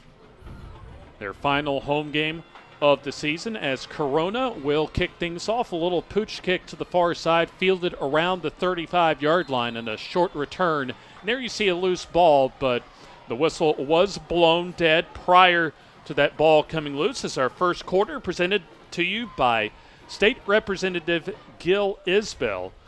The first half of tonight's game presented by Representative Gil Isbell, proud to be a Republican representing District 28 in the Alabama House of Representatives. So you'll be hearing his name not only all of the first quarter, but all of the first half as far as our first half sponsor is concerned. Gage Neesmith, the starting quarterback, will line up in the shotgun. Now, Southside has been decimated by injuries, so they'll have a couple of backup running backs at their disposal, as this will be the keeper for Neesmith as he runs into that brick wall along the defensive front that coach right at the start of this ball game, that Etowah defensive line pushed that offensive line into the quarterback. Absolutely. I mean, they didn't get anywhere. They just collapsed the whole middle section of the offensive line. Looking at the rest of the Southside starters, you have Davis Lawley and Caden McMichael at the wide receiver spots alongside Cody Roberts and Damon Hitchcock. There'll be a play action for Neesmith as he'll dump it down complete to his tight end in Moats, as he'll get to around the original line of scrimmage across the 35 to about the 36-yard line. The first play on the quarterback keeper lost 4 yards, and that gained maybe about that lost yardage, so it'll be a 3rd and 10 from the original line of scrimmage with the line to reach for the first down at the 46-yard line. Offensively in the backfield for Southside, you'll see the combo of Tyler Green and Everett Grizzard. Green a senior and Grizzard just a sophomore. Shotgun on a 3rd and 10 for Neesmith as he'll get the snap. Has some time and now throws to the numbers far side. That is caught at the 45-yard line as the catch made by Damon Hitchcock, but it appears that they'll be just a little bit shy of the first down. And that was great coverage right there. Etowah dropped, was in a nickel package, and they dropped back 5 guys, and, the underneath linebacker picked up the underneath route right there, and he protected the chains. He got right on the first down mark, and he let him catch it. He came up and made a nice form tackle. Taylor Clark in to punt, as Southside goes 3 and out on their first offensive possession of the night. Southside had the week off last week, while it was Etowah defeating Dora 17-14 in their region finale last week, as you see a low line drive that is immediately picked up on the punt return by Hardwick as he gets maybe a couple of yards, but the Blue Devils will have their first offensive possession of the night. 1st down and 10 here with under 10 minutes to go in the opening quarter. This is the final regular season game all across the state of Alabama, as both of these teams will be having postseason road trips next week. Trace Thompson comes out in the shotgun, starting quarterback, with a couple of backs alongside him. So 2 wide receivers to the near side, as the running backs will be Andrew Pierce and Tyler Dobbs to start things out. Shotgun snap, and this will be the gift to Pierce as he will get nothing. In fact, little high snap that time, Coach. And like Etowah's defense on their first time defensively on first down, Southside blowing that play up for a loss. Absolutely, and high snap threw the timing off right there. It's crazy, but just that little offness of the snap, it throws them out of whack. So, you're getting a little. It looks like we have a trick play coming up here as you have the snap and the quick lateral far side complete with the flag on the play. And now the toss near side, that'll be complete.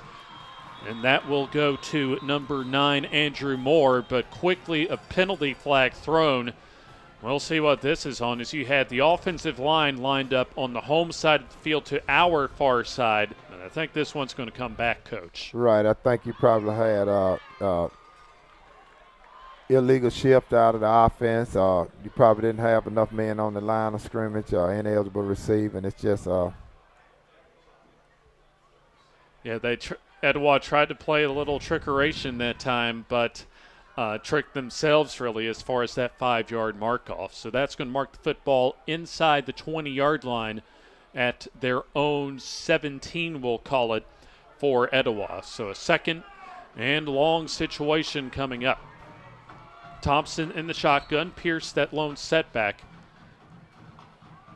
Just an illegal shift right there. They never got set on that play. So 20 on the play clock. As now the receivers will shift with 2x2s to each side.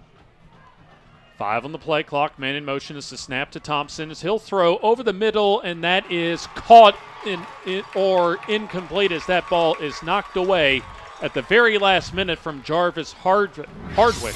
Yeah, Hardwick made a great play. Great coverage. That was a great throw by the quarterback right there. He may have led him just a little bit.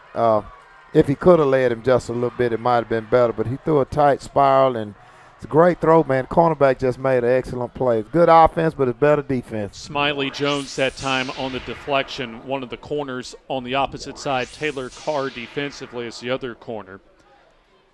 The safeties will be Cole Garrett, a freshman, and Carson Riddlespur for Southside. Linebackers will be Titan Rich, Chris Harris, Jacob Davis, as well as Brody Johnson. And the defensive line, Ethan Light. As the third down throw to the near side, the fade pattern is knocked away, incomplete, once again by Smiley Jones, as he was able to knock that ball away from Brady Carver, incomplete. That's another great throw. If you look at it, as soon as it got out and that hit him right in his hands, and just didn't make the play right there. He didn't. Cornerback didn't quite get a deflection on it. If you look right there, it hit him right in his hands, and he just didn't. He didn't pull it in. Tell you what, Coach, 2 outstanding throws That's on right. incompletions by Trace Thompson. Absolutely, and it's great coverage on the by the defensive back.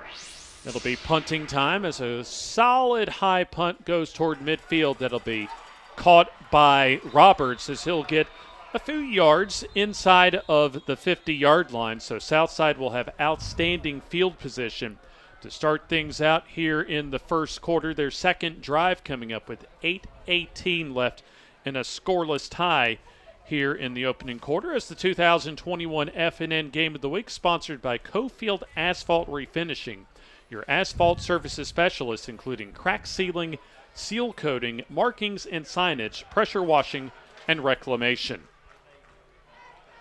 So they'll spot the football initially at the 45, but there was a personal foul penalty, looks like after the play, that'll move the football on the opposite side of midfield. So Southside still with excellent field position, but instead of starting inside the 50-yard line in Etowah territory, they'll be in their own half of the field, but from their own 45. And that's what you don't want to do. They had flipped the field position, and then they turned around and gave it right back. Give goes to Green, and he gets nothing that time. As you see Jacob Sanford, the defensive tackle, helping out on the tackle that time for Etowah. As we are at the 8-minute mark here in the first quarter, Gil Isbell, as you see on your screen, State Representative Gil Isbell presenting our first half coverage for tonight's ball game. This will be 2nd down and 10. No gain by Green as Neesmith awaiting the snap out of the shotgun. Setting up the screen and has a receiver complete with running room. Gets the first down near side across the 45-yard line, and that's Everett Grizzard, the sophomore running back, taking in the screen pass. Great design, and if you look and see, they bumped and they punched and they released, and the defensive line should have knew something was up right then.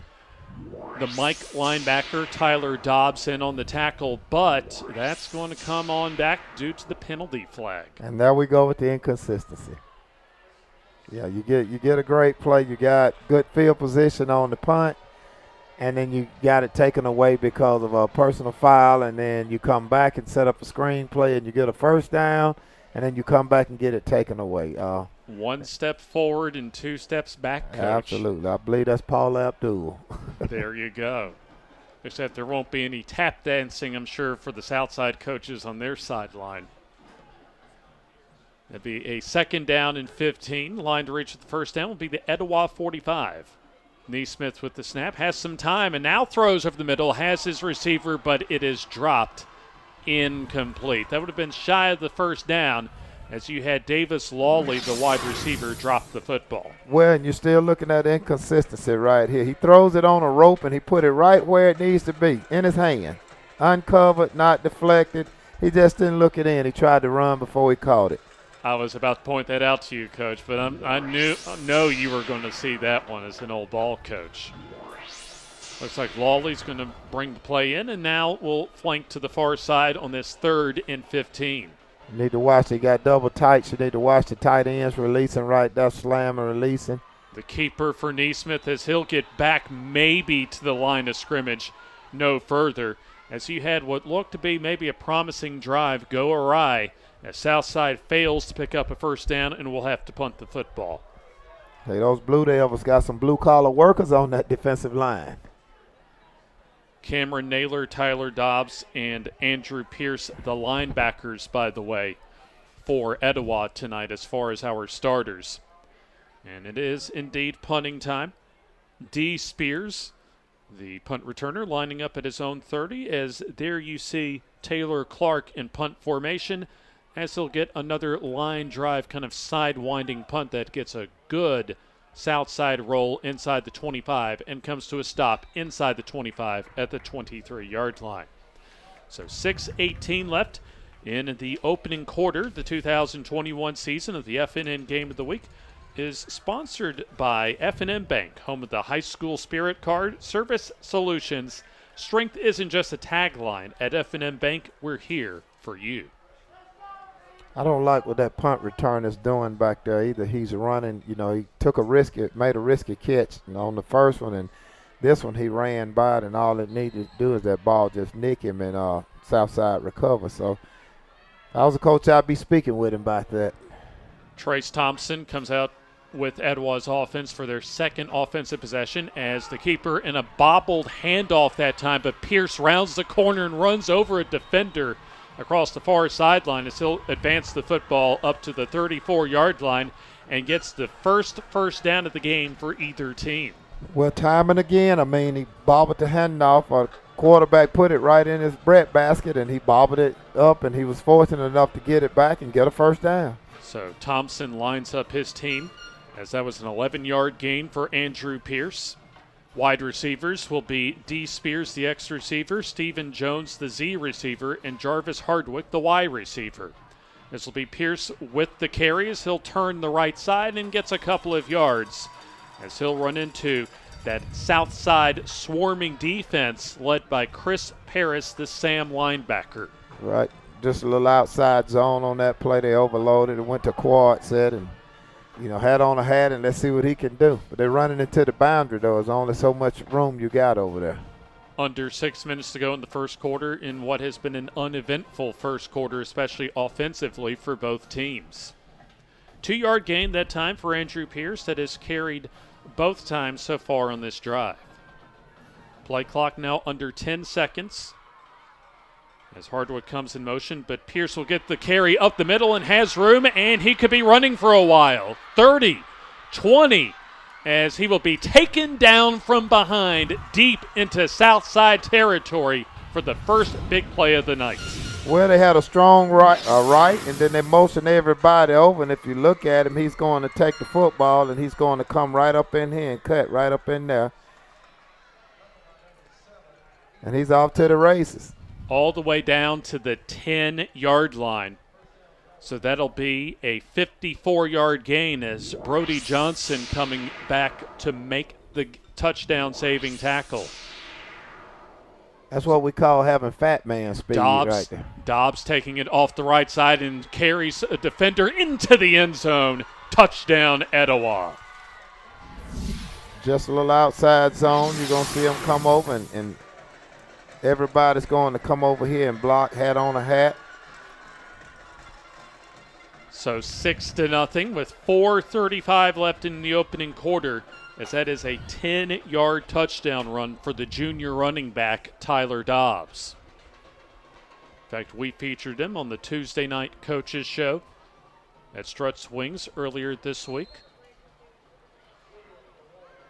And the PAT try for Corona coming up. Snap and holder there, and the kick on its way. It is up, and it is off to the right.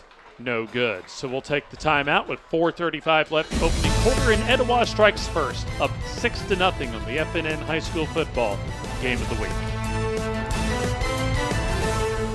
Your neighborhood Grub Mart is your one-stop shop for everything you need when you're on the go. Grub Mart features the best prices on Coke and Pepsi products and is the home to the 99-cent bag of ice every day. And Grub Mart is your exclusive home for the popcorn bucket. Purchase yours for only $5.99, then bring it for free refills throughout the year. And save every day with your Grub Mart Super Saver card. When you're on the go, it's good to know Grub Mart has everything you need. Gas, diesel, and delicious Oleo donuts. In business over 78 years, visit your local Grub Mart today.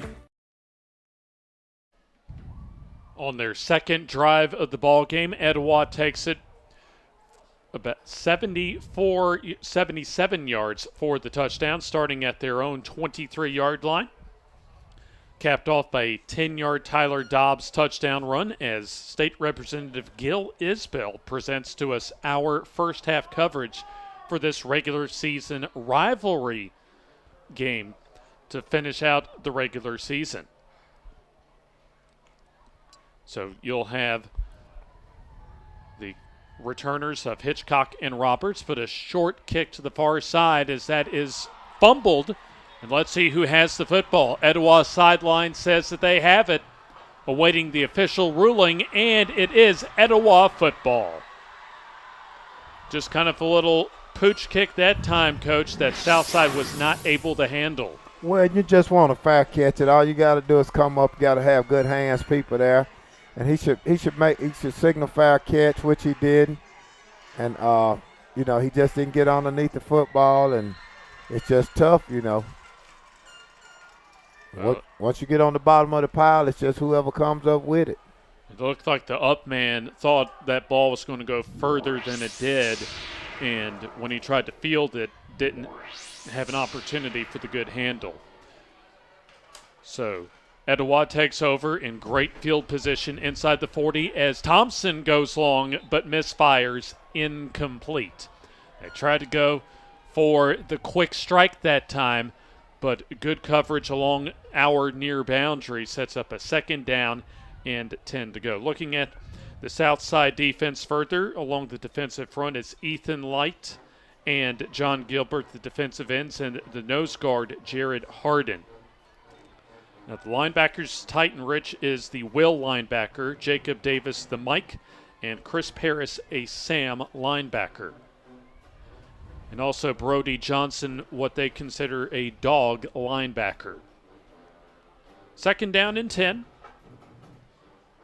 Play action, trying to set up a screen as Thompson does so, but reading it well is Southside, as that catch is made by Pierce but gets nothing on the play. Well, nobody picked up the linebacker. When you run a screen like that, you punt, you kick, punch, and when the lineman lead, the first person you're supposed to pick up is the linebacker. Nobody picked him up. You had two guys on that side that ran, 3 guys, that ran by him. Loss of 1 on the play and a flag thrown. Looks like the flag is going to go on Etowah, so that will indeed march it back 5 yards, as that was thrown right after Etowah got out of the huddle, so must have been a substitution infraction for the Blue Devils. Absolutely. So instead of 3rd and 11, it'll be a 3rd down and 16. Or they were going to mark it back. But apparently they put the football back where it was after the screen pass had ended. So that would have been the 40-yard line. So it'll still be either way a 3rd and long situation, and the line to reach for the first down will be the south side 29-yard line. Etowah scored on a 10-yard touchdown run by Tyler Dobbs after Andrew Pierce ripped off a run about half of the field, 54 yards to be exact, to set up that touchdown run on their last possession. So 3rd and long with 4 receivers to our near side. Under pressure is Thompson. He'll have the wheel route to the far side as Pierce had gotten behind the defense but overthrown, incomplete. Had him wide open. All he had to do was hit him on that when he walks in the end zone. He just stepped up in the pocket, but he still got to put a little touch on that pass. As it wouldn't have mattered anyway because there was an ineligible man downfield for Etowah. Oh, there go the inconsistency again. I tell you what, Coach, I'm sure on a game like we've seen some sloppiness on both sides that you're happy to be up here and not trying to coach this type of game down on the sidelines. Absolutely. It drives you crazy because, your fans tend to think that you're out there playing and, you got the kids out there and they just basically not executing, I'm sure the coaches got them prepared, but they're just not executing, making a lot of little mental mistakes. So after the fumble, pretty good stop for the Southside defense as Trace Thompson will stay in the game to punt, his 2nd of the night, and it'll be a little pooch punt that's not going to go very far. A high, short punt, but does get a fairly decent Etowah roll inside the 20 to about the 19-yard line. That's a terrible punt, though. He should have kicked it regular, but it looked like he relaxed and just kicked it straight up in the air. It's almost like he was trying to aim that punt and just didn't get a good follow through on the ball. Almost looked like me trying to punt that ball out there. Me as well, but hey, I would have kicked it and just, if it rolled in the end zone, so be it. But, I think they could have got a little better kick than what they got. Neesmith in the shotgun. He'll get the snap and he'll follow his blocking and now try and reverse field and gets a pretty solid gain out across the 20 to about the 23-yard line. As you have, let's see here, I think Josh Hendricks that time the defensive end Perry Byers on the tackle, the defensive end. On defensive front for Etowah, Jacob Sanford, Bennett Nance, and Colton Peterson. In the secondary, D. Spears and Stephen Jones, the corners, and Jarvis Hardwick and Josh Graham, the safeties. 2nd down pass, near side on the go route, and that is overthrown, incomplete, as you had a wide receiver coming down the near sideline in Roberts that had gotten behind the defense. He had him beat. All he had to do again, that's a situation where you put a little bit of air under the ball and you keep it in bounds. He kind of threw it out of bounds on a rope, and it should have probably had a little bit more air to give him a chance to run underneath it. Now that looked like it had a lot of mustard coming down this near sideline. Now we're stationed on the visiting sideline as the south side bench is right below us for this 3rd down and 5. Line to reach the 29, their own, as the snap to Neesmith.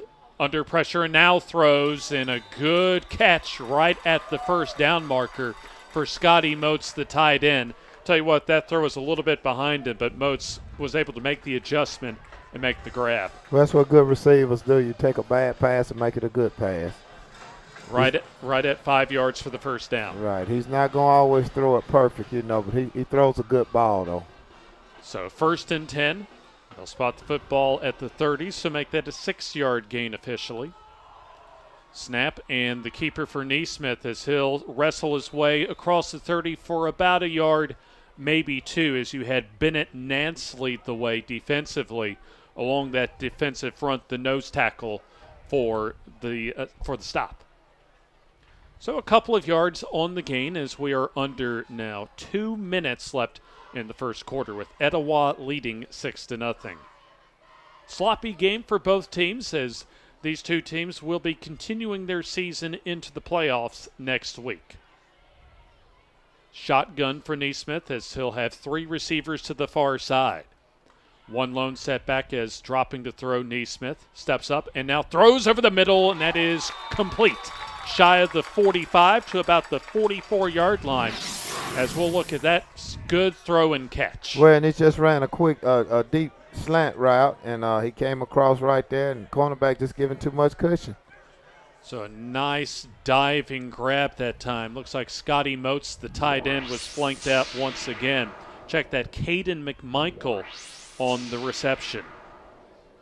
But what they're doing, they're putting getting a mismatch on the outside linebacker, and he's not able to cover that quick guy in the slot.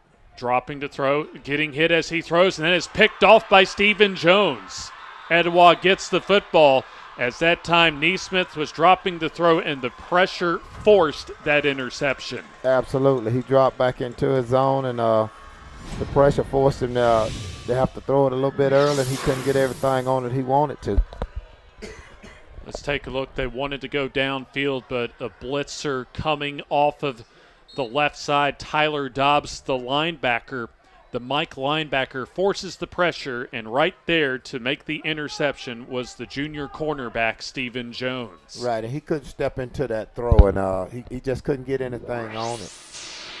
So first down and 10 to go. They'll spot the football from their own 46 for Etowah as Thompson will drop the throw. He's under pressure, and he will drag a tackler forward.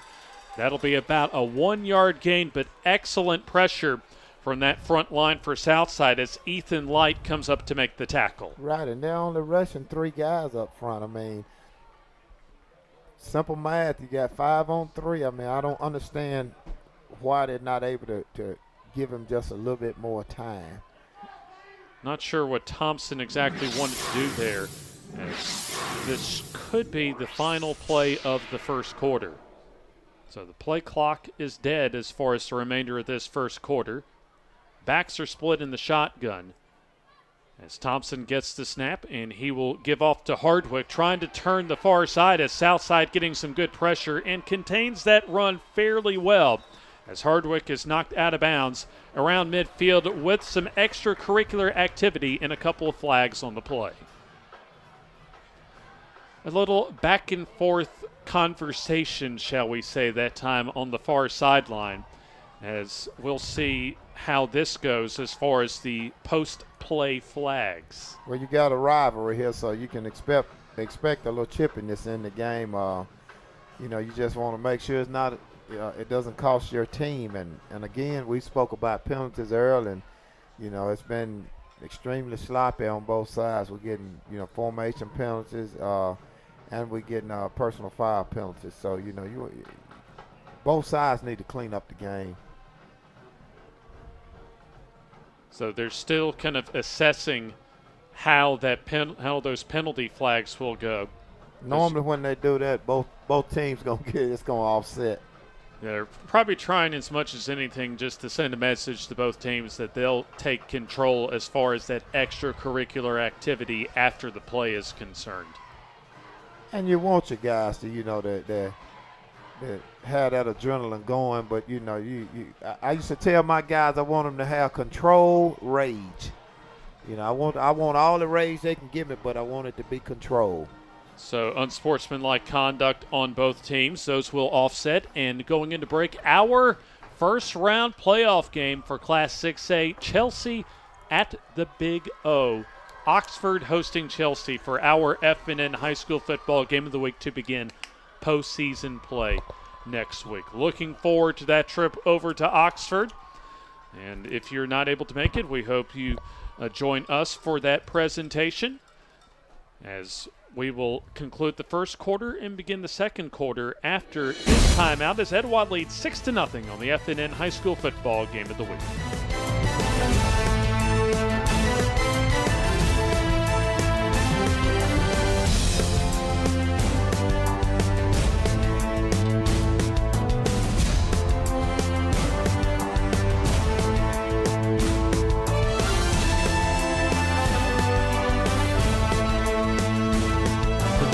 Arguably the most important part of a car.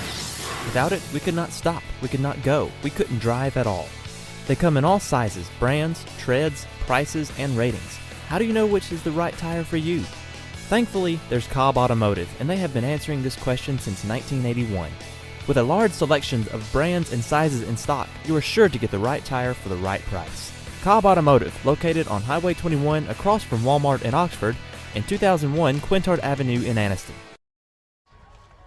A sloppy start to our regular season finale here in Attalla, Alabama, as Etowah has a 6-0 lead, as they'll have a 3rd and 6 coming up to start the second quarter right from midfield. James Hardy and the coach Eddie Bullock with you here from Jim Glover Stadium in Attalla. A 3rd and 6 has Thompson with an empty backfield as he'll have 4 receivers out to our far side. 4-man front as the snap and the roll to the far side. Under pressure is Thompson, and he's going to get dropped deep in the backfield as you had 3 defenders led by Tyler Rich, Titan Rich, the will linebacker for the sack. Well, he did his job. He's responsible for the quarterback. If the quarterback roll out, he's supposed to pull him up, and you can't ask for a better job than what he just did then. He didn't hesitate, sprinted straight to the quarterback. We haven't really mentioned much, Coach, but Southside's defense has played extremely well for most of this season. They held Lincoln to 14 points in a 14-6 loss to open the season, but they also had early in the year one of the most impressive wins in Class 6A on the road, 35-17 in week number 4 of the season. Well, both defenses actually have been playing well. It's just on the offensive side, they have not been able to. Roberts mishandles the punt, but gets it back and advances to the 29-yard line from Trace Thompson's punt. There's a little bit of that indecision, inconsistency that we just saw that this time didn't really hurt Southside as far as a potential turnover. Our first half presented by State Representative Gil Isbell. Proud to be a Republican representing District 28 in the Alabama House of Representatives. It'll be Southside looking to get some rhythm on offense as they are still looking for their first points of the ball game. They'll have the football from their own 30.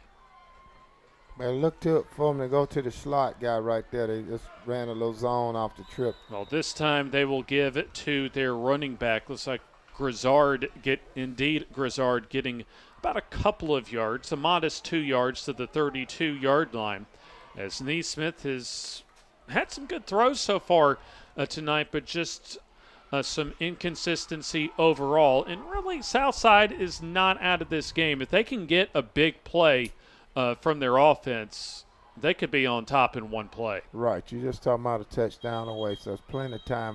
By no stretch of the imagination are they out of the ball game at all. So we'll have timeout on the field. Timeout called for by Southside. We'll take a break with them, with Etowah leading 6-0 on the FNN High School Football Game of the Week. You finally found the perfect car in Racing Blue. You even got them to throw in the LED fog lights for free. Auto Owners insures your car because some people never learn to parallel park. That's simple human sense. Ask Alliance Insurance in Heflin if auto owners make sense for you. Keep going. More. No, stop!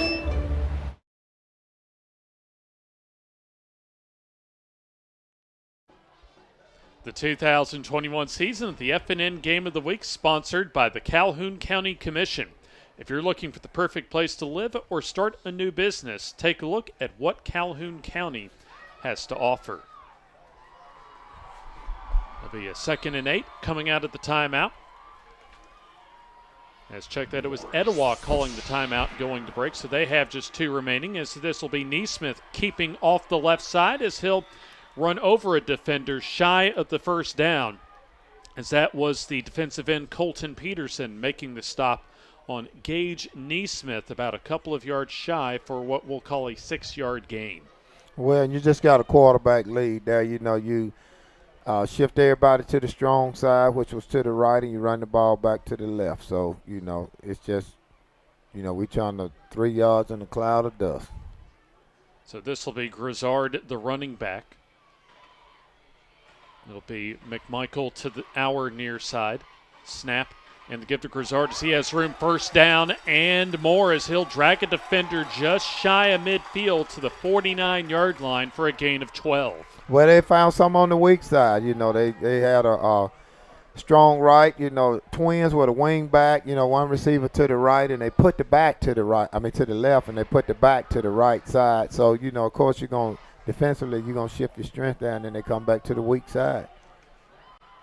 For Southside, this is an offense that has scored just under 22 points per ball game, as they're still looking for their first points of this regular season finale. Grizzard remains at running back as the play clock at 15.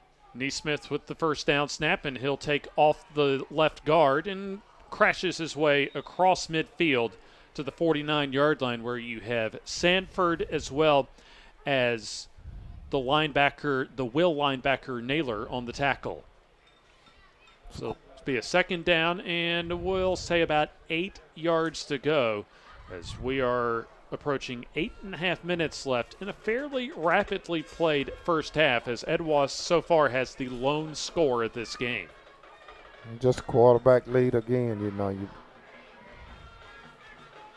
From the Etowah 49-yard line, snap to Neesmith as he'll drop to throw, sets up the screen complete, as it'll be Grizzard tight-roping the sideline and just misses going further down the sideline as Cameron Naylor makes the touchdown saving tackle, but not before Grizzard gets the 1st down. Absolutely, and they just set up a screen. If you notice they got receivers up to the right side, and they just run a screen to the right side, and you know, linebacker didn't read it well. It looked like there was also another defensive lineman, maybe a linebacker, that had a chance to stop that for minimal yardage, but Grizzard broke out of that tackle. Well, linebackers always have screens and draws, and, you know, somebody should be on it. It'll be the give to Grizzard as he finds some running room across the 25 to about the 24-yard line, as you see a couple of Blue Devils tacklers led by the Sam linebacker Andrew Pierce, as that gain will take it inside the 25 to about the 24-yard line for a gain of 6. So a fresh play clock, as this so far has been the best drive of the ball game offensively for Southside. Southside looking for their 2nd consecutive win in this rivalry. Neesmith now going under center, ace formation, as this will be the play action, and the wheel route throw complete to the near side to Green, as he will get his way into the end zone. Touchdown, Southside. A second look at that play. An excellent design that time, Coach, on that touchdown pass. Yeah, absolutely. They just snuck the back out the backfield over here. You know, he got a block. Quarterback rolled out. Fakes the handoff, and you're going to see him come on out on the wheel route right there. All alone, Coach. And Green is not hit until he gets right to the goal line and gets right on in.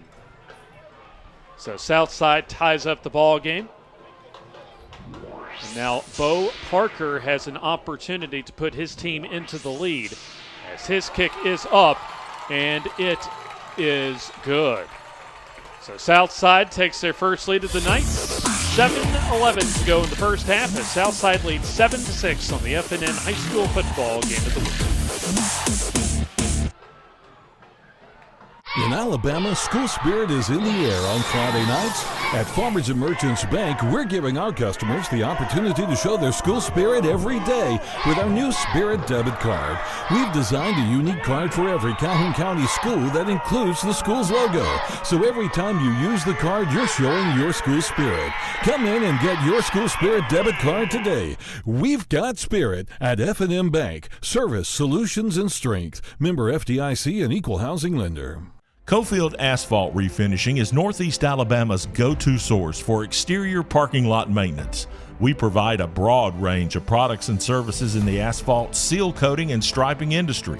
Whether it's for a commercial or industrial customer or helping serve other contractors like ourselves, we're here to serve our community with over 25 years experience. Get a free estimate. Call us at 256-454-5336 or contact Cofield Asphalt Refinishing. 7-6 in favor of Southside. The Panthers will kick it away, as it'll be Graham picking it up around the 5-yard line, trying to push it to the far side, which he will, and now slides down on that wet turf around the 23-yard line or so. So entering at least the game today, in fact, most of this area had a steady rain for most of the day. So certainly when I went out to walk on the field, it was a bit slick out there. But so far, really no slippage issues for either team as far as the footing is concerned. Right, and you don't want to, when you're playing weather like this, you want to get your guys to understand that they got to what we call keep your feet underneath your body. You don't want to overstride and try to make quick cuts, Well, a penalty flag will move that kickoff return back inside the 10-yard line. Blocking the back or a hold, so they'll start from their own 7, Will Etowah, 1st and 10. Around that 7-minute mark to go until halftime. Man in motion, as this will be the give up the middle to Pierce, but the defense of Southside was ready for it that time, as you had Jacob Davis, the Mike linebacker, leading the way on the tackle. That didn't get very much. In fact, that got anything. That might have been a yard. In fact, that got barely a yard, so we'll call it a 2nd and a long 9. 7-6, Southside with the advantage as Neesmith threw his 20th touchdown pass of the season, and coach, he's just a sophomore. Here's the snap, and this will be coming to near side Hardwick as he'll stop for a moment and now gets taken down out of bounds for a modest about 4 yards or so, maybe 5. Turned out to be a pretty solid gain, but sets up a pretty big 3rd down, especially for Southside defensively, as they have an opportunity to get a 3 and out. Well, what they want to do, if Etowah want to stay in this game this half, they want to try to get a 1st down on this possession, because if not, Southside is going to flip the field on them again. In fact, the line to reach will be around the 16.5, 17-yard line, as Thompson will get the snap, and now he'll go under pressure and rolls to the far side.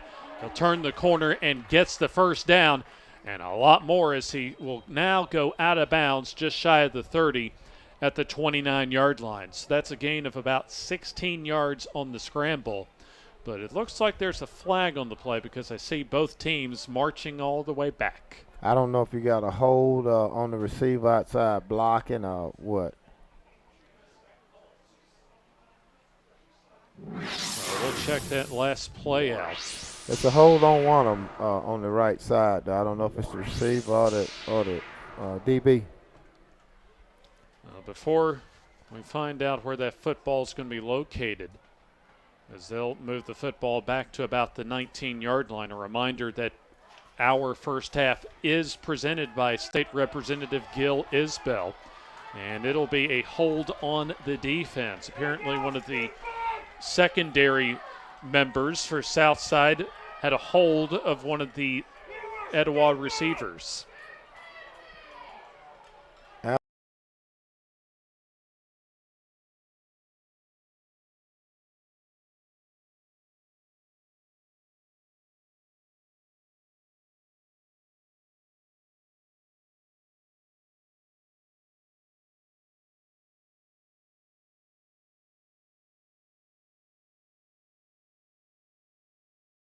told you he has a great arm. Watched him play last year a couple of times, and he throws the ball well. He's not very mobile, but he can throw the ball well.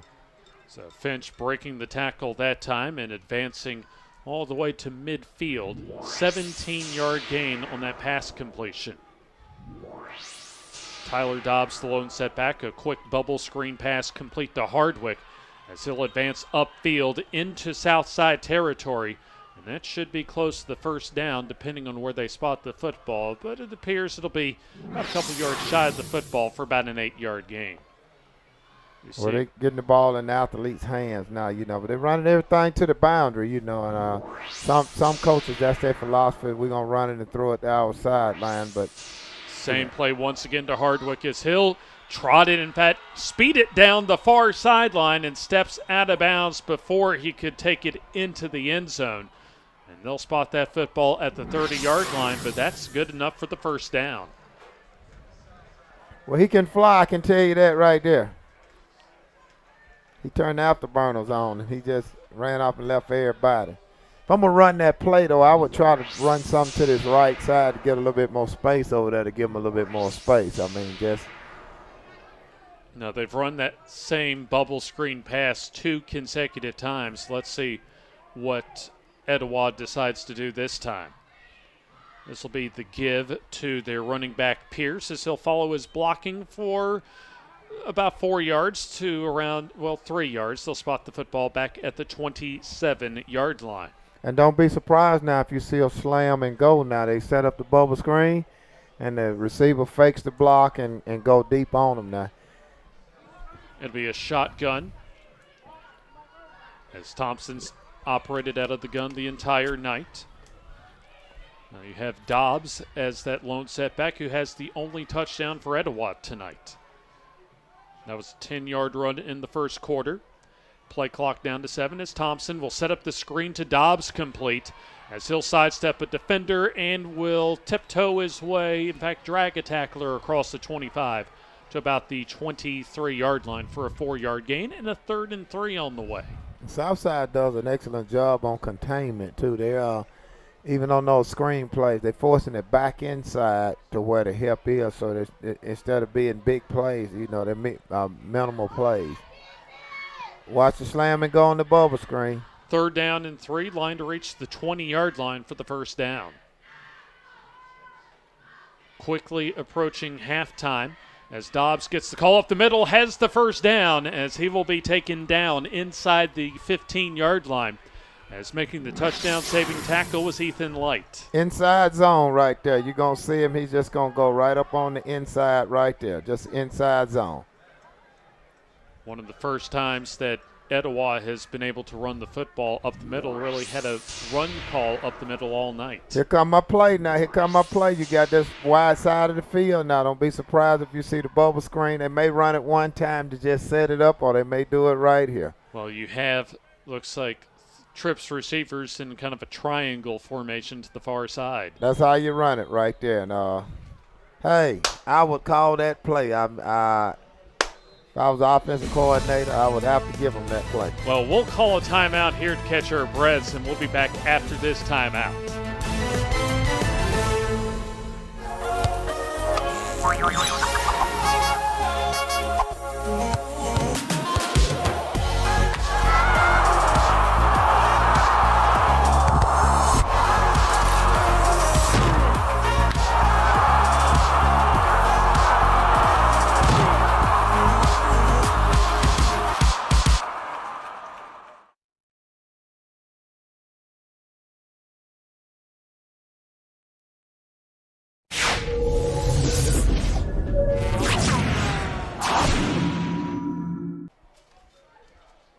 Two minutes, 20 seconds remaining until halftime as Southside holds a 7-6 lead on the road at Etowah. The 2021 season, the F&N Game of the Week, sponsored by Young Oil Grub Mart, home of the 99-cent bag of ice and everybody's favorite, the popcorn bucket. Buy yours and get your free popcorn refill for an entire year. 1st and 10. In the red zone at the 13 as the pump fake and the throw with an open receiver far side, and that is caught for the touchdown. Touchdown by Omarion Finch. Hey, can I get my pay raise right there? Oh, absolutely. We may have to put you down on the sidelines sooner rather than later. Hey, I can see it coming. Pump fake right there, and then he goes up right there, and I believe I can still catch that one right there by myself. I don't know if I can jump that high, but I know I can still catch that one. I tell you, that was almost overthrown that time. Absolutely. I mean, and as good a ball as he throw, all he had to do was that's just a long handoff. Just hit him in the chest. You don't even have to put a lot on it. But they set him up for that one, though. Omarion Finch, by the way, had 4 touchdown receptions earlier this season at Amiana. As we'll have timeout on the field, 12-7, Etowah with the lead here on the F&N High School Football Game of the Week. The Calhoun County Commission, made up of J.D. Hess, Danny Shears, Fred Wilson, Carolyn Henderson, and Lee Patterson, ask you to take a look at what Calhoun County has to offer. Beautiful parks, neighborhoods, recreational facilities, historic sites, and museums. Our citizens enjoy a high quality of life and strongly support the arts. If you are considering expanding or starting a new business, take a look at what Calhoun County has to offer. You will be glad you did.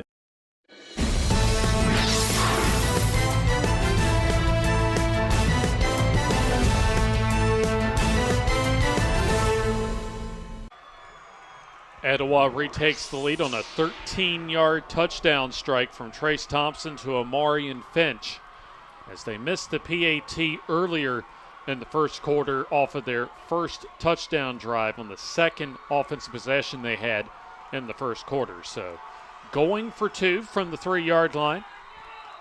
Backs will be split as we'll have a whistle to stop play.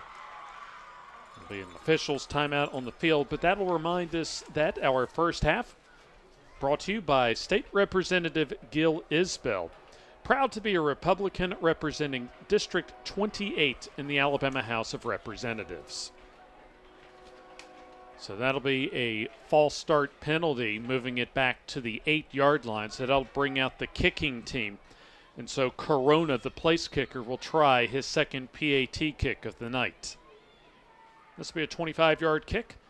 That has the leg, and does it have the accuracy? No, it does not. So the kick is no good, as Etowah maintains a 12-7 lead with 2:12 remaining in the first half. Now, Coach Bullock, you have a couple of young head coaches being featured in tonight's matchup, as we've talked about in our countdown to kickoff. Miles Holcomb in his first season as head coach at Southside. A 5-4 season so far, 13-17 in 3 overall seasons, including 2 at Crossville, while you also have a first-time head coach for Etowah on the opposite sideline, a former assistant to Coach John Holliday here, and not only here at Etowah, but also at their previous stop in Northport, actually, at Tuscaloosa County, in Ryan Locke. This is his second season. A coach that we featured on the F&N Tuesday Night Coaches show this past Tuesday. This is his second season, and he had a really good first season last year, taking Etowah to the 4A semifinals. 5-4 this season, Coach. Absolutely. Etowah was loaded last year. They had excellent skill players, and they still have some great skill players now. It's just the fact of cleaning up a lot of little bit of details and all, yeah. Corona will send it along the ground, so a squib kick, and nicely played that time for the front line of Southside, as they're able to handle that kickoff this time and have outstanding field position from their own 40-yard line, with still plenty of time to try and put a 2-minute drill together and maybe punch it in before the half. Hey guys, quick update from the trailer. Field of Champions 7-7 in the first. Like we expected, an outstanding ball game just about 30 minutes or so east of here in Piedmont, between Alexandria and Piedmont, tied up at 7. Regular season finale for those two teams. A regular season finale here, as the play action is Neesmith under pressure, and now gets it away, incomplete.